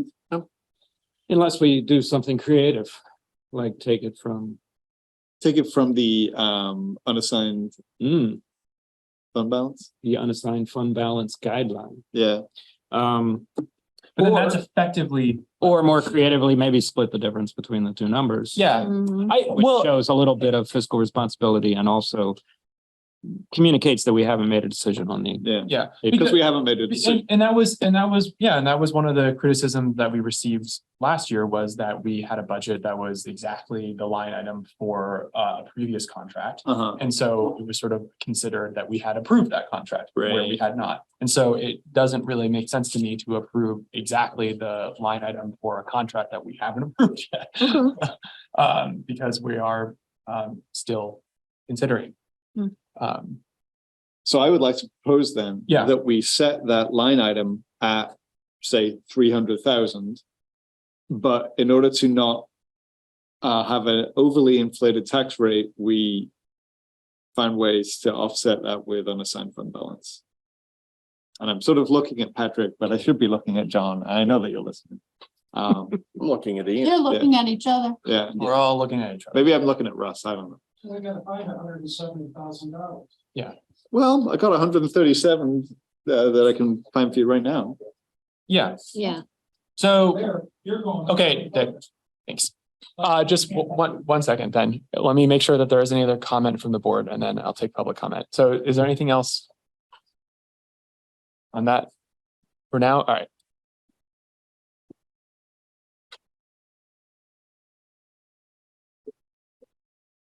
That's probably one of the most interesting conversations I've heard this board have in a long time, and good to listen to. You have to put up a dollar figure in the budget. Anybody who's been paying attention, someone can say, okay, that 131 means that we are going with Golden Cross. I don't think that there's been any discussion with them about next year. You haven't finished this year yet. You haven't decided when you're going to discuss the Trident. Is that going to be at the next board meeting? Is that, next week or in 2 weeks that you're going to just discuss it or make a decision? You have so many unanswered questions about the Trident study. And as I said, when that 2 weeks ago, that there's probably a possibility that you would be trying to extend your contract with Golden Cross because you haven't come to a decision yet. And also, the budget is an open-ended discussion point. It's never a fixed budget. The tax rate isn't set until after the town meeting because it's obvious there can be additions or deletions, correct? And I've always thought it's pretty silly that our process is so rushed so we can get a damn book to the printer so we can have it for town meeting when you really think about it. We don't need those booklets until, March, mid-March when we have our informational meeting. And yet here we are trying to get this budget done in 2 weeks. If you're, so from my perspective, whatever number you put in for fire services, EMS service. For ambulance services, excuse me, that can certainly be adjusted from the floor by the board when you've made a decision and say, we've got to increase this line item by, we're going to increase the budget by X. The body doesn't have any control over line items. We're all aware of that. So they can, certainly they can say, well, we want to cut this. So, and you say, okay, you cut it, but you can't tell us where to cut it. So even if they were trying to get you to go in a different direction in terms of ambulance service, town meeting just adds or deletes. So this has been a really interesting conversation. But I actually, when you were talking about revenue, you're at 131, you want to go to 300,000. So the delta is 170,000 to get there. Where are you going to find that? And has there been any consideration as to where you want to be with an impact on a tax rate to the taxpayers? I haven't heard the taxpayers really in any of the discussions, with all due respect, as to say, we don't want to be over X and maybe we can't do some of the things that we thought we wanted to do because this tax rate is going to be just out of sight. And so I would hope that you would mention the taxpayers a little bit more in your deliberations here as you come down to the final stretch. Because when I'm looking at this, I'm going, wow, I may have to move out of town because it really is going to become unaffordable to live here. Thank you, Dick. I'll just make a quick comment based on that. Dick, I agree on a couple levels because you know about the budget process and we know about the budget process, even though we have to be reminded every year, myself included. But a lot of people don't. So it was more about making sure that it was clear that somebody looking at this budget at ambulance service wasn't under the impression that we were definitely deciding that we only needed 130, because that would beg the question, have we decided anything about the AP Triton results and that whole body of discussions we still have to have? So it was just a vehicle to get that done.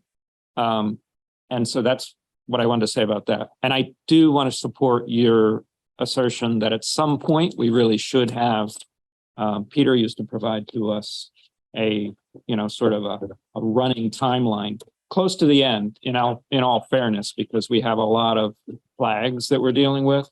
So I don't think it's quite yet, but maybe it's in a couple weeks, sort of a comparison of what the projected tax rate is going to be, projected tax rise in pennies or in percentage or both, preferably, with or without certain line items that are big ticket items that are coming up. For instance, I recall that from last year. I'd love to, know this extra employee, how much does that add to the tax rate?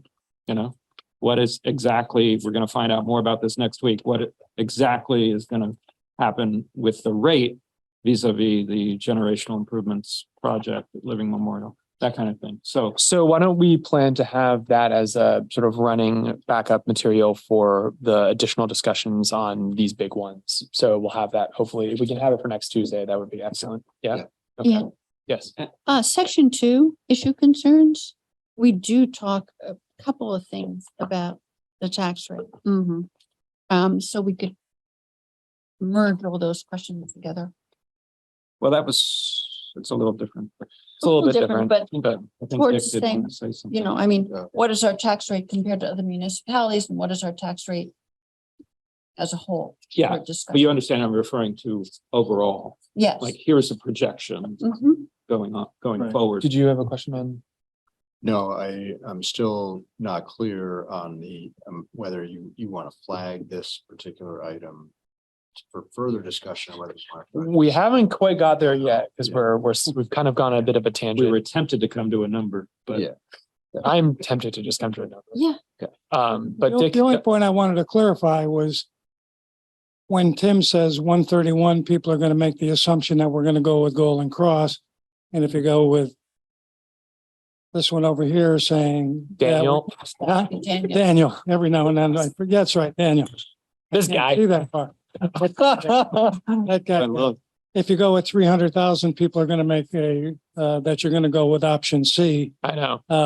So either way you do it, people are just going to do what they're going to do. Yeah. Maybe we should budget it for zero. But the downside of going with the larger Daniel's larger number is if you end up going smaller, then you're adding to the tax rate, and you're not using that money, because then you say, oh, we've got $170,000 here that we can use for something else because we budgeted for it, but we're not going to use it. So I would rather see you do it on the conservative side, and then at town meeting, add to the budget. Yeah. Yeah.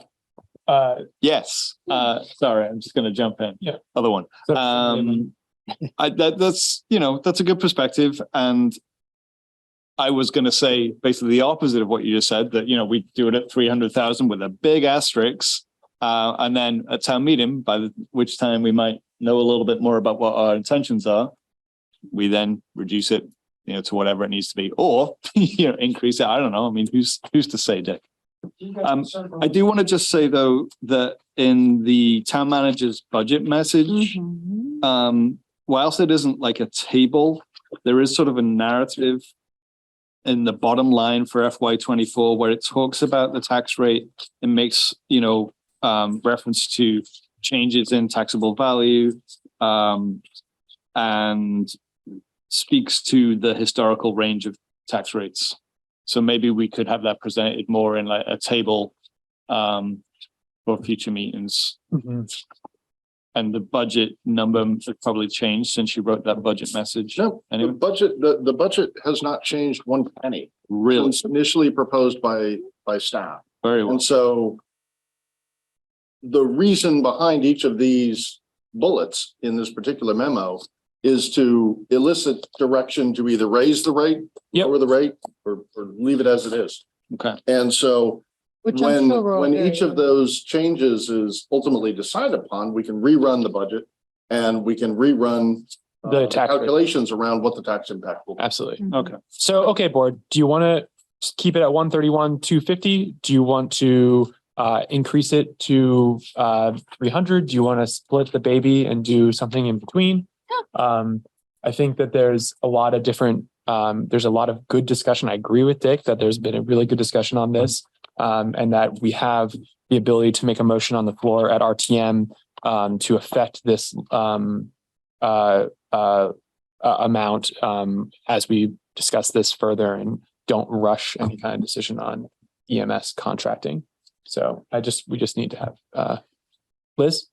I vote for the 131 number because it's more of a steady state decision, and if we change, everyone will be well aware of whatever change and whatever impact that would have. Mm-hmm. Other board members? What's the opposite of Liz's opinion? I can see both sides. Yeah, so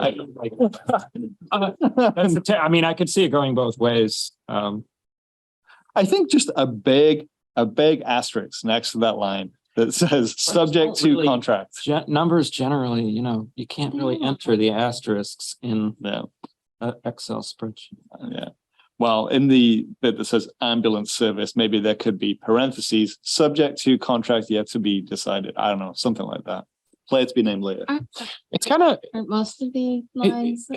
I mean, it's kind of a weird this one is a little situation bit. where, we negotiate contracts all the time, and like, it's odd where we're basically in a situation where we are trying to decide on a number where we don't know what the contract is yet. It's like, Well, no, it's not that weird. Cars come in at a different rate, and It's not that weird. Well, okay. Not that different though. I mean, usually things are within budget, right? Like to a certain extent. Collective bargaining impacts the salary lines. We are about to enter into a new phase of collective bargaining this summer, yes. right? When this budget will commence. So this month. This month. Wonderful. We have 4 collective bargaining agreements to negotiate in the next 6 months. Great. And the staff, let me just finish my point. Yes. The staff salaries in all of the departments which are impacted by collective bargaining do not account for what we predict will happen, right? They are like a slight increase on last year's. So that is I wouldn't say it that way. Okay. What I would say is across the board, we have assumed that existing step structures within each of the collective bargaining agreements would stay the same. And we're proposed a 5% cost of living adjustment. And how that ultimately gets resolved through the contract negotiations remains to be seen. But one of the things that we need to consider is to make sure there's adequate funds available for the outcome of those negotiations. Okay. Fair enough. Okay. So, thoughts, Jess, do you have a preference on this? No, I don't. Okay. And I respect that. I'm kind of like getting there myself. yeah. Well, I would like to keep it as it is. There's my preference. Okay. I think you want me to save you on having. Oh, yeah, go. Yeah, I think I because we've discussed this at length, and this is a public meeting, and people now, like, I hope if they're watching or they can watch it in the future, this whole discussion about this, I would rather go on the conservative side for the point Dick has made that, if we need to change it and increase it, then we can do that in another public meeting at RTM, and that can be a discussion. But I would rather do it that way than make it a lot larger and then essentially have over budgeted this and increase the tax rate. It is a tricky, it's difficult. It is also based on a current real figure. True. Yeah. And so lacking any evidence or not wanting to give any like coercion to the important decisions we're going to be making about that report and the future of this subject matter, you can argue that staying with 131, 250. Which is what I said in the beginning, solid state's better than conjecture. Yes. Daniel? So just to like ram the point home, the process for getting the books together for RTM, which will contain this budget, is not driving our decision to pick a particular ambulance service provider. I know that that's funny, but it's like that might be the perception out in the world, you know. Only and if so someone's like, watching this meeting still. well, some No, people I'm watch, kidding. I'm kidding. you know. For people who watch, they may well be thinking, oh, wow, they need to pick a provider before they go to some printer that can't turn something around in 45 days. I'm being snippy. Yes. Okay. All right. So I think we got three. We're good on that one. All right. So what is included in fire operating supplies? Board reviewed the memo. Any questions? I didn't have any questions on this one. No. Okay. Moving on to adding an additional custodian to the facility maintenance team. So this was a kind of one that I was looking at. Yeah, I'm interested in doing it. So this would increase the budget. So I'd like to have some discussion. Liz? What we're assuming is that this $38,000 person will take on the hardest job in Brattleboro. Arguably. And, you know, would this person work in a team? Would the police screen the transportation center before this person cleaned it? Can I just provide a piece of clarifying? So they are on a team. There's a team of 4 of them currently, and the idea would be to add an additional person to try to help to alleviate the amount of workload they have. And so that because they do clean the transportation center right now, or like they try to, but they are, unless I'm. No, you're. So the idea is we're trying to increase the amount of individuals that are able to work in this team, so that perhaps it could increase the cleanliness of basically, I mean, all of the buildings, but you know, we had a lot of discussion about the transportation center and specifically. I just think that police cooperation would be helpful with these people to do the work. Sure. Does that impact your decision about whether you would like this to be included in the FY24 budget? No, it does not. Okay. Other board members? I'm fine with it. I think it's an interesting comparison to the communications coordinator position. You know, this one is expanding a team, but it is adding a, you know, an additional full-time equivalent position staff. In this one, it says in the memo, position would include benefits, but that would not lead to an increase in the budget for health insurance, and then explains why. So I think when we're considering the communications coordinator position, we should judge it on the same, you know, one or the other. So when we're thinking about communications coordinator and its value, we should just be thinking about the salary. If we not believe, but if we like ascribe to this kind of, you know, philosophy here about benefit calculation. I mean, I agree with Ian. I think that this can increase our ability to keep town facilities clean and well maintained, and that will have benefits, you know, all over the system. Yeah, and I think like a part of the discussion when we were talking about the transportation center was just like how much building space the town owns and needs to clean all the time. And so I think like we could just see a benefit of you know, relieving a little bit of pressure on that cleaning system. And hopefully we can see benefits in the transportation center in the sense that when you respect a space by keeping it clean, that has other benefits potentially. Tim's on the no side. Yeah, I'm on the no side. There. What is staff's opinion on this? Do we have a staff opinion on this? Seems like they're- John? Do we have an opinion on this? Well, we're recommending this, so. You are recommending this? It's in the proposed budget, I believe. No, sir. I'm No. sorry. So blindsided this was, Okay. this came in sort of after the budget was prepared. Oh, okay.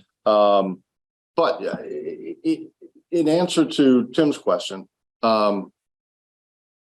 I think there's a certain reality to, the transportation in particular has been an unpleasant location, and having greater visibility and greater ability to devote time to cleaning the facility would improve that. So. And if you were to, this is another sort of rhetorical, if you don't mind, it just helps me process a little bit, because this is a very late breaking, yet another additional employee, not initially staff recommended, that you would like to see. And maybe it's 4-1, maybe everybody wants to see it. How much of the problems, quote unquote, that we can all acknowledge around the transportation center would actually be solved by additional cleaning?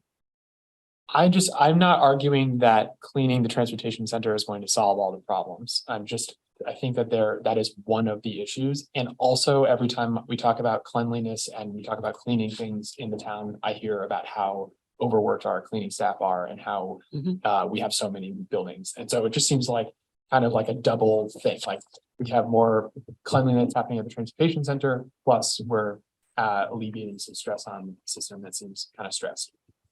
Does this, am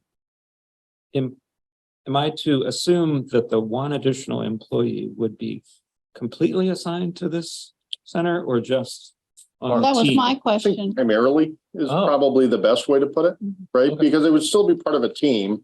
And the concept behind the facilities maintenance team was in opposition to how it had been done previously, where a specific person would be assigned to a specific building, and that's that, right?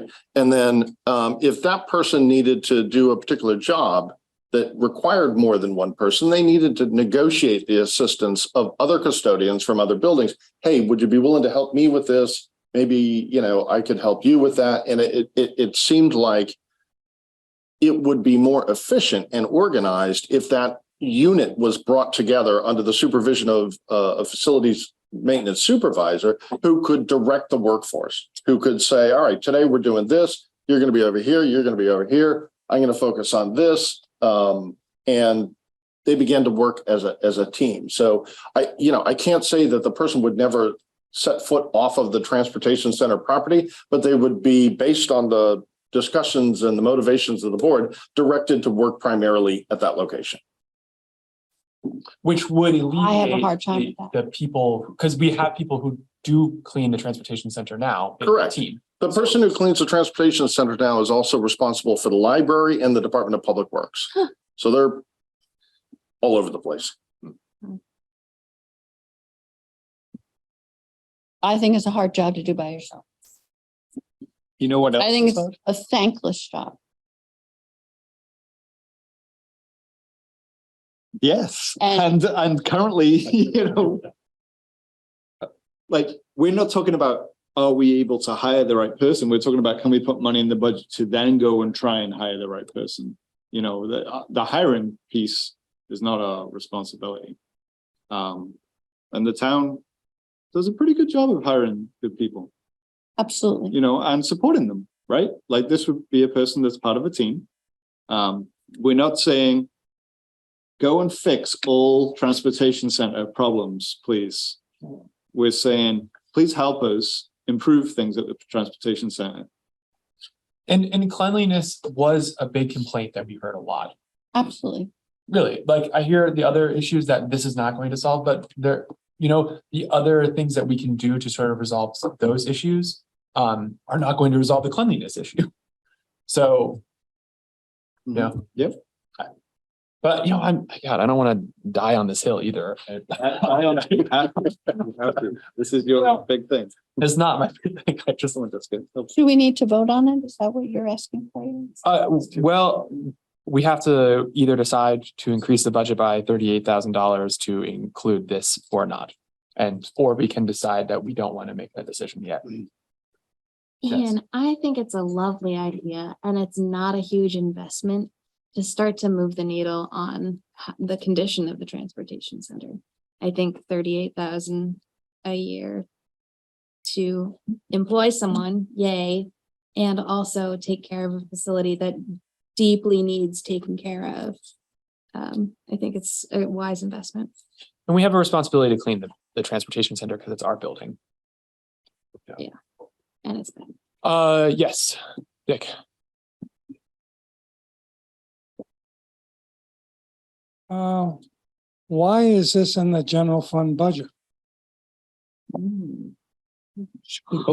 This has no business being in the general fund budget. It's an enterprise fund issue. Transportation center is funded by the parking system. Well, so I would ask you automatically disregard this $38,000 and put it in the enterprise fund. I'm not speaking for or against the position, but it has no business in the general fund. But there's a reason it came up. You're going to make the case where you have this team, but you know what? The general fund can say, okay, we need to borrow somebody from over here. There's no issue. Sometimes the water department has to use the highway department and vice versa.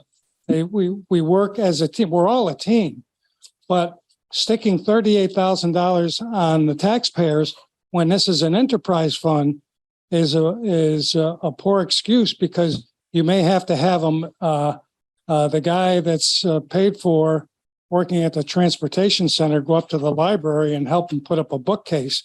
So I strongly recommend you take this out of the general fund budget. Thank you, Dick. That's an interesting point. I guess you could argue that the maintenance facilities team is currently out of the general fund, correct? So I don't wish to argue. I don't want to. We like facts. Maybe I misunderstood. No, Dick's making a reasonable point. There's a little bit more to it than that. So presently there are 4 people who compose the facilities maintenance team, right? 3 of them are paid out of the general fund. 1 of them is paid out of the parking fund. So 1 whole FTE is currently being paid out of the parking fund, while the parking structure does not receive the benefit of a whole FTE. Okay. In the present distribution of expenses, the parking fund is actually underwriting the general fund. And so while this act doesn't altogether resolve that, because it then sort of swings the benefit in the opposite direction a little bit, that's a discussion that the finance director and I have been needing to have. How do we properly allocate expenses across the different funds? At the present time, the parking fund is paying far more than it's receiving in terms of benefit from custodians. So I think a way you could actually refocus and frame this is let's fund maintenance personnel to work in the library and in the other places to alleviate the parking fund personnel that is already funded so that they can work in the transportation center. So you see if we're saying that the parking fund is funding a full-time person right now, yep, and that person's not able to use it, be full-time working on transportation buildings, yeah, then arguably, yeah, we're underwriting the general fund by not fully funding the other buildings that the town needs to maintain that are not part of the transportation. Correct. So Correct. If we were to approve this 38,000 for another full-time position, it's numbers here, but we could just say Sure. that 38 is going to go towards people in doing maintenance for general fund buildings, which would alleviate the individual who is funded by the transportation center fund or transportation fund, so that all of that benefit can go to the transportation fund buildings parking. So we could do that. What I theorized is that, or speculated that there's about 0.3 or 0.4 perhaps of an FTE assigned to the transportation center. If we were to add a full-time position, that would rise up to 1.4. Okay. What you're proposing was to bump it from 0.4 up to 1. That would be fine. And that would then be, we would then be ensuring that what the transportation fund was putting in was what it was getting out, and only what it's getting out, which is 1 FTE. That is correct. Honestly, what I had been contemplating, this staff didn't include additional facilities maintenance crew members in the budget. It was just an item that it's on a list of things that Kim and I need to take a closer look at. There are a variety of expenses that get shared between funds, and the way in which we provide for that seems to me to be kind of inconsistent, and something we need to reflect on and have a more structured and transparent method of addressing. But that wasn't a challenge we were hoping to tackle in this particular budget. And is the reason that only 0.4 is a 0.4 of an FTE? Yep. Of a FTE is given to transportation center because the rest of the system requires more time than we have the capacity for? Yeah. We don't have enough people to be able to assign a full-time person at the transportation center. That same person cleans the library every day and needs to get out to public works. Can I reframe this a little bit? Yeah. I think the task at hand is just to know, where's this proposed 38,000 plus? It's not just 38,000. But we don't know that figure, right? It's going to add to our healthcare costs. Don't know what. Well, if you use that 1.35, it'd be 51.3. There you go. Thank you. But I want to know where's it coming from? Because if this is coming from, I'm sold enough to say yes to this coming out of the enterprise fund. That makes no sense, though. It already is. It already is. We're already funding a full FTE out of transportation, out of the enterprise fund. Yeah. But we're not getting the enterprise fund building. This is additional cost, and I don't want it to be on the backs of taxpayer. The enterprise fund is already a mess because it's the parking fund, and we have things to take care of with that. Okay, we've got rentals that aren't coming in, for instance.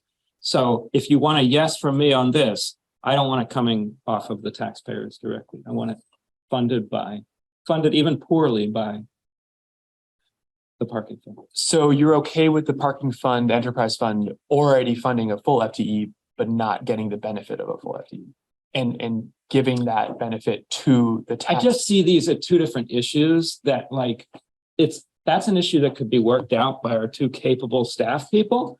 And our task at hand is to keep an eye on the end numbers for our constituents. Mm-hmm. And that's what's going to be affected by where this FTE, if you want to call it that, and not a position, I don't care, comes from. Yes. Seems like we've uncovered more complications than were originally considered.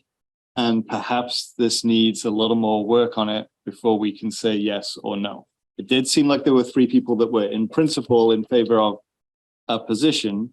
And then this question of what funds it has become complicated. So I propose that if Kim and Patrick could give us a little more clarity on it so we can understand how the maintenance is funded by both the parking fund and the general fund and how those duties are split, that would, I think, be helpful in the board making this decision.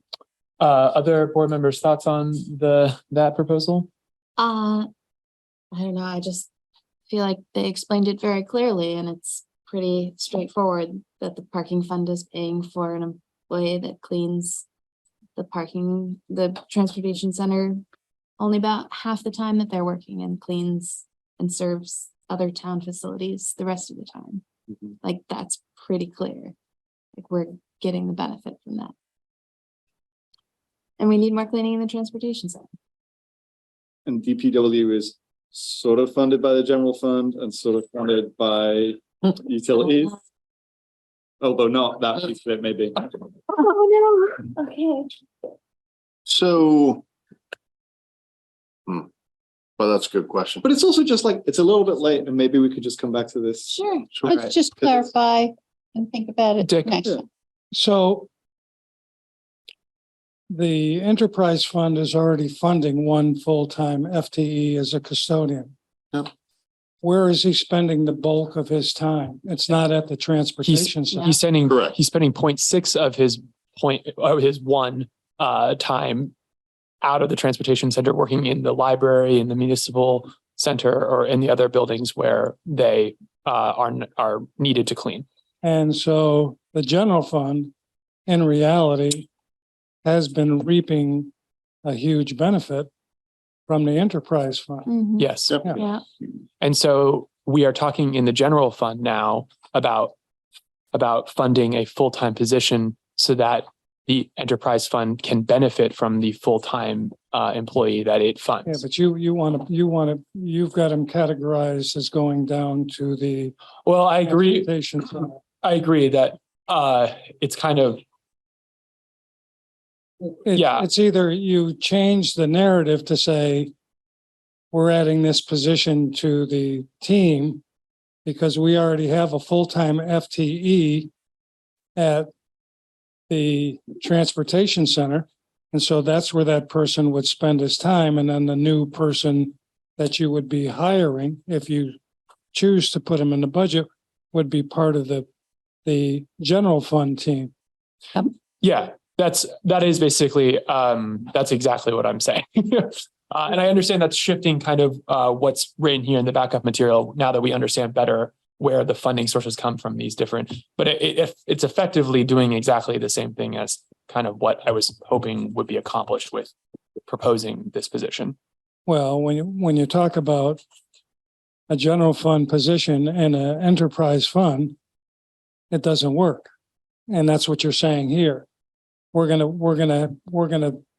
have the taxpayers pay for something, and that something is going to be working in an enterprise fund when it's totally inappropriate. So you go, well, we'll hire another 0.4 person out of the enterprise fund, and then we'll shift them over to the general fund. The enterprise fund is a good way to save the taxpayers money. So I agree with Tim to say that when you do the enterprise fund, then you put in that $38,000 position and swing them over, and you save the taxpayers $38,000 rather than put it in a general fund budget right now. I wouldn't put that money in the general fund budget. I would put it in the enterprise fund when you do the enterprise fund budget, which is in what, June? So, okay. I mean, the goal is not to put any more burden on the taxpayers. And when you can rob an enterprise fund of funds, it saves the taxpayers money. That's pretty simple. Yeah. Yep. Would it overly complicate things to indicate that the parking fund is not solvent at present? I'm sorry. It's not solvent, we're not getting the rents. Right. It could be potentially burdensome to the parking fund for sure. But But we've already got a maintenance person in the parking fund budget, a whole that one. is correct. a whole one. Yes. And we're not in the transportation. And the transportation center is not fully benefiting from that. I just think this needs to be clarified Okay. of who's paying for what, and then we'll Let's easily decide. So let's put it off and have it clarified, and We can take a look and see if we can come up with a better recommendation for, if a position is going to be added, maybe that position gets split and maybe we work on the proper arrangement for,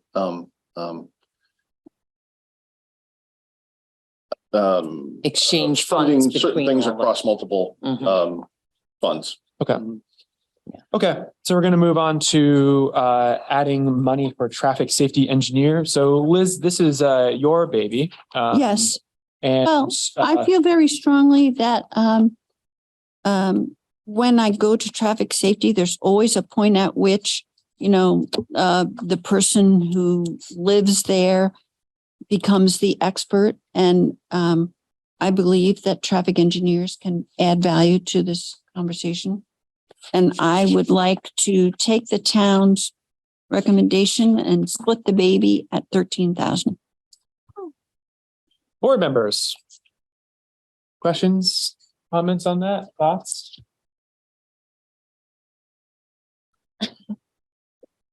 I mean, Liz sort of repeated her position from the previous time, so I'll just repeat mine. In my 2-year experience on the committee, we didn't ever feel a need for this. And that surprises me because many times I've heard the planning director and the public works director and the police department say, well, I'm not a traffic engineer, so I can't answer that question. Right. And then we all just look at each other. Yeah. On Zoom, so it's like this. Okay. But I'm not saying that like you're lying to me. I'm telling you that like my experience on the committee for 2 years, was not this. If Sue Fillion and Dan Tyler and Norma Hardy all think that this is a good idea, then I'd be fine with it. I don't know what they do think about it. Staff would be very supportive. Great. Then I'm supportive too. Thank you. And so the 13,000 would allow for essentially 2 engagements of a traffic engineer. And the idea being, let's see if you use 2 of them, and if you use 2 and then you're like, I wish we had more, then we can know that. Maybe we don't use any, but Or maybe we don't use just any. have that opportunity. I agree. Very good. Budget numbers tend to continue to be budget numbers. Can we put a sunset on this 1 year? This is a pilot. That's what this implies to me. Are we revisiting the issue next year as a board and a community? I mean, you don't know what the circumstances will be during the course of the year. And so you wouldn't want to assume that just because they didn't spend it, well, I don't know, maybe you would want to assume that. Isn't the budget always just a work in progress? And It's just one of these things where I feel like I have a very just sort of generous fellow board member vibe here, generous with taxpayer funds. It's not so much about something that says, and then revisit the issue next year. Right. I'm looking to hold somebody to account. Sure. Because I'm not going to be on the board next year. So, well, I'm sure that you'll come to the meeting. I just want to say it's not, the frame is not only taxpayer burden, it's also like community investment. And, this line is about safety. Yeah, I want to support. And you were on the committee for 2 years as well. So, Yeah. It just about the next. it comes up all the time in the meetings that I attend, and I shake my head to think that we're all just kind of guessing when there is this expertise that we should be using. Because, we're a real town. And we got We are a real town. We got real expertise that we should use and not make it up as we go along. Great. Yeah. So we got 2 times. And so this is $13,000 out of a $20 million budget. and I tell you what, Tim, I will be on the board next year and I'll remember this line and we will take another look at it. All right. Sounds good. Okay. So we're going to move on to adding money for additional rectangular rapid flash beacons, RRF beads. So this was a discussion about how many of these we install a year. And so we were wondering how many more we can install and what the funding would be for that. So it's $10,000 to install 1 set of RRFBs. You got to put 1 on either side. So the discussion was for additional locations that would be useful, and maybe how many do we want to consider installing next year? So that's kind of a discussion for the board. Currently, it's $10,000, correct? For 1 set. For 1 set. Yes. Yeah. Correct. Okay. And how many did we use? We- We used 4? No, the question was, how many do you think are around in town? Am I understanding that right? Like how many do we? No, How many more could be used? There was like certain intersections that the committee had identified as potentially benefiting from this kind of crossing. yeah. Couple things. Just want to let you know, there is a hand in the air. Oh, okay. Conversations with the Public Works Director and the Planning Director. They identified there's at least 4 locations where we think our RFBs would be a good installation. With that said, they also made sure to point out that they certainly don't think every crosswalk in town should have one of these. You begin to get diminishing value from them if they become really ubiquitous across the community. Because drivers are ignoring them. Yeah, exactly. So while they couldn't say, here's an analysis of every crosswalk graded against a particular, standard, and here's a long list, but they were aware of 4 locations where apparently the Traffic Safety Committee had already sort of concluded this would be a good installation if we get the opportunity. And that particular line item has been used. It's not just an RRFB line item. It's been used previously to buy, you see those meters that go around town that let you know, you're driving at 40 miles an hour in a 35 mile an hour zone, and for collecting traffic data. So that, for example, somebody says, hey, they're speeding on this street. Well, we can install one of those devices and we can actually record the speed at which people drive by, and then, have some data to actually make some decisions based upon, rather than just, It sort of assuming. sounds really expensive to me, $10,000 a pop. Yeah, they seem expensive to me too.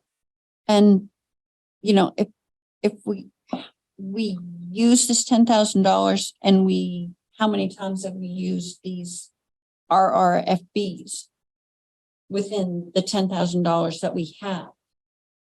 Well, I don't know exactly. I know that with several of the RRFBs that have been deployed around town, they've been deployed in partnership with an entity. One near the hospital, one near the retreat was each done where, the town picked up a portion of the cost and the entity that was requesting it picked up a portion of the cost. Does so that V-Trans provide them? Not that I'm aware. Well, no, I'll take that back. They V-Trans did the one up by NECA on Putney Road. Yeah. So That's because it's a state road. yeah. Okay, so And it's 10,000 currently. okay, 10,000 currently. So and there are 4. Is it 4 additional or just 4? Yeah, 4 additional. So we could, if the board wanted to fund all 4 additional locations, it would be an additional 40, or it would be 30 because we have 10. If we bought one, could they be used at this location for a certain amount of time and then moved over to this location? I don't know. The RRFBs are I don't think so. permanent. They're You think like, they're permanent? Yeah. yeah, they're in the ground. Have you used They're one? hooked up to the Over at utilities. retreat? Yeah, I have. There's Putney one Road. at the corner. So I think that's just do we want to, and there, if we were to fund all 4 of them, we could install them all in the same year. So it's not a concern about getting, that was one of the concerns that came up in the discussion before, was could you get the material? Could you have do you have the person power to put them up? It sounds like that's not an issue. Sure. So are we talking about an additional $40,000 to the budget in addition to the 10 that already exists? So it would be a No. total of 50,000 for that line item? So I think it would be 30, and so 40 total that could be contributed to the 4 locations for RRFBs. Yes, it doesn't have to be that much. It could be, we could do 20. Could we do 20? I like the sound of that. Also the sound of not having to replace 4 of them in 10 years in the same year. Committing that budget to those. So 2 at a time, 2 this year to next year. And I like the sound of tasking the committee with finding the most important 2 first and then proceeding. Yeah. rather than just saying, okay, here's 4. Well, except for, I mean, the counter argument, right, is we're talking about pedestrian safety. And we have the ability Well, to. let's put them on every corner. Well, that doesn't. Let's add up all of the corners and see how much that would cost, because that's the best safety. Well, I think that, you know, they are on the critical intersections and. As we learned earlier Do more today, would help. safety is very subjective. Agreed. But I think what has been presented to us is that what has been identified are 4 intersections where these would be needed for safety, and that putting them on every corner would not be Safe. safe. So it's not 4 additional locations where this infrastructure would be useful. So I'm not just saying, you know, well, it's like random 4. No, there are 4 that are identified. So right. And those are presumably needed to be safer for pedestrian traffic. I like justice splitting the baby. Yeah, sounds like we have 3 in favor of 20. Okay. Ricky, I apologize. 3 for 20. Correct? That's Hallie? Oh, for the votes? Well, I was wondering, We didn't vote. But... Well, Dick, I've got Ricky first. Okay, thanks. So I feel really frustrated about how like Patrick Moreland wouldn't allow me to have my video on when I wasn't speaking, because that is limiting the visibility of people participating virtually. Like I shouldn't be able, like I shouldn't be like what is the word?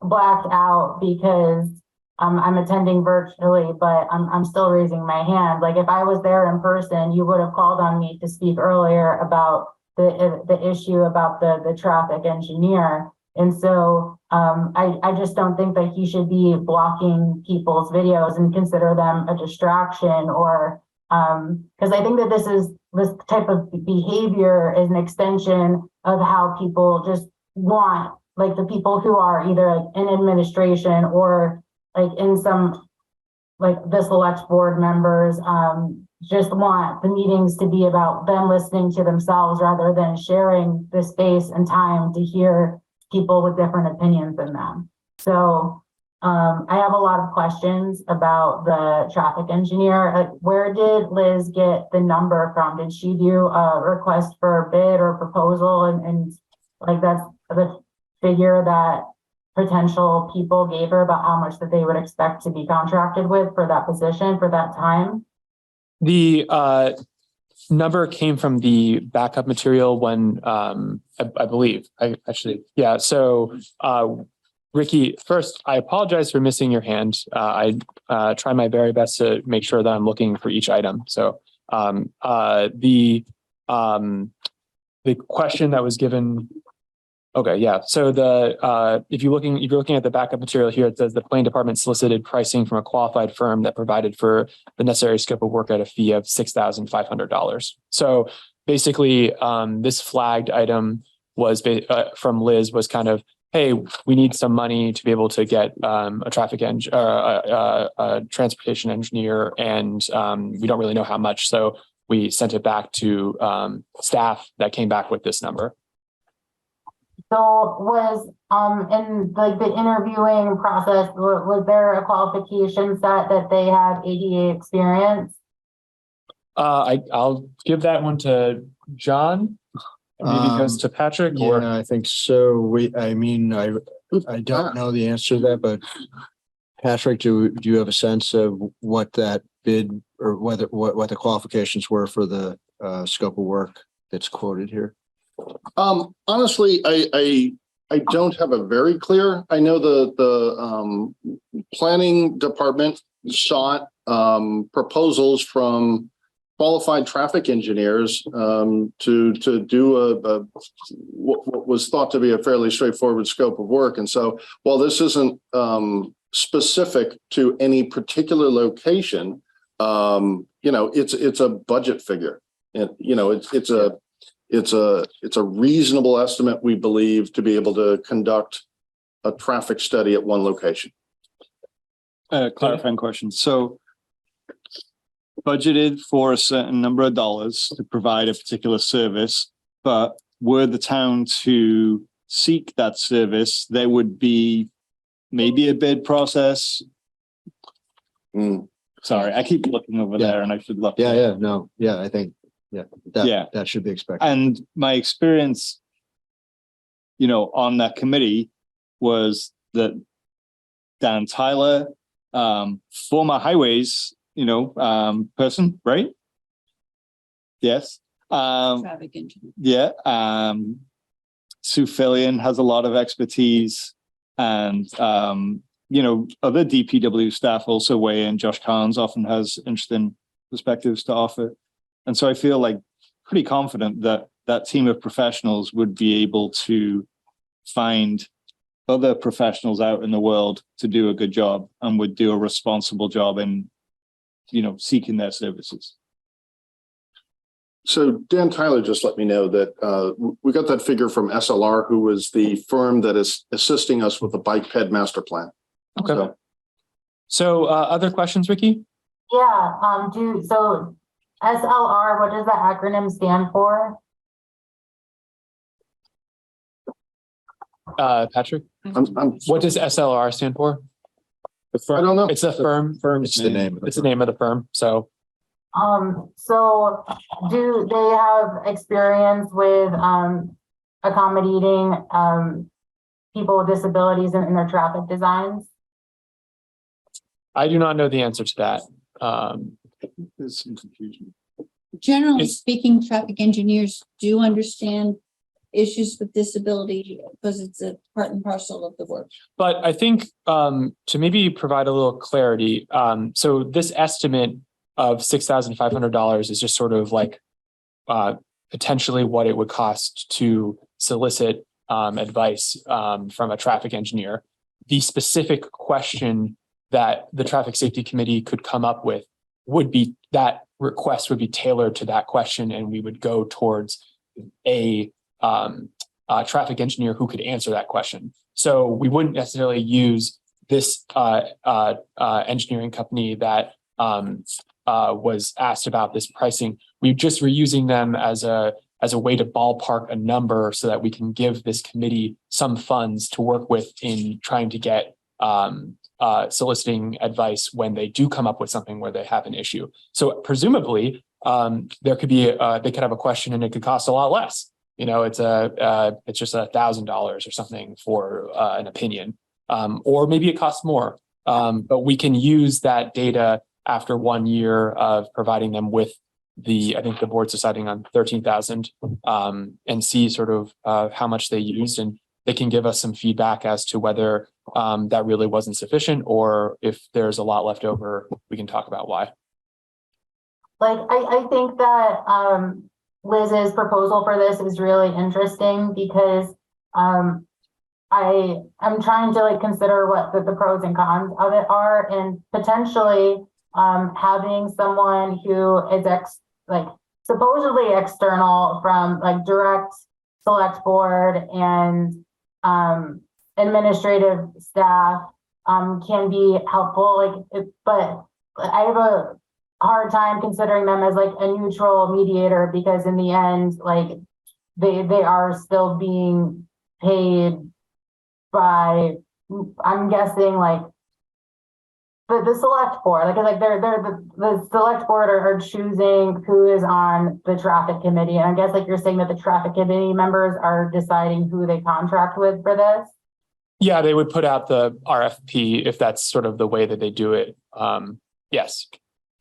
So, I think that the idea that this person is going to be a neutral mediator between public or suggestions and what the status quo the traffic committee is an illusion, really. But I look forward to with hope that that person will be more neutral.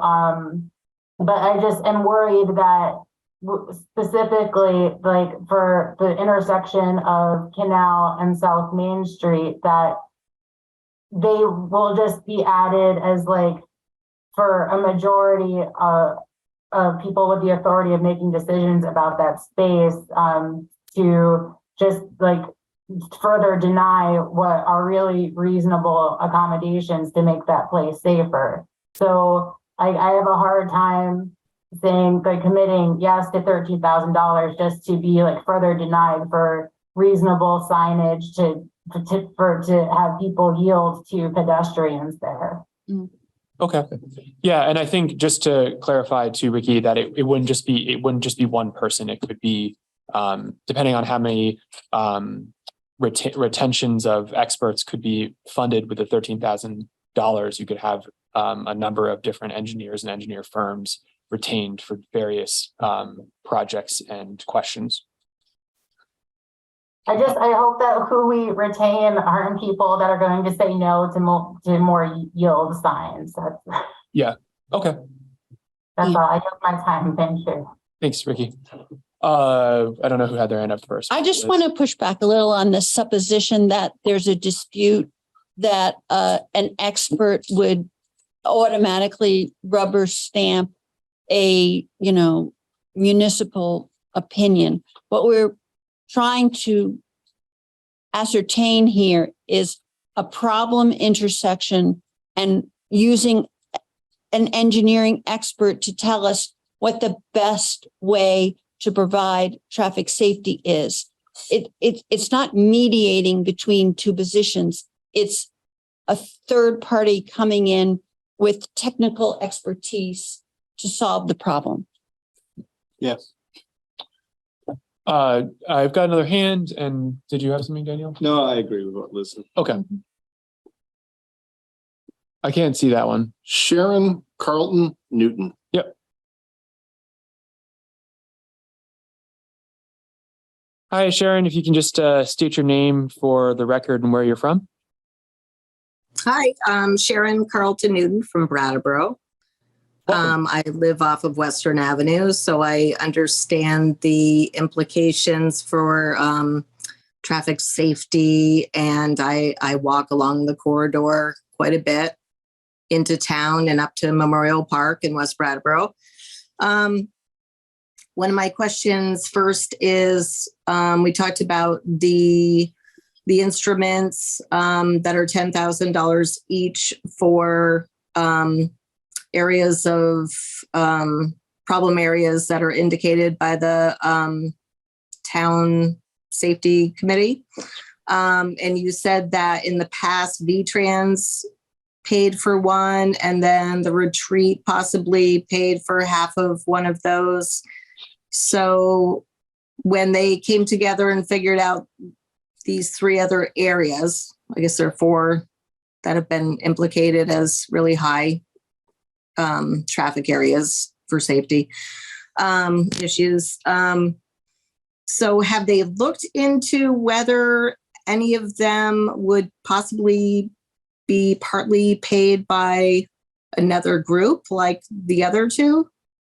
It's a good question. The VTrans retreat example is a poor one because it is a state road and not a town road. And that's the tricky element for that one. But I think your question still stands. Have we looked to see whether we can get funds from other sources for the identified town roads that could use these at the four intersections? I don't know the answer to that. I don't know. So were these put down as town roads, not say Route 9 or Route 5 or any other main? The backup material doesn't identify which where the intersections are that were identified by the traffic safety committee. I think that would be helpful. Yeah, I think that, yeah, fair. Daniel? Yeah, my experience generally is that we try and pay the least amount of money possible to get the thing done. So like the Western Avenue bridge replacement, we fought really hard to contribute as little as possible to that state road bridge project. But we have to pay a certain amount. And so, Sue Fillion I would say is like the main driver of that committee. And my experience with Sue is that she's going to be looking out for our finances as well, you know, and making sure that if there are other funders available, or if it's a joint venture, that we would seek to share the cost, you know. Okay. So mainly we're putting out, you're looking at what is the maximum to be put into the budget this year that that is willing to be paid this year by the town, and with the possibility of it being less. So yeah, we have it funded currently for $10,000, and it costs about $10,000 to do the RRFBs. So the question that kind of we flagged when we discussed this item before was, hey, how many RRFBs are there out there that we think would be helpful for pedestrian safety, and how much would it cost to pay for them? And so we got back, the information was, well, there are about 4 and they cost 10 grand each. So that's how much. And the other question was, how many could we install in 1 year? And we weren't sure, but now the answer is we could install as many as we want. Basically, there's no supply line issue or personnel issue. And so now we're just kind of discussing. I don't think we've actually come to a conclusion yet. I thought we did. Did we come to 20? We've come to 20. You said $20,000. So that would increase it from 10 to 20. So $10,000. So it would be funding essentially a second RRFB. And I would say that I don't think that would necessitate that we wouldn't look for additional funding to help. Let's say we could get $5 grand for one and we get $5 grand for another. Now we can actually fund 3 RRFBs with the 20 grand that we allocated towards this. So, okay, true. Yeah. And the RFVs, they calculate the speeds on the road, and what else do they do? No, they don't calculate the traffic. They are so the rapid rectangular flashing beacons. Yeah, so they're like these big guys that you push a button and it warns everybody to stop using lights and flashing strobe lights. There's one by the hospital that's pretty good. Yeah, we actually already own those things you're referring to. I think Oh, you're talking about the crosswalks? Yeah. Yes. Yeah. Love those.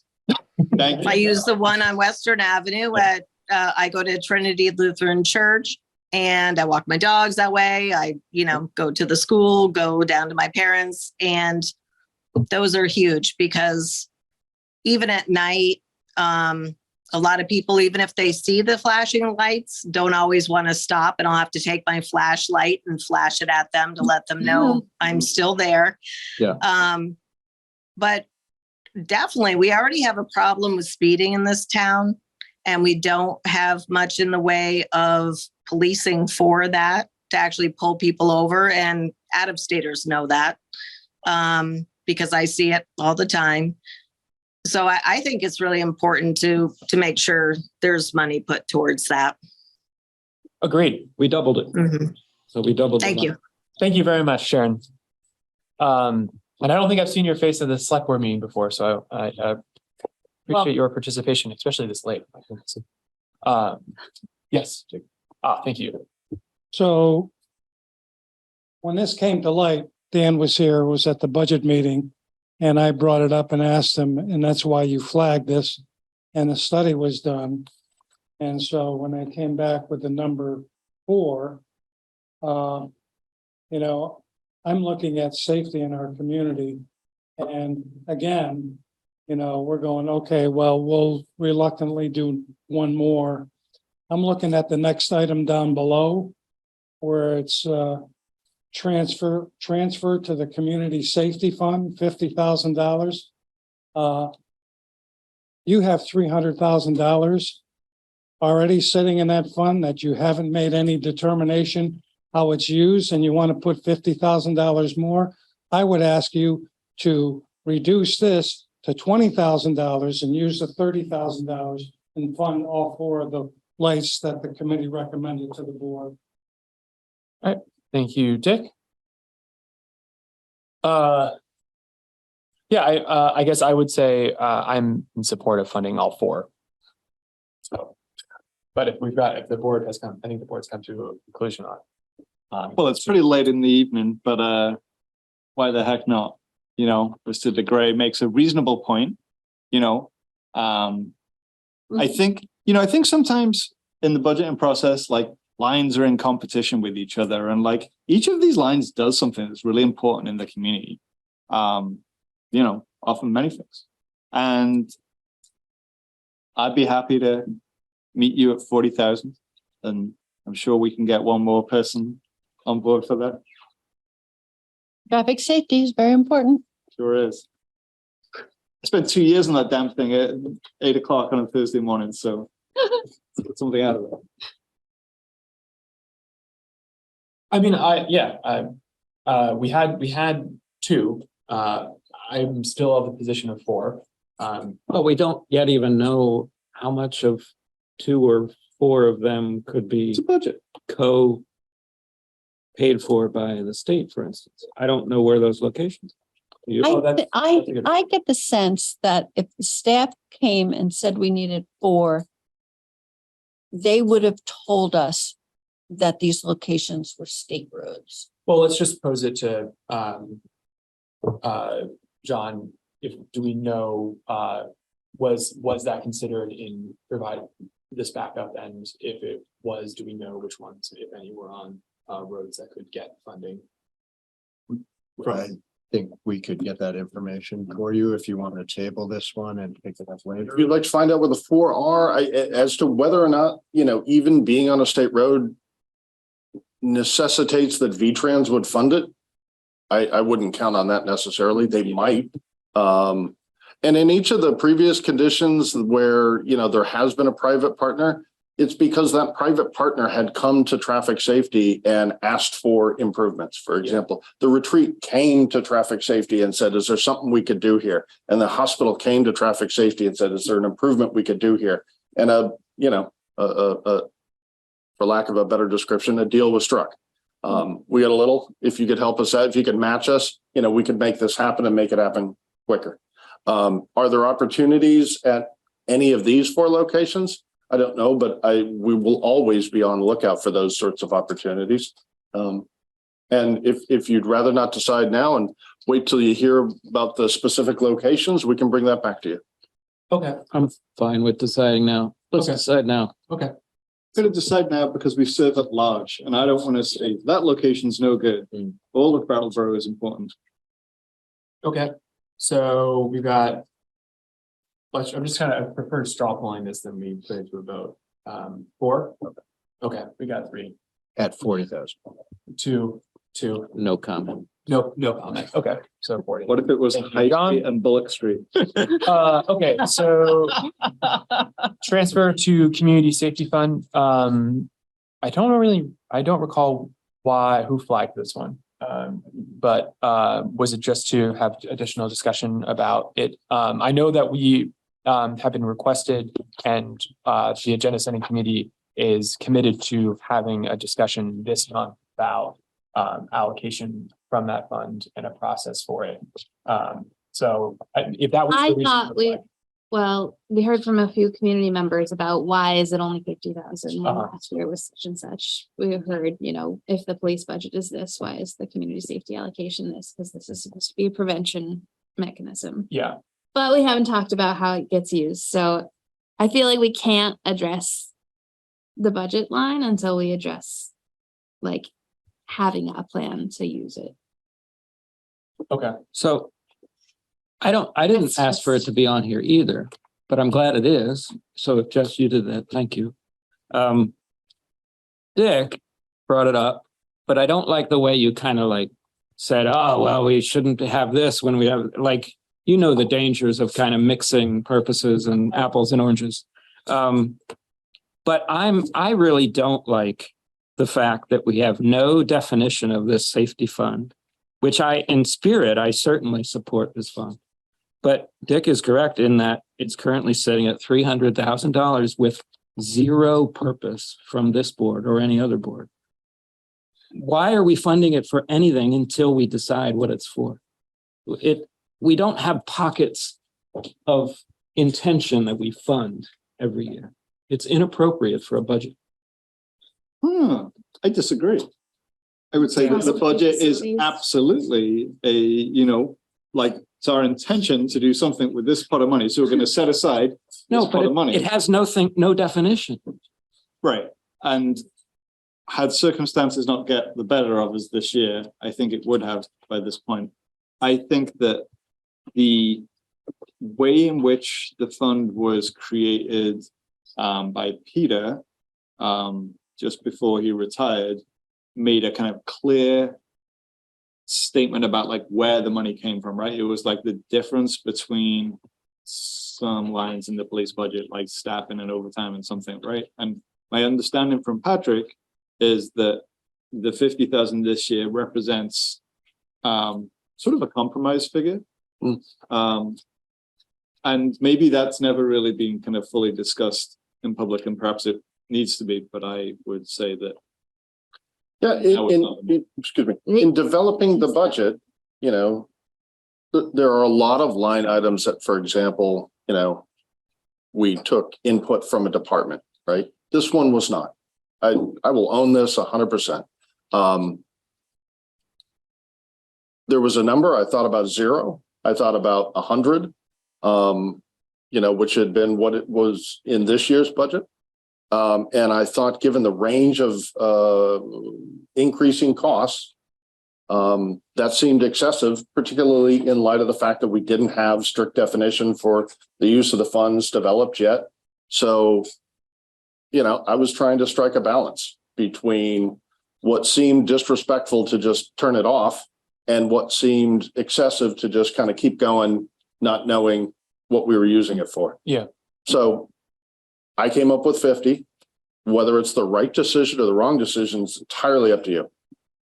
Liz? What this number signifies is a balance between the excess money that we have in the police budget from police personnel that have not been hired. Correct. And at some point hiring them. And so we're reaching equilibrium because we need to hire numerous police personnel. So I think that this $50,000 is acceptable to me because we're getting close to the point where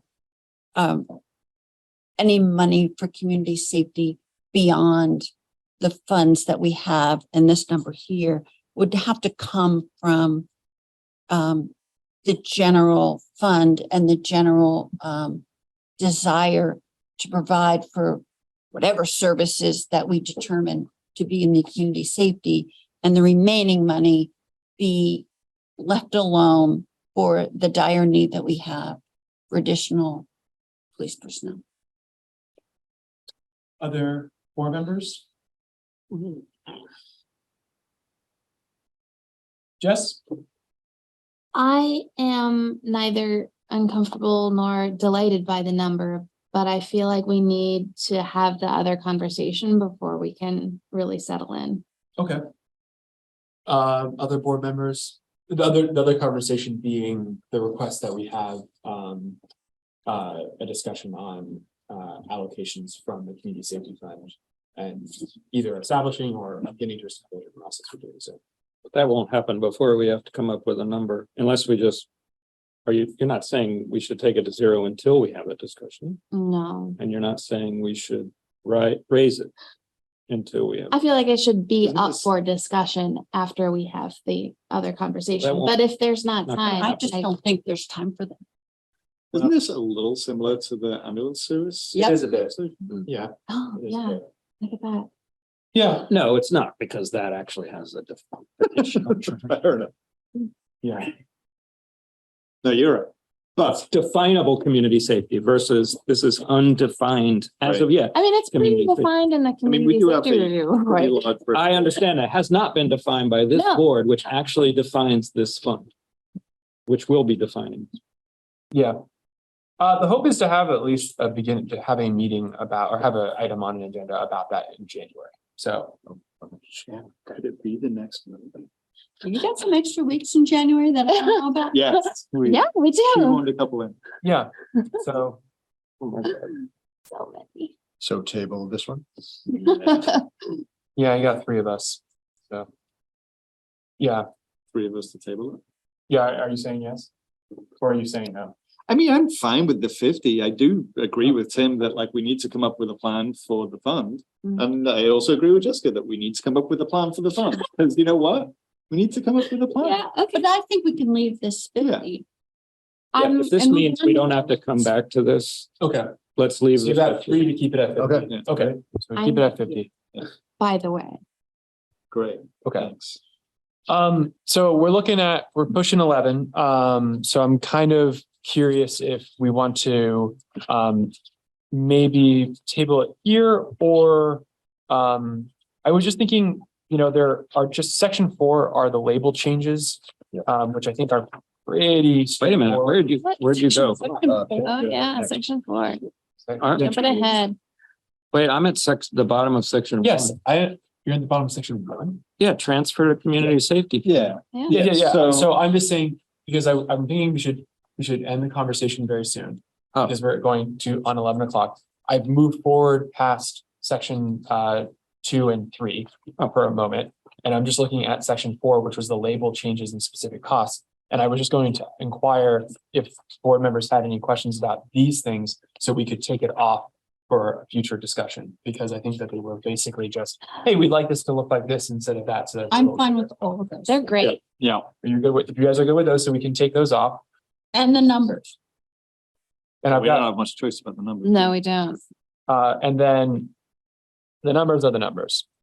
And Ricky, Living I Memorial see Park. your hand, but but I'll be clear, Ricky, we're gonna table the rest of it. And that includes Living Memorial Park, which is already going to be discussed next week. And that includes the Brattleboro tax rate and what is the value of each 1% of the proposed 5%. We're not going to talk about anything else? We table them. Well, it's really only 3 items. And one of those 3 items we were already And- going to. It is 11 o'clock at night. Yes. Yeah. So, Ricky, It's the lateness of the hour. So I just wanted to point out that while you were all speaking over each other at a certain point, you didn't have the power to mute each other, but you still managed to understand each other and work things out. And I wish that you would treat people virtually the same way. I yield my time. Good night.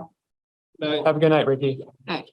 All right, so, did I miss anything, John? I'm sure not anything more. Yeah, Sir, there's one more hand up. Oh.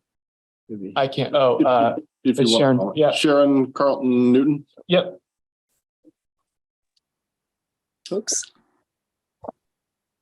Okay, back on.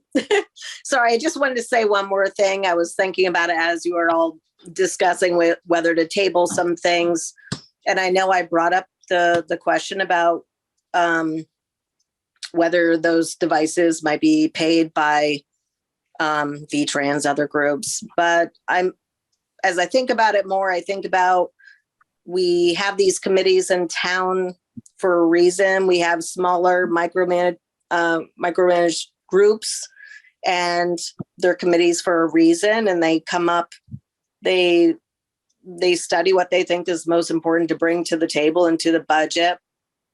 And I think if we try to micromanage too much and ask too many questions, then you're not trusting what the committee has come up with.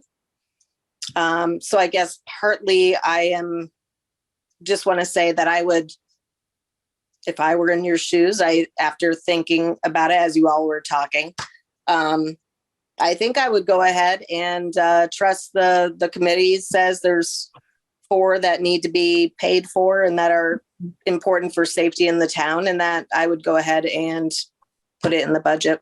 I just wanted to say that. And Yeah. that's exactly what we did. And that's where we landed. Oh, okay. See, So- I couldn't really tell. Sorry. I Well, I appreciate that feedback. So yes, we were kind of going back and forth quite a bit, and 3 of us landed on doing the full 40 grand. Oh, okay. because we I need thought to so at take more first, and then votes. I thought it got tabled, so I wasn't sure. Okay, thank you for that. No, we didn't table it. We landed on the 40. It's too much. Yay, wonderful. Thank you all for your work. Thank Have you. a good night. And with that, board, I would entertain one more motion. I move to adjourn. Okay, now let's move to adjourn. All those in favor? Aye. Aye.